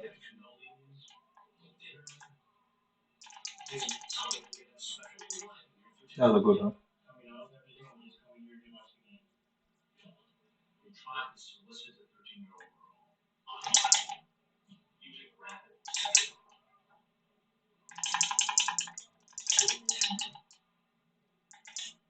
So I'm not like that. The pickup line John DuPay used to seduce a 13-year-old girl will turn your stomach. You tell her I would love to be the first guy to make you blank if you wanted to, and I want to. Feeling inside. Has that line ever worked for you before? No. Then why did you get rid of it? I mean, what do I mean? The real text was made by that shows a different text. He obviously flunked on what I want. Remember, this is the same guy who made that creepy phone call. He then tried a different. Hey, you got me first. That's a good one.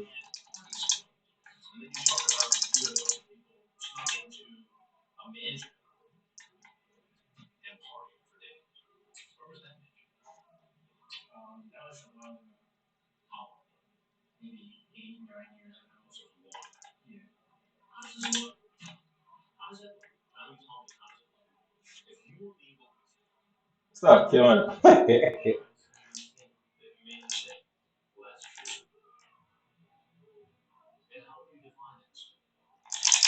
You know, to talk to girls like a lot. I was trying to know myself.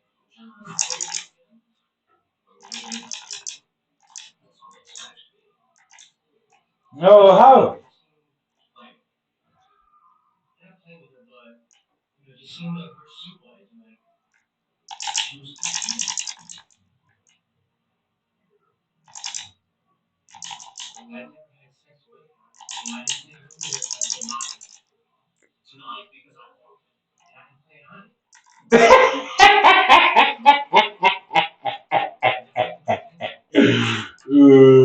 Let's say it is.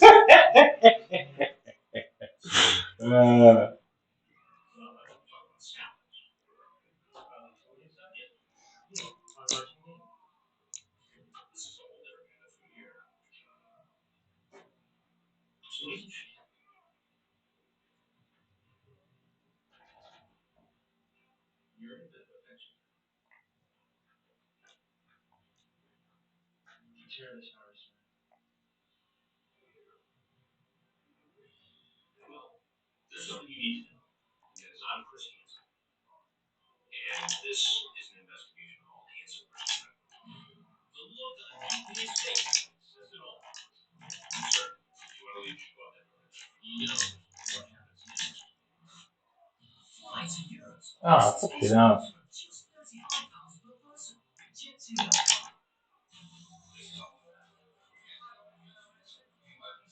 So, put into the bag of an unmarked police car. One dash cam shows him being hauled off to police headquarters and fingerprinted and supposedly for a mugshot. I'm sure again inside if you wanted to talk to us.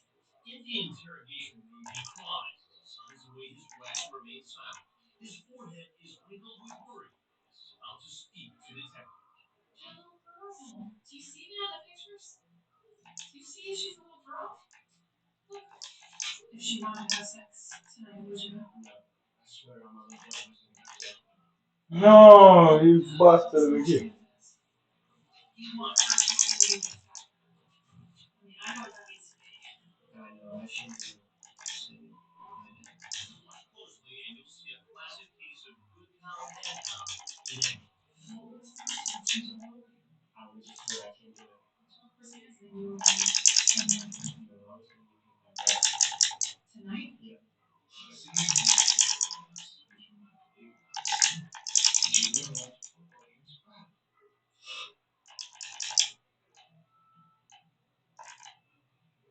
So you were lying in the text messages? Were you lying to her in the text messages? He said them in the text, and then evidence was so overwhelming, he stayed pleading guilty to 3 felony counts. Attempted second-degree sexual assault, attempted risk of injury to a minor, and attempting to entice a minor in an obscene act. I was in the other room. No, black. Ah, he fucked it. And we see this. The predator comes in, swoops in. On decoy, and it never failed.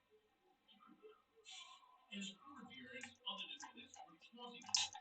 Even the most hardened criminals think he crossed the line. Maybe an indication of what he can expect in prison. I pray on me. Suck to the man. You know what lesson.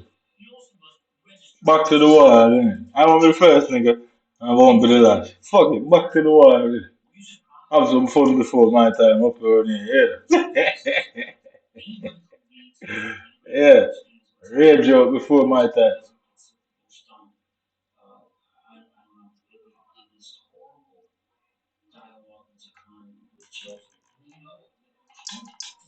For now, DK is locked up. The streets of Connecticut are a little safer.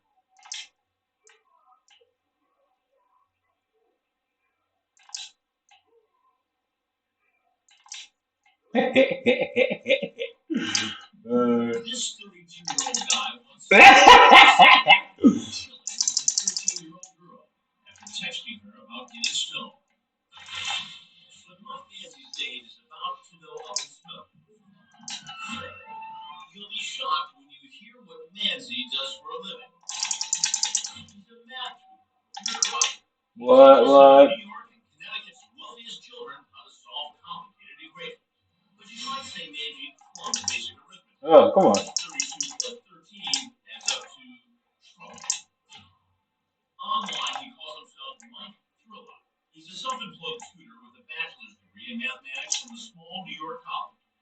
says with pizza. And he says he smokes marijuana often. This is the steakhouse set up in Fairfield, Connecticut, an upscale town on Connecticut's Gold Coast, about 50 miles from Manhattan. No. The watchdog group Tetris Corps is working with the Fairfield cops to bust adult men looking to spend time with 12 and 13-year-old children. Inside and outside, we've set up more than a dozen hidden cameras, and in our virtual control room, Tetris operatives are communicating with men. These are some of the texts the 32-year-old man who calls himself Mike Thrilla sent to our decoy, who we thought was 13. Did you buy it? You're my soulmate. Wow, you are so cute. You look way older, by the way. But he also admits he shouldn't be talking to a 13-year-old. Well, you're cool and cute, too. I just know I could get in trouble even talking to you know? But Nancy continues texting. He later appears to become suspicious and asks the decoy to send a custom text with his name on it. His fears that the girl isn't real are apparently caught. In this set, on a crisp autumn day, Nancy arrives at the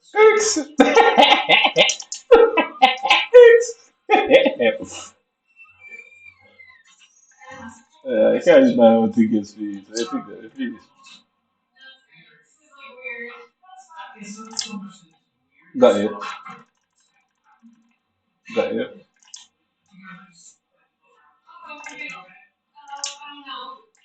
What Nancy doesn't know is that I am waiting for him right behind that curtain. But Nancy is a man.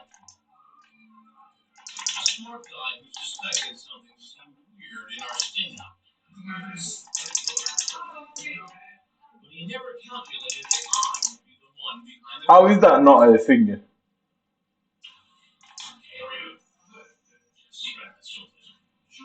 Yeah, I can't come in with no sting operation. Yeah, definitely. Fucking check PR shit. Come here. You lose. Investigate who is fucking with the game. Why you think I play 2 games and not just Steve for all the time? To show that it's happening with more than 1 game. I can go into the courthouse and demonstrate. It's unlikely that these 2 games will have issues. Fuck you. Yeah, you're a voyeur, man. Yeah, that's what you are. You're a pedophile, you're an abuser, you're a voyeur. I want to watch my naked in the house. You know? So you came over to make sure she was okay. Well, I came over just to make sure that everything was okay. I was not. So you were going to search the house just now to make sure. What? Well, I told her. Well, I mean, I wouldn't know. She could come. She could be here with a group of people. For all I know, and she obviously was. I mean, don't you think? I feel like that would be like a safe idea. What was today's lesson? Today's lesson for me. Today's lesson for me was to not, unfortunately, really worry about it. No, you're right. And who didn't? I tutored these agents, older agents, looking to mathematics. Yeah. What about smoking marijuana? Well, I mean, that's not really.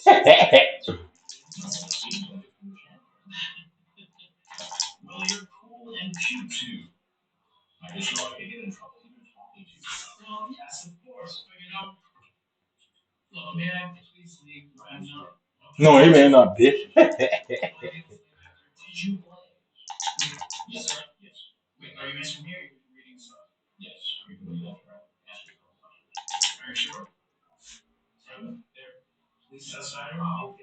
Please, sir. Please just tell me because I really can't. So what it looks like is that you came here to smoke weed with a 13-year-old girl, and then whatever was going to happen was going to happen.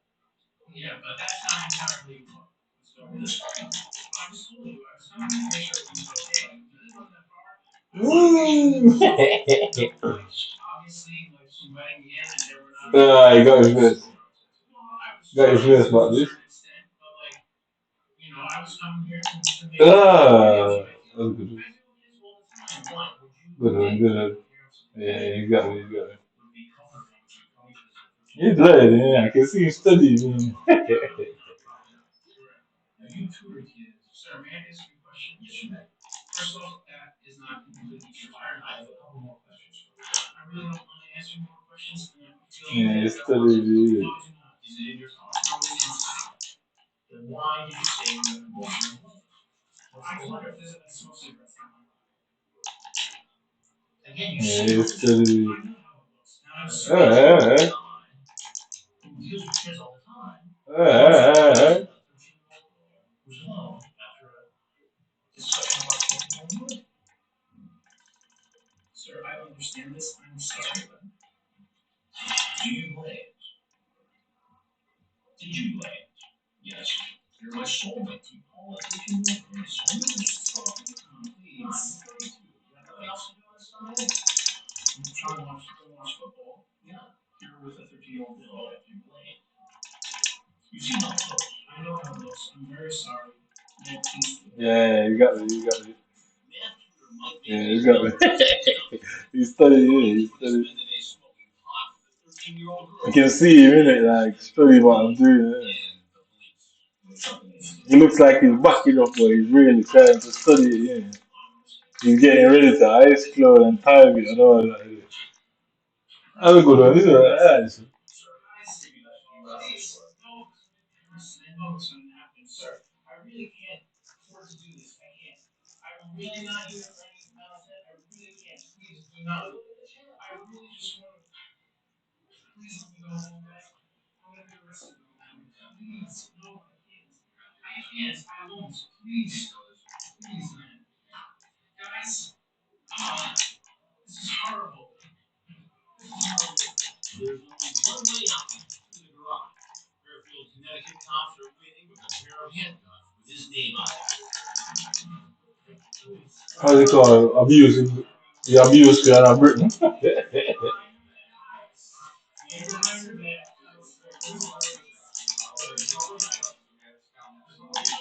Yeah, yeah, he's got it now. He's got it now. Nancy argues with the cops while he's not resisting arrest. She isn't being overly cooperative. Yeah, he's got it now. He's got it now. Terrible forget. Terrible forget. Terrible forget. Go study this stuff. He's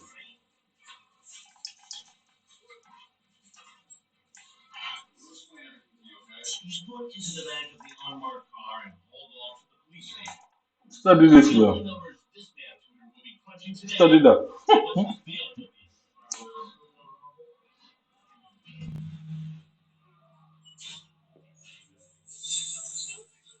Yes, Mike, we are.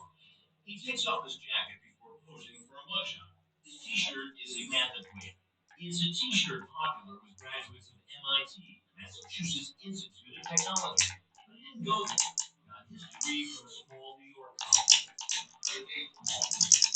As he's booked, he bites his fingernail. The lace is touching one of his shoes. Are you writing it? And then he's fingerprinted before he decides to waive his right to remain silent and speak to detectives. So now that you read all this, and you understand it, and what you're talking about, we can talk about what happened from there. Yeah, he gets it. During the interrogation with the detective, Nancy fidgets a lot. He lets out a big sigh, but it's understandable. I know. Ice cold interrogation. I understand the age difference. I think it's important that you understand. I do. I understand the age difference, and that's why I really was not intending on doing anything with this girl. What did you think when she said she was 13? I really felt like there was definitely a position she was putting herself in that wasn't going to be good. Good luck, good luck. Until about 6 o'clock. So I was gonna go there. I was gonna go hang out. And if her mother ended up, coming in, I would have explained to her what was going on. But that, besides that, that's all. Yeah. So good. You have to get that one. I think you deserve that solution. It's good. It's that I've actually had to think about what I'm doing with this. It's actually the first person that I have to actually think about it. You're getting better, you're getting smarter over a period of time. Isn't it? The detectives asked him about a text exchange with Tetrad's decoy when he called who he thought was a 13-year-old girl his soulmate. I'm going to do some yoga. He's studying what I'm doing and like actually coming up with decent fucking counters to it, innit? Well, okay, yeah, there's yoga still. It is, but yeah, like, come on. I mean, I'm a guy, you're a guy. I get it. So you're putting a 13-year-old girl into some sort of danger. A 13-year-old who can't make those decisions and judgments on their own because of their age, and that's why they have the law. Because Manzi never sent any sexual texts, he was charged only with one felony, criminal attempt to commit risk of injury to a minor. He pleaded guilty and got a suspended sentence of 3 years and was placed on probation. Do you think he was up to more than just sharing a joint? I don't know. I mean, it's hard to say. That's an example of somebody that you trust to make our kids and child's lives better. And it happens all the time. We have baseball coaches, we have tutors, we have piano teachers, gymnasts, we have all these people that interact with our children. We hope that they're guiding them in the right way. This is an example of somebody that certainly is inappropriate in guiding that child in a different way. But clearly is Yeah, you get smart, Big bullet. You might say the teacher Well, learned the lesson today. Don't contact underage children. yeah, you're getting smart, innit?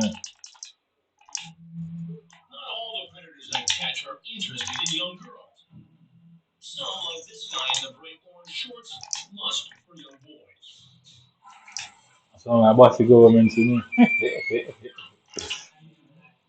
on this sunny autumn day, my house is your house. he's coming to meet a boy who he thinks just turned 13.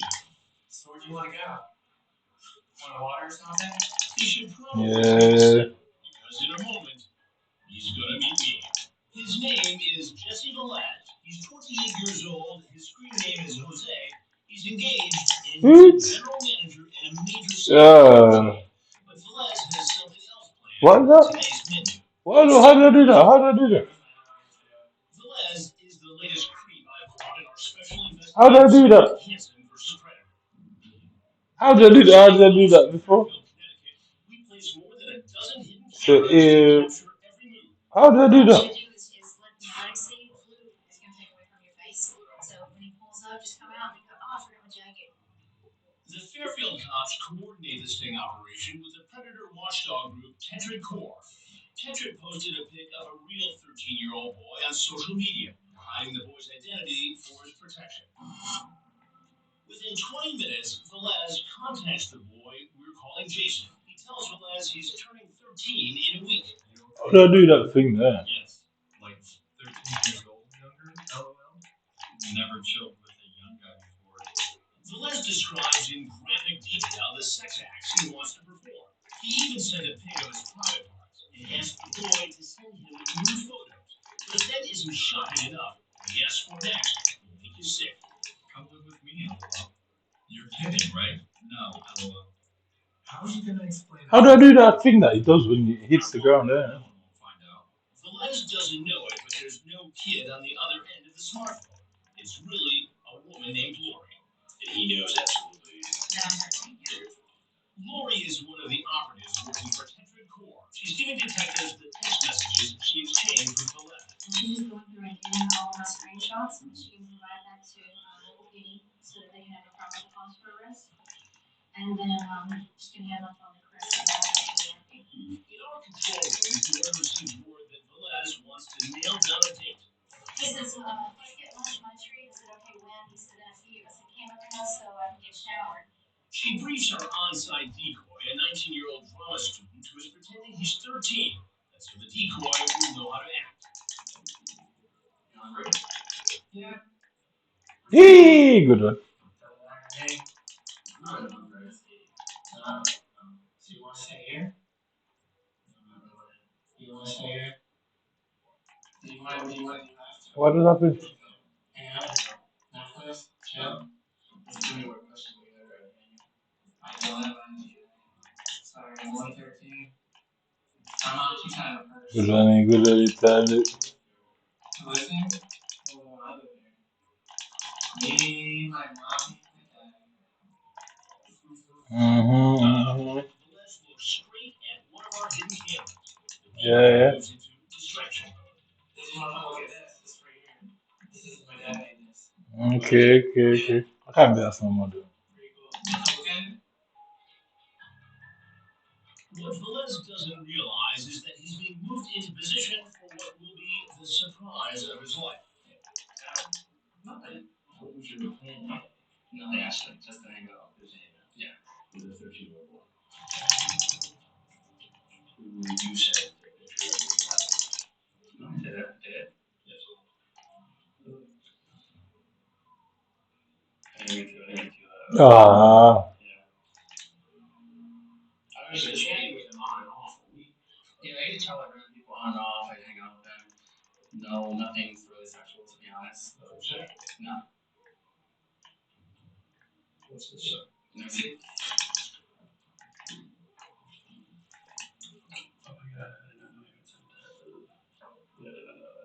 Who was right? Yeah, usually when I send a picture, like I have a bunch of pictures of me. Right. So I must have hit that, but I didn't really know why. So this is just one thing to say. Yeah, pretty much, yeah. So you had a picture of yourself on Town. Because usually, like, usually I'm in a car. Yeah, like, usually I you just said, oh, no. you can let me know because I would even say like something afterwards. I didn't even know. Ah, you wouldn't know. Yeah, that's the last one. I can't be I asking. know this podcast, I really do know that, but I'm not all for that. I don't just meet people randomly and just start having sex with other people. That's not what I do. Yeah, that's it. I'm kind of, I used to, What's it called? I didn't really have friends when I was younger. Right. So I was hanging out with people, get to know them a little bit. That's about it. I need people for me to 13, 17, 18. Can't be asking. Enough of that.